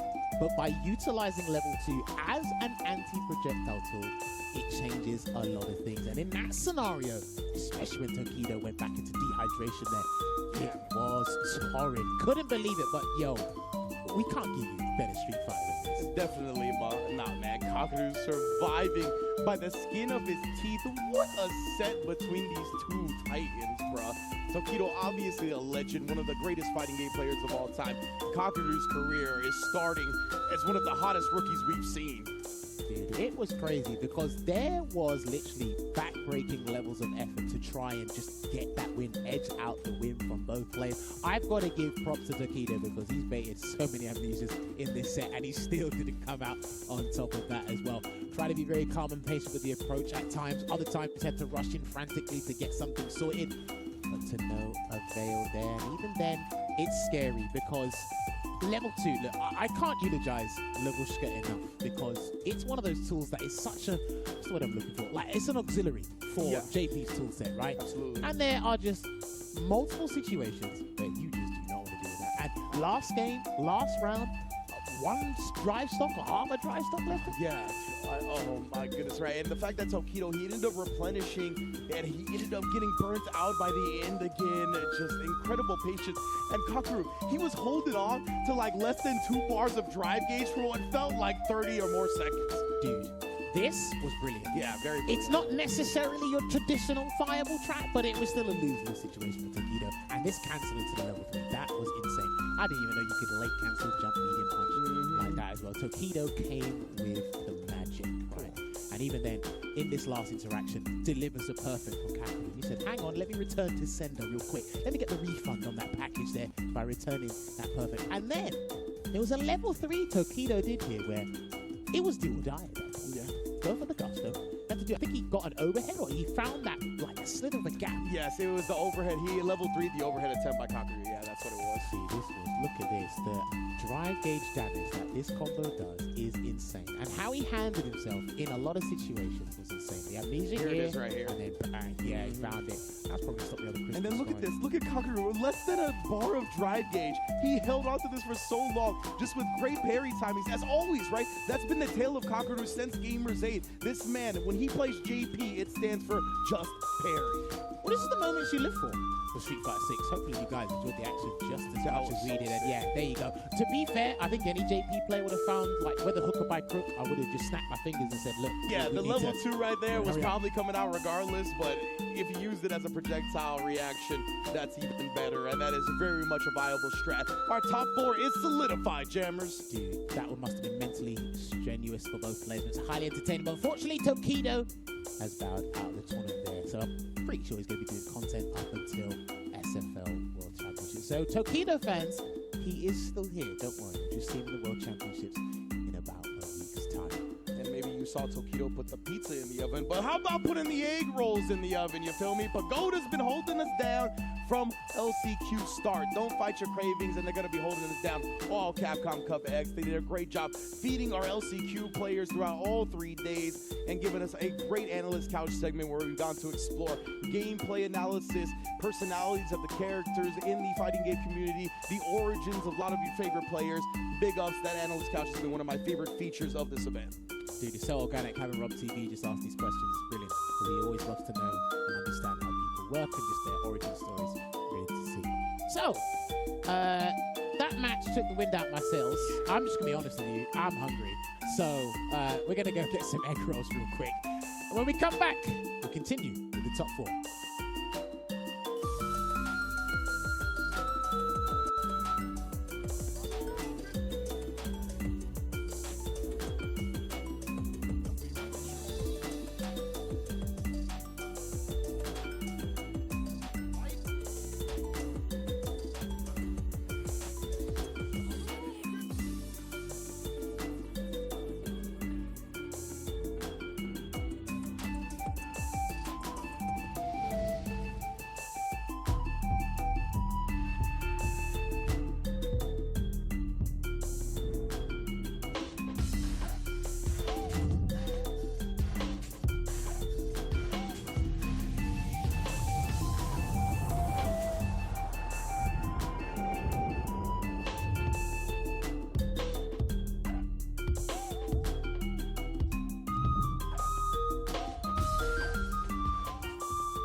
say is thank you for tuning in so far to this amazing LCQ weekend. We started with over 300 players and jammers. We are down to the final 4. That's what it is, baby. Twitch.tv/CatConfide. Shouts to all the YouTube viewers as well watching here. Listen, we got to crown our LCQ, and they will be joining Group H. So the CatCon Cup starts on February 21st, so do keep an eye out for that. If you are just joining us, we can show you the bracket real quick, show you what has transpired thus far. This is the top 8. You go and check out the bracket, exclamation mark bracket in the chat. See what happened in top 16, how we got to this point. But we see John Takeuchi try to make the waves, but JB stopped in his tracks after losing to Problem X. So who they go up against? Kakaru, who's been having a great losing run thus far. They've been nail biting, and he's actually been having nail biting runs since pool. So hey, listen, he's making sure that he teases you guys with those nail biting pictures. But we got to go back to the winners final. Indeed, man. I'm gonna keep it a buck. Oh, talk to me. Do you want to be professional about this, or do you want to do UK versus US? UK versus US, James. You ain't even gotta ask, and brother. then it's specifically because me and Problem are actually from similar parts of the woods. We're from West London. Okay. So me and Punk are on the opposite sides of the country, but nonetheless, still rep. That's my dog. He was in California for a little bit. We can go back to those days. Punk versus Problem X, just for a little bit. Winners finals.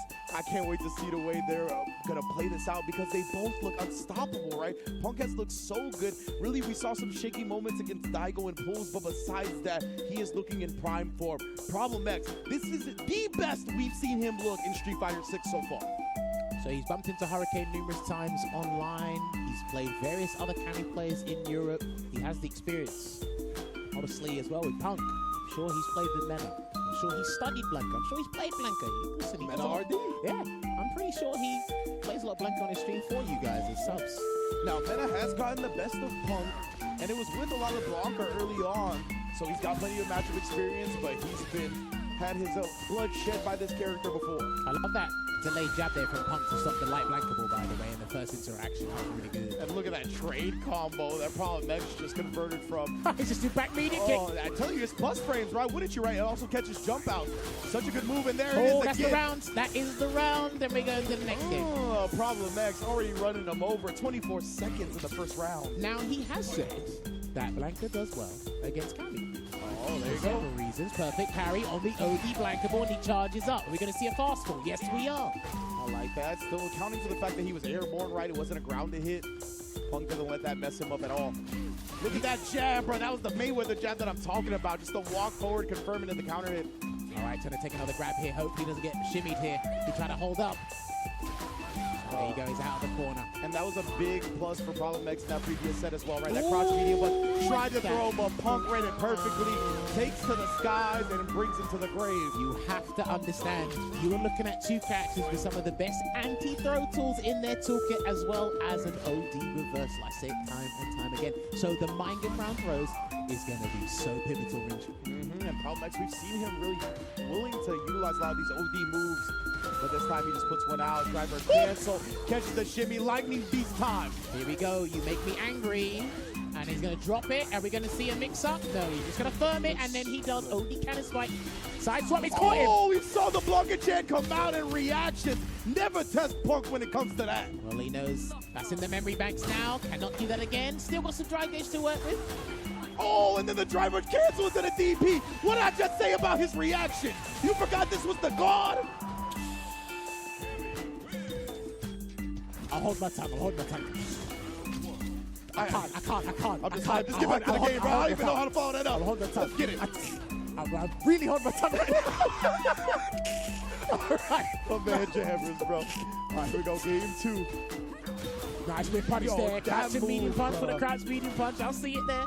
He's been so on point with that. I love that the light Blanca ball just get back in his face. So Problem hasn't used all his defensive choices on defense the crouch yet. medium punch. Go ahead, Jammers. Now, Problem X hasn't used all his defensive choices on defense yet. Punk has, and that's going to be the round. Okay. No, not quite. It was too low to the ground for the OD up ball. Yeah, we still haven't seen Problem go with that. Like the air ball in response to a throw attempt. Even that wasn't there, but he saw the pursuit and just canceled. Because Punk's done OD cannon spike, he's done the anti-throw kick, the dive kick, he's tried to hold up, he's done everything. Wow, that was meaty on the back. Bro, that shaved Blanca's back here. What the hell? This is it. He tried to do he wanted the air ball there. Yeah, I thought the throw was going to come. He down here as well. And a lovely meaty back medium punch into the grab. And there it is. Baited out Punk now. A round away from going up 2-0, and he's got 3 bars to his name. Both players do. Do you know what the interesting thing is? For Problem's mental state, I don't think he wants to lose this winners final. Not just because it's Punk, because it's who's waiting in the losers. Yeah, that's true. JB and Kakadu in loser semifinals waiting to duke it out. Punk, I love the patience from both sides right now. And then again, the walk-up jab, catching the crouch medium punch. His jab usage, bro, it's on another level. I like how Problem instills the fear. When you knock him down, you have to make the choice trying to evade. But that lovely whip punish there. Again, his favorite button with blank is crouching medium punch. It does so much work for him, and he will do the ground shave rolling because he needs to recover as much ground game as possible. I don't think he's going to hop in. No, he will hop. He actually does, yeah. He can't put down a plushie because he'd already... Yeah, we know the level 3 from Punk. The reactions have been on point. No, he too actually early. pressed it too early. Thought the dive kick would come. That's the danger of trying to anti-air Cammy, man. Oh, these guys are with him crouch medium punches, but they're so good. He can still lose here, and that's it. That will be game 2. The meaty able to combo into the crouch medium kick right there, and the drive rush available to take a 2-0 lead. FlyQuest Punk trying to get into grand finals. Because he knows, because he's trying to do OD vertical attack, he's trying to get Punk to say, like, let me wait so I can hold up to the air blank ball, let me hold up and jump out of the corner. But Punk, he's on almost a similar psychological wavelength with Problem. That cost a lot of money. Very confident. Yeah, it was the OD for 2 and then a driver cancel for 3. So Problem, he's built up some bar now and a beautiful parry after the lightning. I think that's a -3. I saw the nod of approval from Punk there on that perfect parry as well. Yeah, because that's like a -3 move, right? A lot of people like to parry on those moves. Okay. That's very dangerous for Problem. He's burnt out now in the corner. He's got 1 bar to respond with. It's technically a free stun if you think about it, but he hopped his way out. That's fine. Probably wouldn't spend the bar there. I love this from Punk, though. He's not tunnel visioning. He's not thirsty. Just walking him down to the other wall. And got caught with the hooligan mix-up. One more drive rush. Will not close it out. Oh, yeah. Oh, no, well, he built it in time. I looked at the wrong gauge. Punk the God now. 1 round away from grand finals winner side. Defensive choices that have been letting Problem down. The neutral game has been fantastic, and he's going to activate Lightning Beast and pop him in the corner. I think he might have to grab him after this goal, but he might have other plans. Yeah. Oh, and then the OD again, right? Every time he's trying to set it up there, Punk has been throwing. Oh, it's coming back. It's coming back. Oh, I thought he was going to be able to juggle in time. Still had to deal with it, though. And the plus frames in the back medium kick afterwards. No flinching from He's Punk right now. Yeah. He done the OD blankable because it takes a drive stop away, so he tried to burn him out. He got his objective. Still waiting, quick spin, nothing. Indeed, a parry here, just trying to find some way out. Gotta be careful with that, though. He doesn't have a lot of drive meter left. And the punish counter on the jump in burns him out. I love that he done that anti-air late as well. Yeah. The recovery of the jumping attack. Precisely. Do it a little bit early. You don't get that punish counter. Crouch medium kick. And damn, that felt like the Revolutionary War. Was this 1776, man? America. You steal our language. And now you steal the victory as well. Oh, man, that was good stuff.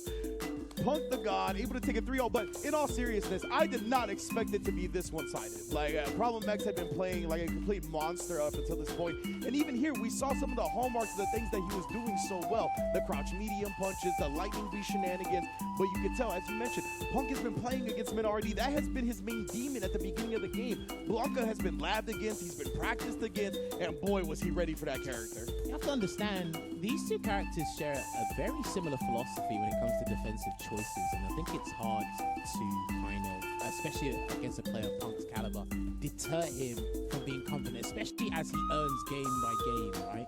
Now he can afford to bait, he can experiment here and there, because I think all of Punk's reversals hit.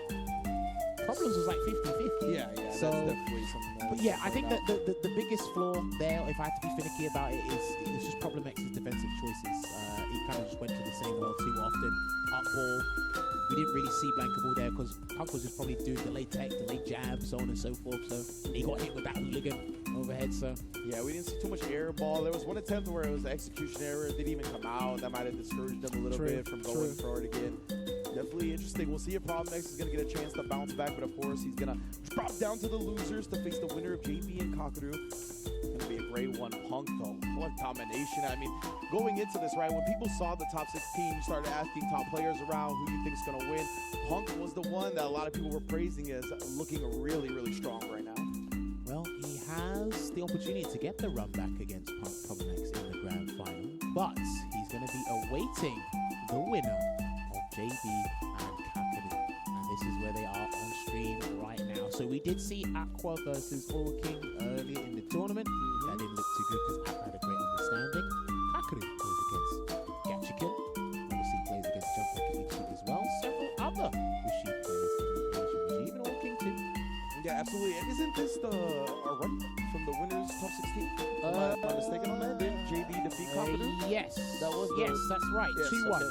So JB actually defeated Kakadu 2-1 in top 16. Now the run back. Kakadu, of course, looking to avoid the double jeopardy. And it is 3 out of 5 territory now, as both players have made it to the promised land. This is loser semis, one step closer to qualifying for Capcom Cup. Well, this will be the interesting thing because again, you see Rashid going up against the likes of Leica and JP, or some of the nastiest level 2s in the game. The Japanese are incredibly fantastic at defending against ESR.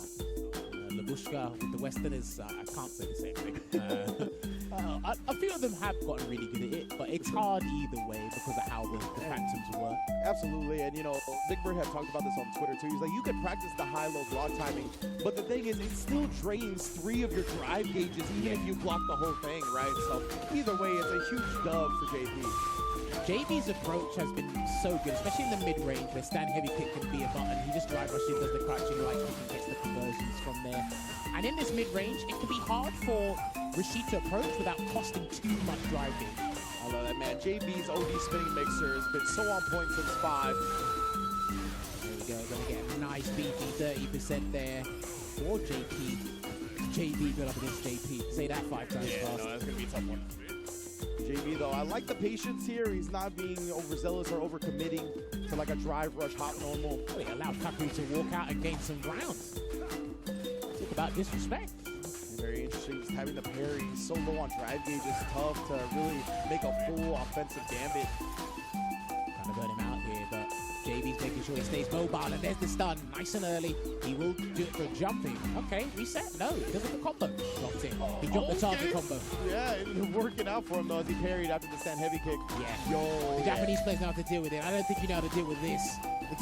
It's a grab, so it's fine. Oh no, it comboed. I've never seen that before. Yeah, only for a little bit at least. Punish. Actually, big punish. He could have taken the game. He definitely could have. A drive rush cancel would have burned himself out, but it would have given him enough damage to kill. Let's wait for this round to close out here. Trying to do a fake phantom, and he almost caught the recovery of the OD departure. And he gets it. Yeah, he knew it. Scared money don't make money. Do not make that the same mistake again. Ain't that right? And JB, I mean, that's a clean dub to get because he's got 3 bars to his name here. And a round advantage. What are we going to do? We're going to set up shop until level 2. Oh, yeah. Love it. Didn't go for the roll follow-up there. Just allows Yasar to come out, drive rush in. It's still looming in the midst. Great defense so far from Kakadu. Does end up getting cracked open at the end. Mitigated damage. He tried the reset. I respect it. I promise you, everyone is starting to match there because they see the reset. Side swap? Yes. And now, how are you going to get out of this corner, bro? Kakadu, oh, he keeps trying to walk in and out, bait him into something. The crouch medium kick sniper. Now that's done heavy punch there. No cancel though, and then drive rushes into a whirlwind shot, and there's the check. Kind of hit conversion into the stride ball. Oh, we almost got it. Oh, okay, so can you block this, JB? He did. He does. He's block doing it, but he gets burnt out. That's what we talked about. Doesn't work, the projectile covers the level 1, and that's why we highlighted. Even if you got the block timing, it still drains 3 of your drive gauges, fam. Do you know what's funny? You block all of it, you're like, finally, I'm out. Yeah, They slam the door in your face. No, fam. The projectile that covers the level 1 reversal attempt, Kakadu just got all the layers. Stay locked up. No convict music here. Oh, he's trying to get the cross up there with the jump leading kick. No dice there. Drive rush into the throw. He's about to put another level 2. Where did this man get that super beater from? Never forget that win throws yeah, on that's plus. the game. Beautiful bait from Kakadu, right? He knew that JB knew he had 2 bars. That target combo is how you set up the true block string. So he just waited after the heavy kick for the drive reversal. This guy's smart. Dude, heavy mind games induced. And there's such interesting mind games around target combos in this game, because the vast majority of them actually do have a gap in between them. Yeah. And that's a plus on block normal anyway. JP stat here to get +2 as well. So if you try to drive reversal that bad boy and he doesn't commit, you are punished for days. How about that? No health. You're trying to get out of the wormy situation, precarious situation, I should say. It's a conversion to light eagle spike, and that was mistimed, but it was fortuitous for the 20% on the back foot. Indeed, and JB finds another hit. Oh, and the overhead as well. People's elbow. Yeah, how many overheads has he hit like that today? Good amount. Back front. You already know, man. That's how people get down. They're dry rushing out of the corner. The back throw is coming. Oh, and then he caught him in the tracks. No cancel into the eagle spike. Sir. Okay, yeah, he can DI back because he will die. Doesn't have enough health to survive that. Will he continue to try? No, he does not. Just gets the crouch medium. Good situational awareness and discipline there from Kaku to not respond with the DI back. There's actually more nuances to that situation that I'll explain if we see it again. Dodges the whirlwind shot, but to no avail. Man, and JB is so low on the drive now. Beautiful avoidance. Never mind. No, never mind. Almost. That backup slide does not have as much range as the Rashid play would want it to do. It's not Vegas slide, but jumps again into the sky high, and that's going to be a pickup there. No level 3 to make me upset, but still getting the anti-air. Oh, he's going to build level 3 now? No, he's not. Okay. Just going to go into the level 2 here. Not much meter he's still going to have. Level 2 is over. Okay, set up something and then make it nice and easy. And there you have it. Great stuff from Kakaru, able to tie up this game too. He's a bar away from another level 2 as well. That's the privilege of having those great super arts. This is it. You can tell. Like I said, Rashid's got great buttons, but if you're going up against someone like JP, blew up the DI attempt. Too many hits for the armor, and now we get a level 2 from JP. He's got to let it walk. Yeah, he's got to let it come into the string so he can make a true block string. Yeah. But he gets a throw. Got him holding that once again. Looking good. Don't get too comfortable, my friends. Look forward, pestering away with that. I want to see JB throw one more time because Kakaru, he'll bring out the OD amnesia after. Oh, but bringing out the level 2 instead. Side switch, he got the parry off. Oh, that was exquisite. He managed to get out, and he's going to get a conversion as well. Pop out, not even do it just yet. Ooh, is that going to be a great mistake? He's caught him. Oh, okay, I thought that would have anti-air, but it didn't. Looked like an empty jump, perhaps? I'm not sure. Drive impact, though. Kakaru had no answer, no meter. JB tying up the set. That was a beautiful sequence. Those last 15-odd seconds there for JB. Managed to evade the Labushka, get out, get a conversion. He set up a nice situation. The amnesia scared me off of the crouch beating punch. Oh, yeah. Then he set up the Yasar. He was able to do that. JB, listen, for a while I've been impressed, especially with the development of the Rashid in this one. And Frosty Fountain cemented it for me, how well he's been doing with this character. It's awesome to see, man. Oh, and then just feeling frisky to start it off. 99-second drive rush overhead. He goes to the spinning mixer conversion as well. Gets a grab. I love this. He's not been afraid to throw Kakaru at all. Yeah, he wants to force out that OD amnesia. Give it to me, dog. And he woke up with a roundhouse because he thought you're thinking amnesia's coming. Yeah. And that's why he jumped to avoid all trouble. Man, JB. But what an offensive sequence to start game 3. And then again, the throw on the drive rush. Kakaru trying to react to the button with a parry. Dude, his round start mind games have been phenomenal. You'd almost think he's an anime player. You know, he's dabbled. Oh, beautiful sweep on the whip button. Here comes Yasar. Just wait it out. Yeah, he's waiting before he pounces. He's waiting before he pounces. That could have been a free grab. The mind game super strong. Wow. He's juggled, yeah. It wasn't on the ground, but he's going to get a pickup here, and he's going to set up the safe jump. Oh, yeah, he's going to do a different one. Oh, okay. Gives you the right frame I think, but it still works out. He keeps throwing him and then baits it out at the perfect time. What a switch up from JB. Nod of approval there from Kakaru. Look, he could do nothing but smile. He was like, damn, you were really right like 7 times in that round. All right, he got me. I respect it. Let's see if Kakaru has anything left in the tank to turn this around. 2-1 here for JB. Goes to the frame trap there. And again, it's just that movement he's been utilizing from round start, monopolizing that space with the drive rush into the low, crouching short, or the overhead, really getting Kaku to think about all these options. Great tech throw, you know, because he drive rushed out of the corner, he wanted that back throw again. Perfect parry, and that's what I mean, right? If you have a move that's like 5 frames or faster, that should be fine to interrupt buttons into the Arabian Cyclone. Absolutely. There's some funky situations where you gotta go with like a projectile invul move, but that time it was clean. Well, it's a physical hitting move. It looks like a projectile. Oh, okay. It's a physical hitting move, so. Oh, okay. Stopped him in his tracks. I think he has to burn himself out to try and get this round. He'll be more than happy to do that as long as he actually closes this round out. Level 2 juggle, that's going to be enough damage. You already know. Not playing around here is Kakaru. We saw Tokido make that mistake earlier today, but he made amends and Kakaru just said, no, level 2, spend it. I know the conversion. Try to walk away, catch him through, taking and pressing the button. Yeah, I love that from JB too. Not even parry on the feint goes. He just knew, walked forward and made Kakaru block. Yeah, every time he goes for that wall cling, the spike is there. Pops into a trig lab, unfortunately. Runs into a trig lab. You gonna do anything else? Maybe nosedive into that? Oh, there you go. Man. Yeah, he's trying to hold the parry. And that's what I was telling David the other day. Until you can eagle spike like that. Wait a minute, bro. Wait a minute. What a tech throw here. Just trying to walk up in his grill. Oh, air throw from JP and Kakaru. Such great defense. Catching fierce. He died for the corner, interestingly enough. Someone's waiting for a button to whiff, but he jumps in. And he cancels to the OD departure as well. He just want to give himself a great position. Throw. Oh, looks like he tried to anti-air with something. And he's going to make this nice and easy. Level 1. All right, Kakaru tying the setup just like that. 2 up. Forced into game 5 here. The simultaneous drink. Stay hydrated. They've literally done it on the same frame, the same pixel. That's how you know, bro. Clip it and send it to us, please. Like, legit. Yo, Kakaru looks like he's having a great time. I think James called it a nervous smile earlier, and it might be kind of some nerves, but he looks like he's thriving. Get this. Kakaru versus Yen, 3-2. Kakaru versus Tokido, 3-2. Another 3-2's about to happen, featuring Kakaru. Man, bro. The Kakaru fans have their heart in their mouths. Definitely at this point.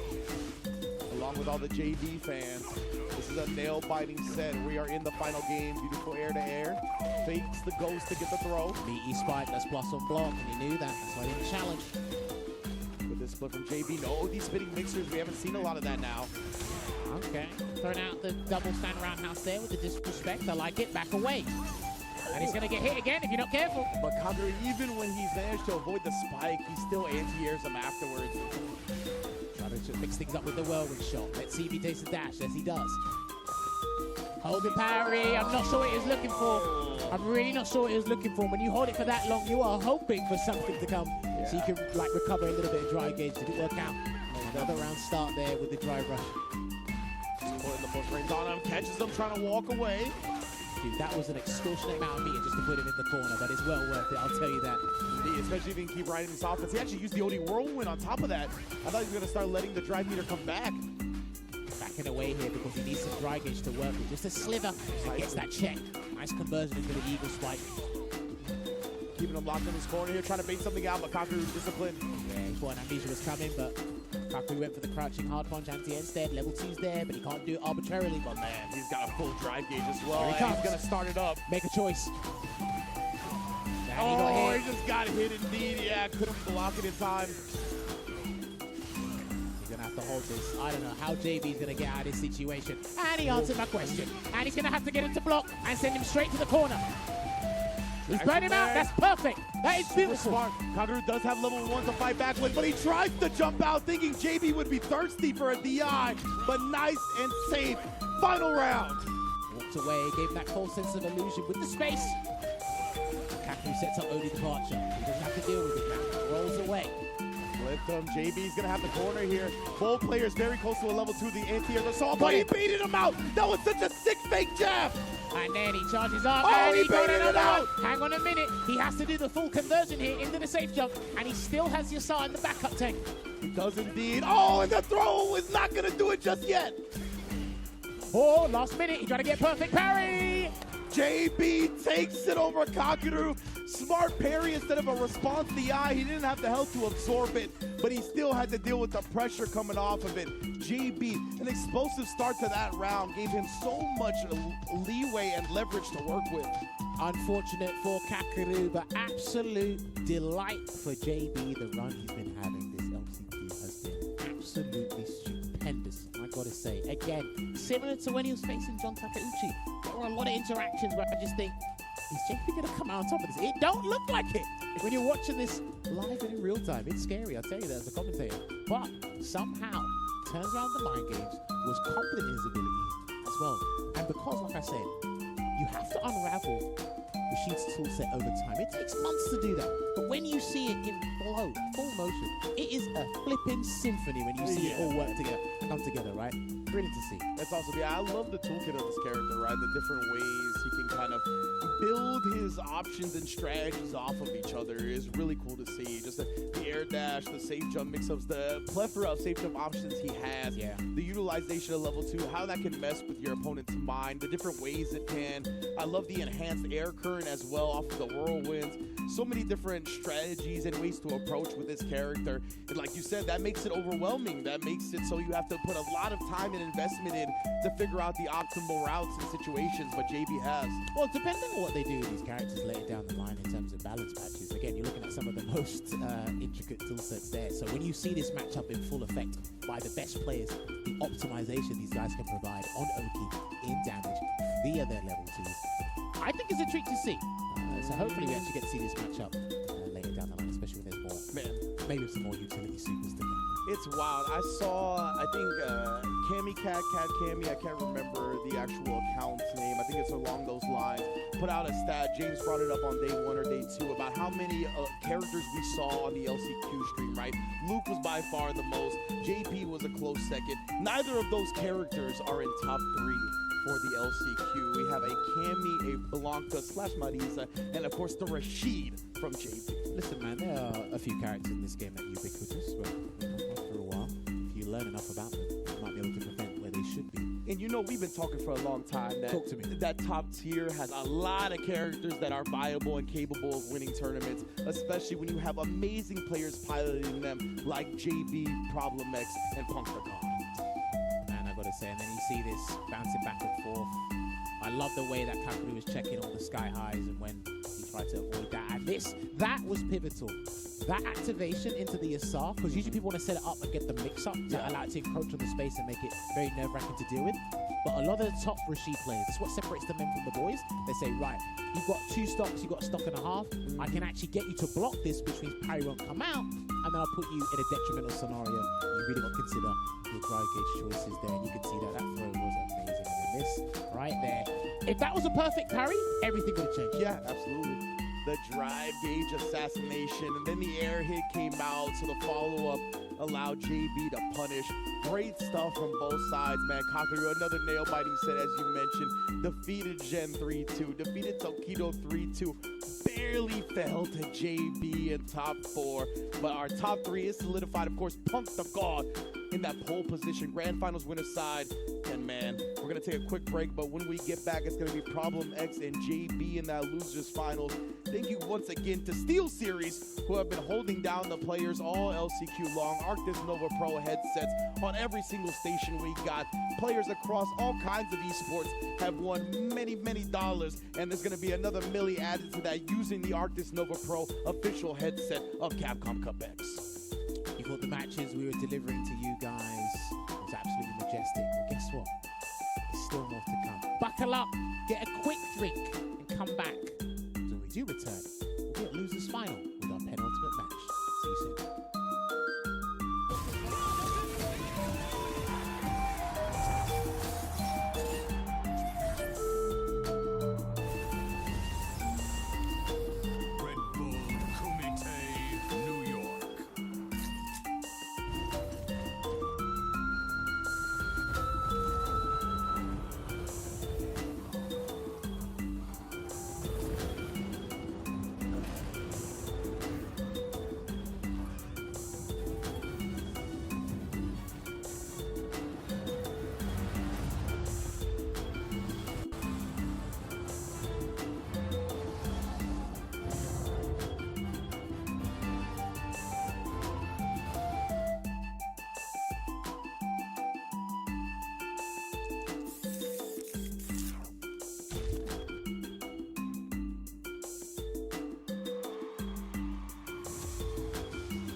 matches to go here at the Capcom Cup 10 LCQ.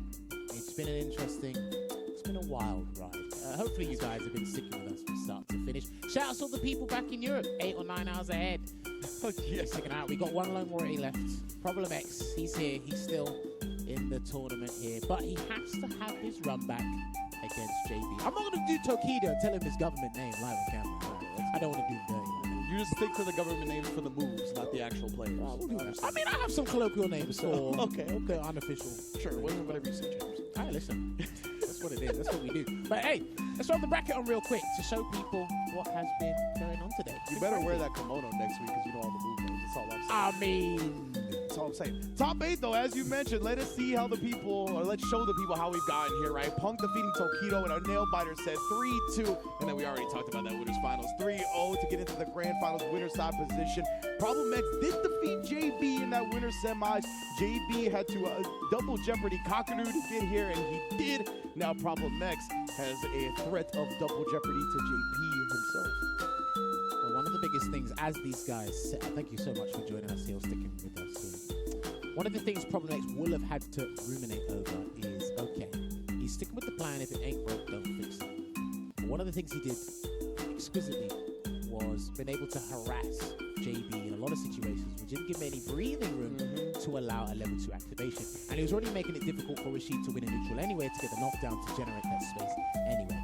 Hopefully he can keep that up. JB, the momentum's actually with him in terms of how he's been playing the game. So he probably got some quick tips from Mena. So, and we talked about, right, Spinning Mixer actually has to cause some hitbox. Wow, pops off, well aware that that's still plus frames for Problem X. This was already a substantial difference to how these two encountered in the winners semifinals. And then you see the backdash on the throw attempt. JB, a lot of right reads on defense early. Drive rush in. These guys are going to slug it out with all the drive gauge options. Yeah, that drive rush, that heavy kick, it's got a bit of a disjoint on it. The toenails don't got a hurt box. Dude, these guys are epitomizing active movement right now. Nobody is sitting still.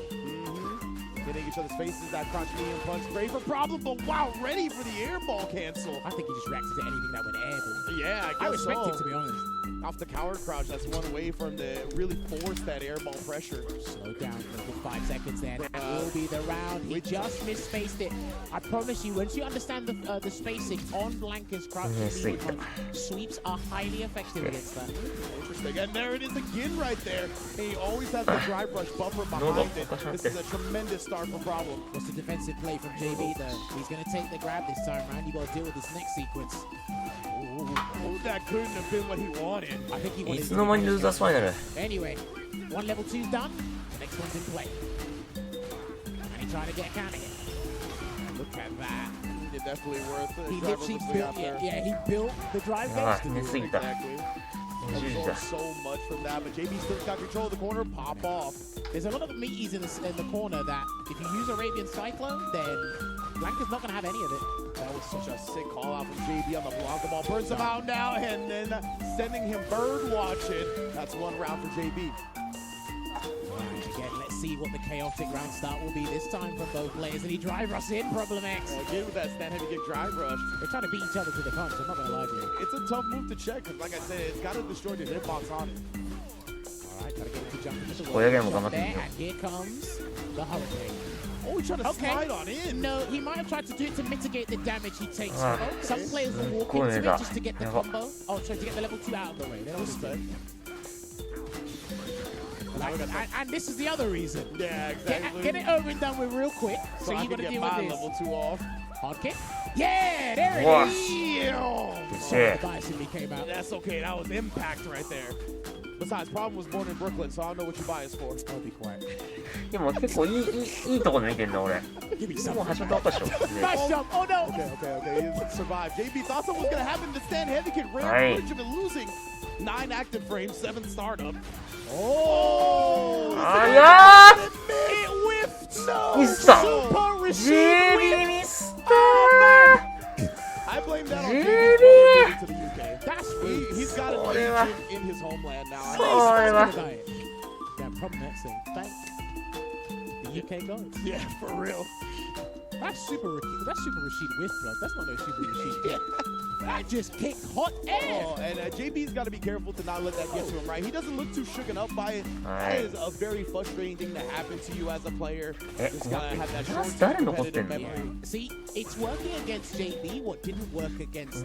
トナメ見て、トナメ。 It's the thing where it's like he's going もうずっと寝てた、もう。 meat setups that Rashid has, but he's not having any of it problem. Oh, and finally, once one hits, he wrote it いつも all の the や way つ to the やん、 round もう。 victory, right? So we'll see や how っぱちょっと problems やばい、眠いっつって軽く寝たらもう、 One reversal could cost you the こ game. の時間みたいな。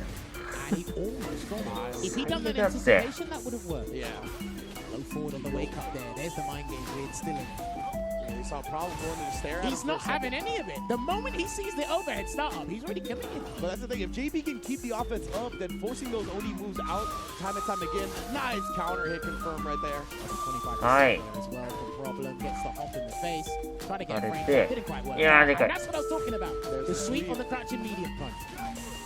Oh, and then yeah, so he takes to the sky, and another one for problem. But this is what I meant. If he's gonna keep doing the OD, he's gonna eventually burn himself out, and you have a big opportunity. He's got to play with the stun, and as soon as the Yasar's gone, he's ど got う to す take る the stun. 押し込んで。 He's got to take it, and he did it. He did it. He gets the landing frames punished right there. Still さ trying か to ら escape. ライン押し上げて、あー取っ Whip ちゃう crouch ね into the crouch fierce this time. A little bit of extra range, right? Once he saw that sweep come out, that's when he started pressing the Reach crouch him, fierce. This is insane. They're both like drive rushing at different rounds, really scaring the other guy. What a check. Lovely spacing. え、これずっと美咲ちゃんに。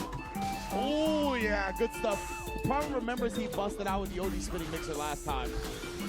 All right, Lightning Beast. Now this whole sequence, it won't allow him to replenish his drive gauge until the sequence is done. That's when it starts. Okay, blocking it out here. Yeah, but JB not risking parry or anything like that. He's got enough drive gauge to weather the storm without a risk. He needs to get the level 2 though. He's very close to it. He can block something else to the level 2. There it is. Here it comes.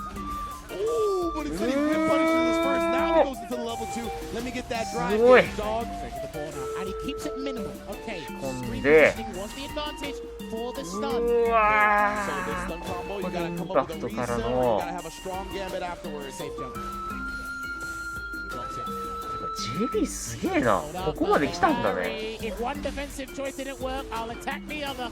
Very smart for problem. Making 俺 sure 今 that 日 JB のこと Friday got the し lead か on 喋 that ってなく very ね、俺。 punish combo, and now it's up 2-0 in losers finals.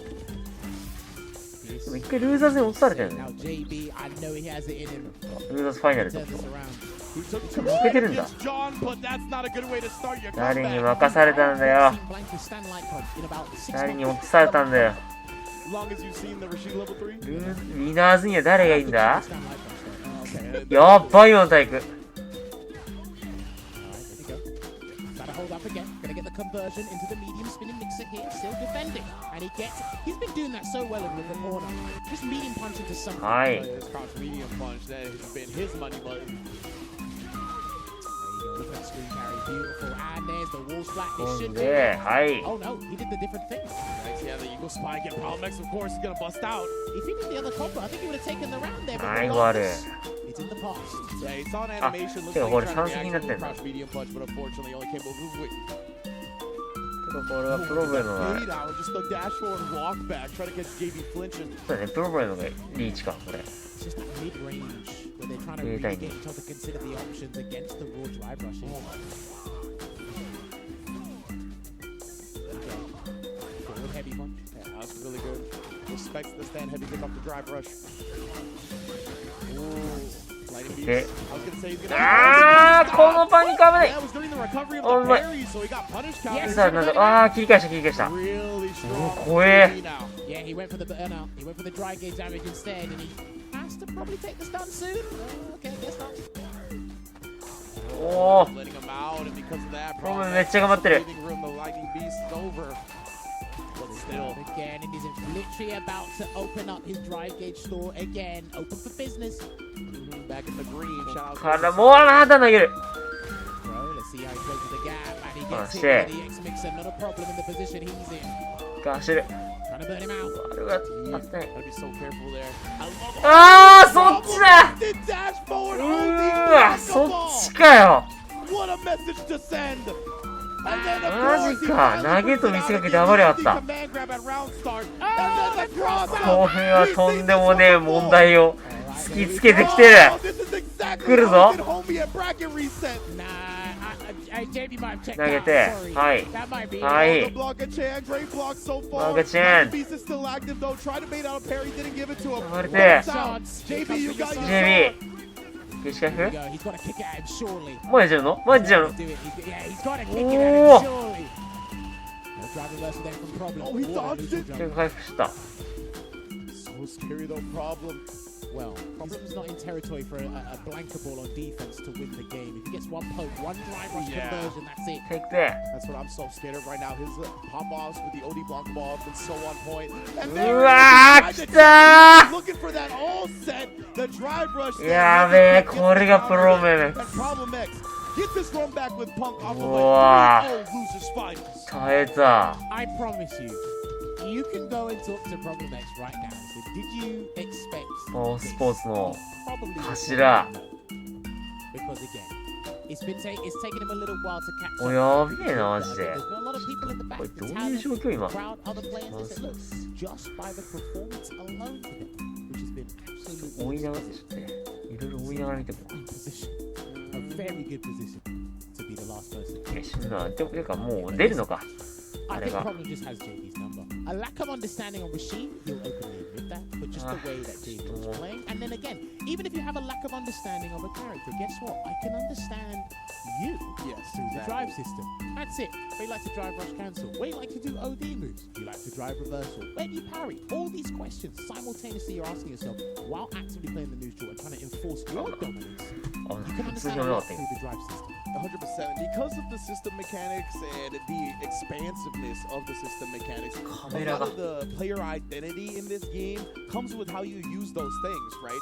So like you said, even if you have a lack of knowledge in a matchup or a character, if you can really understand how the player likes to abuse the drive parry, the drive impact, all the things that are universal within the system, then you have more than enough intel that you need to take the victory. And then I'll have to go back and watch the archives myself. 今日でも見たいとこ最後は見えてる。ちょっと待って。危なかった。大会終わってましたわ。さすがに。さすがになかった。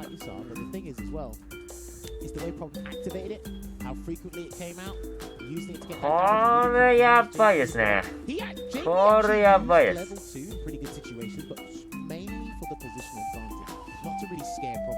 It was one of those interactions where I said, look, he just has to kick it at it to force something.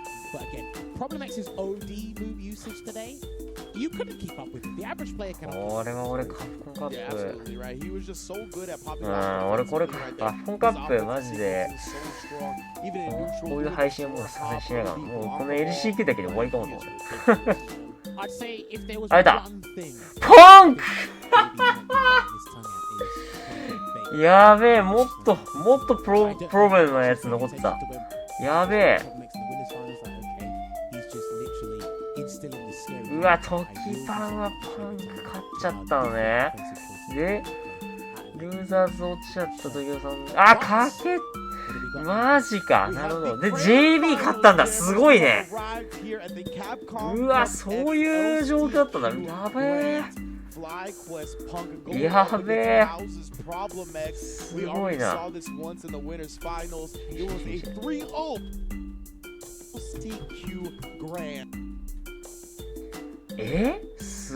すごいな。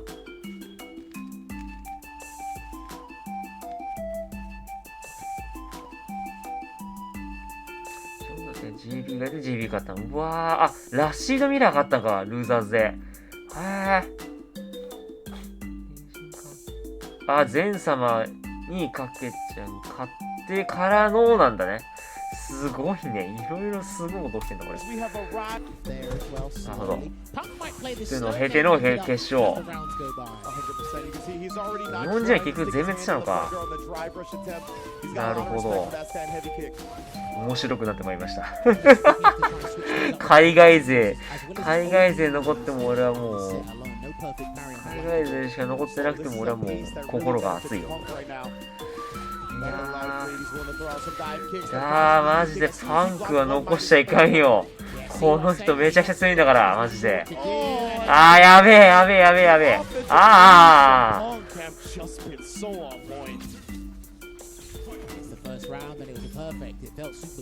これ実質なせ対魔王スポーツだからね。実質よ、実質。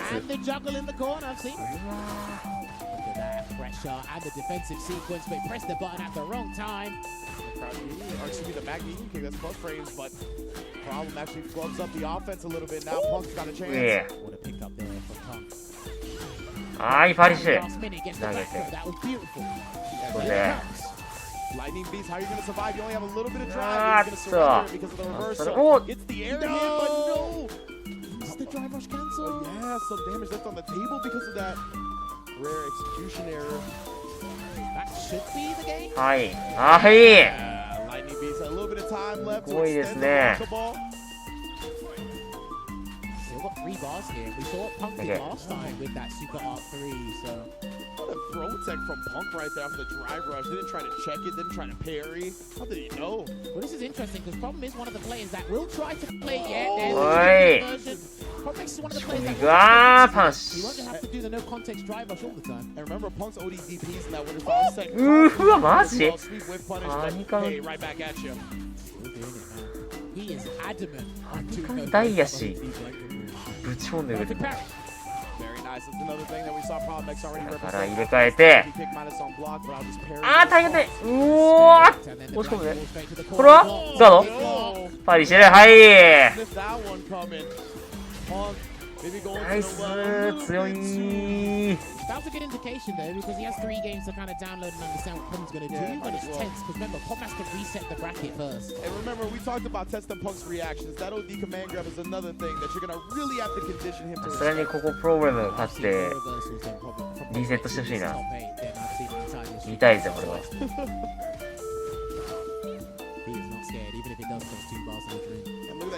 はい。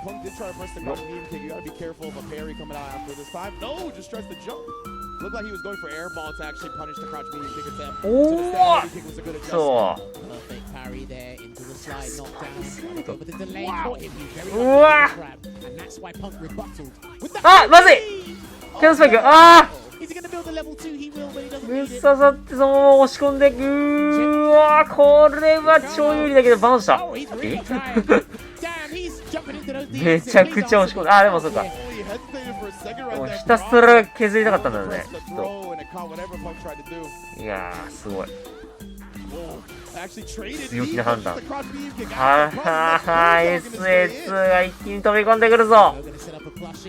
人形。はい、人形。はい、人形。はい、人形。火力高っ。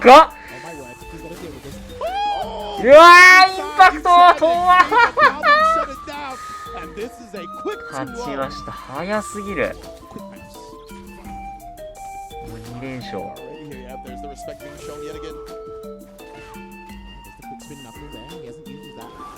パンクウィナーズサイズでめちゃくちゃもう素早く打つね。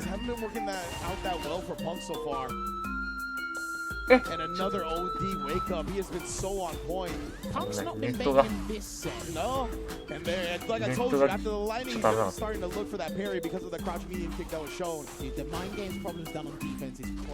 He's making sure Punk is second guessing every choice he makes when he starts offense. It just doesn't feel like Punk was as perfectly right as he was now. ははは、強すぎだろ。なんだそのジャスパー。Rest on the bus. Oh, he tried to run away there. いやー、これは。俺。で、押し込んで。いやー。止まったけど。うわ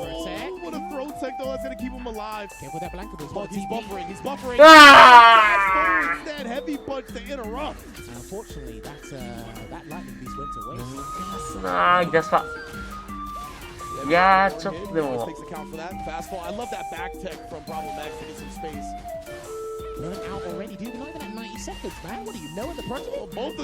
これね、状況全体的にやっぱ依然いいのはプログラム X なんだね。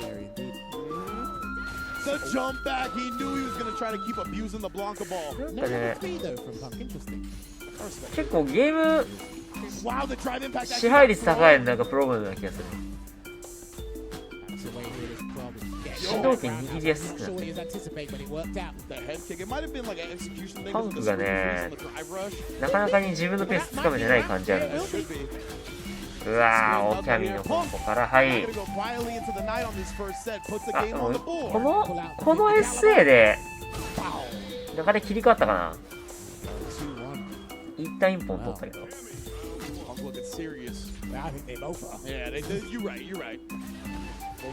おい。はい、パリしていく。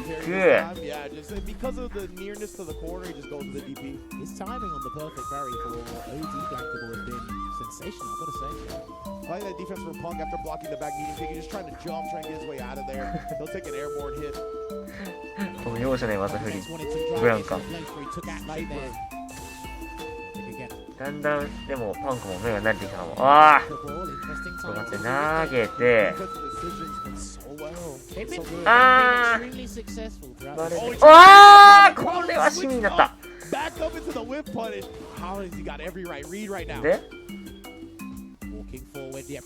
でダメ。うこいつ飛んでくるかわかんない恐怖が。やっべえ、離す。あ、先にマウントしちゃった。これまずね。これまずね。え、マジここから勝つの。あー、ダメですよね。そうだよね。やっぱ先にバーンしちゃダメだよね。ゲージの計算をちょっとミスっちゃったのが。あ、押し込め。人形逃げ来てる。USR かよ。怖っ。あの人形USR かよ。近づくスピードの感覚がUSR。R サイズのUSR。あー、止まった。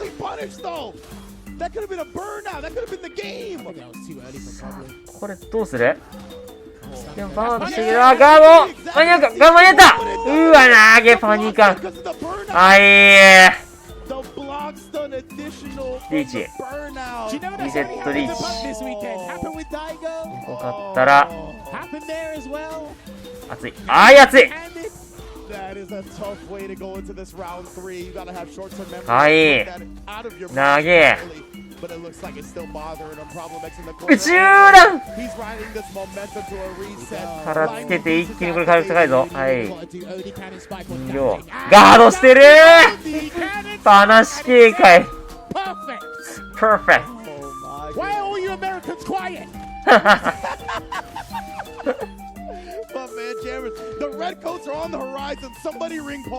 ト。やはりこの男。これでリセット。やべえ。すげえ。這い上がってくるぞ。問題が這い上がってくるぞ、下から。史上最大の問題です。2023年度史上最高の問題が下から這い上がってくるぞ。うっち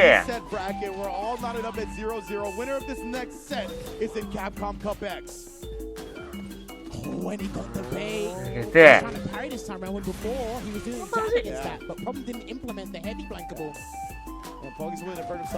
はい、投げ。しかもバーンとしてるからこれ結構優位しっかり取れるダメージでかいぞ。はい、あー、もうすごい。あー、もうすごい。あー、もうすごい。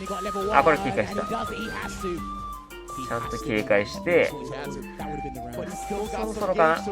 うわ、インパクト届かない。でも全然いいもん。はい、バーン焦らない。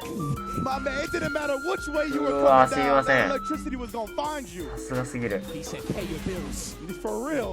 今のはすごいね。別にバーンさせたからスタンさせなきゃっていうわけでもないもん。もうブランカのポテンシャルで高かった。すごい。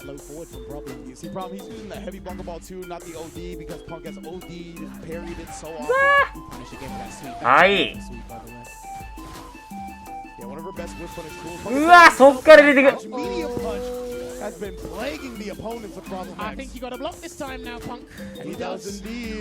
おい。これ人形ある。人形攻めガードしてるー。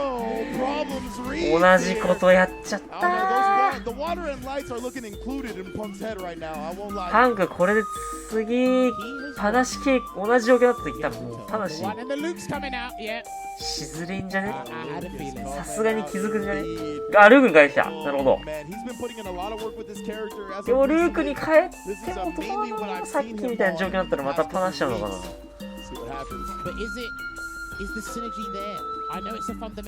ガードしそうだけど。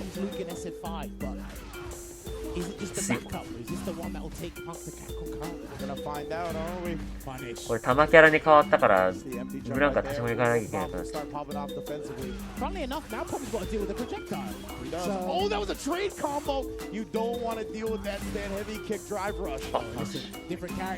あー、パリーを投げられた。バウンスした。はい、バウンスした。あ、おいしい。あ、おいしい。聞いて。はい。そ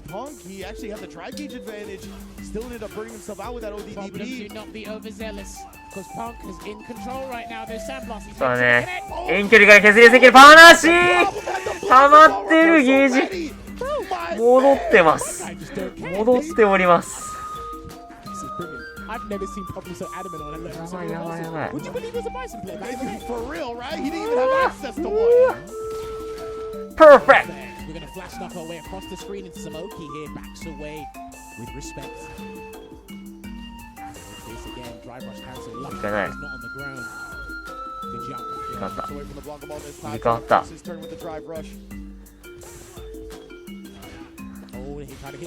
スタートした。いや、これはちょっと辛いか。でかかった。ナイス。でかいよ、これは。ナイスでした。うわっ !S3? これは噂に聞く魂の S3 か、これ。あー、もう3本使った。でもこれはいったかな、さすがに。あー、いきましたね。ただお互い3本使ったからこのファイナルラウンドは結構やばいんじゃないか。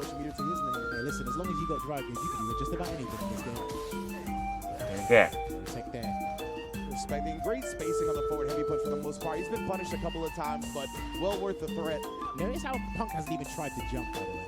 Yeah. He's got hammer justice, he's got oh! What a whiff punish by Problem X, man. Striking first blood like that, that means so much for that back dash on Maker. Besides what, no, he will do the conversion into some OP. あっぱなし。おー、さあ涼しいから来たぞ来たぞ。プロブレム X。はいはいはいはいはい。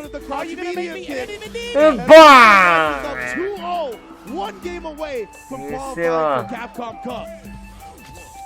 And he immediately went back in. He said, "Listen." さあ、王手をかけた。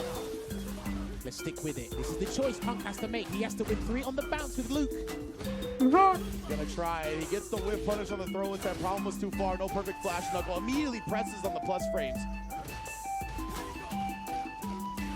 Alright, here we go. Staying vigilant with the jabs. Alright, no punish there. What a whip punish. He hit the ramp from this though. No, he can't. I think he's just about alive. Damn. He is. Not too bad here for Problem. Okay, take the risk. That's fine. いったね、これは。いや、強い。パンクも強い。読みがちょっと通る。できたけども、やっぱ辛いね、でも。ブランカにまだやっぱ対応できてない感がある。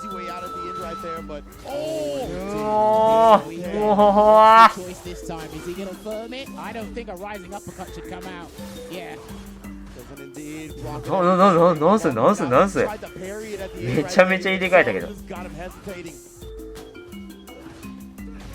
あー、パニカ。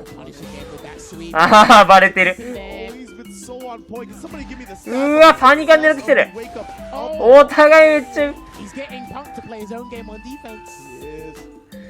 パンク、体力圧倒的に不利。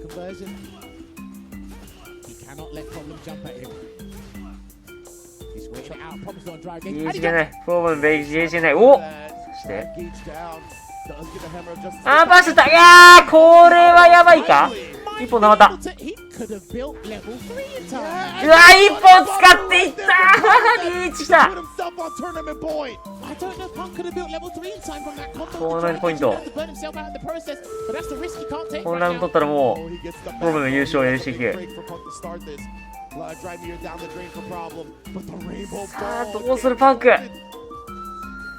対応ができません。あまりにもブランカ強すぎる。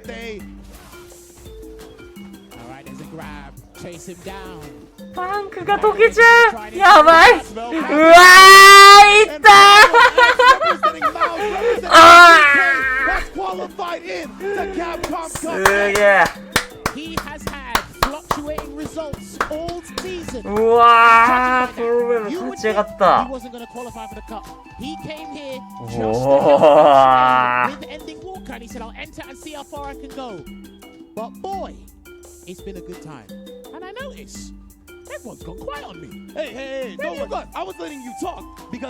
これ LCQ やばい人が来ました。これ見せ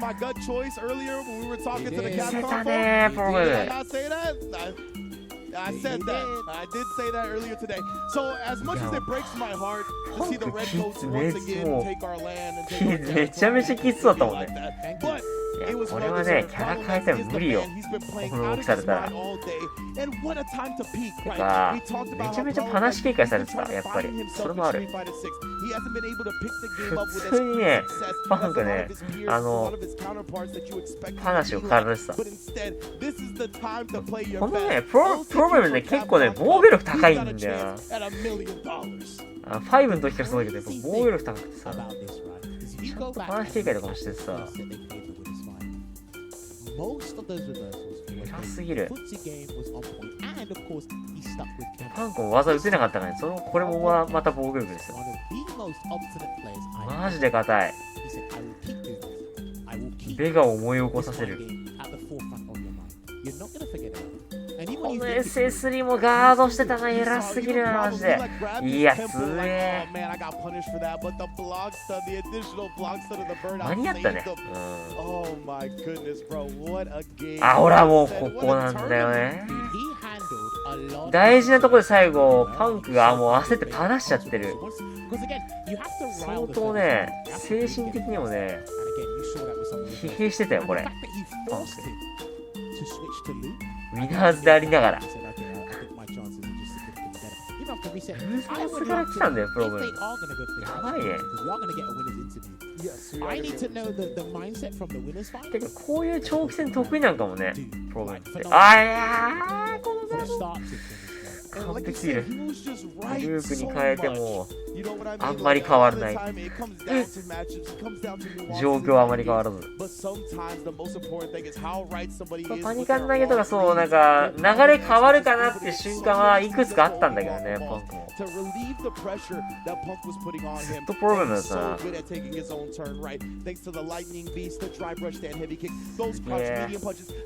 この SS3 この SS3 やばい。魂を感じる。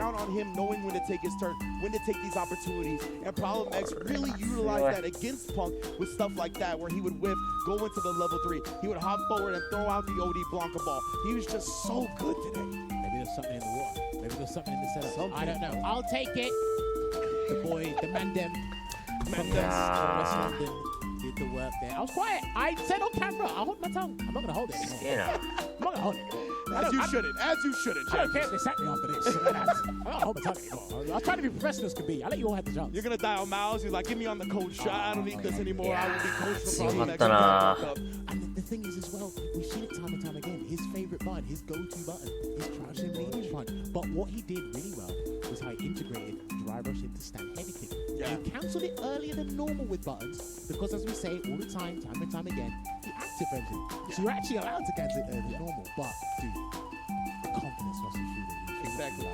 9 active frames, 7 starter frames on that stand heavy kick. The only normal I know of. これはね、ブランカの人口増えるよ。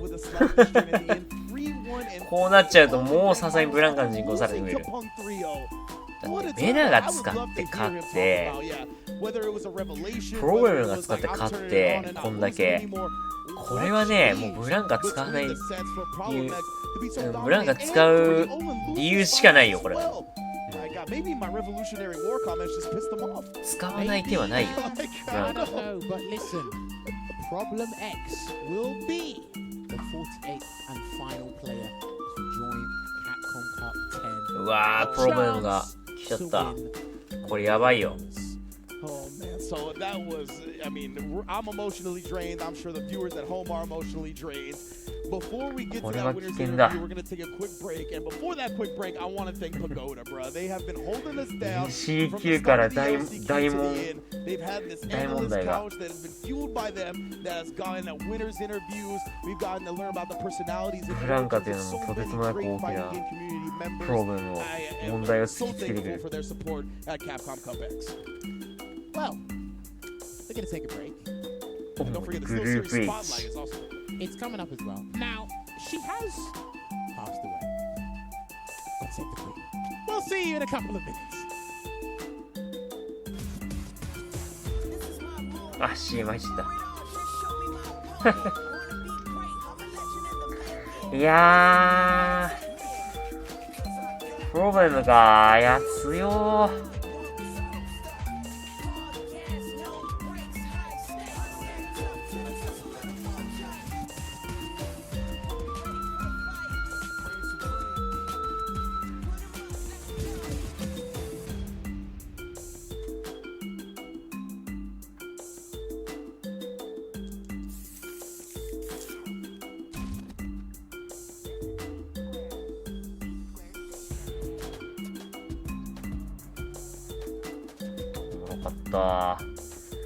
いや、ちょっとなんとか起きれてよかった。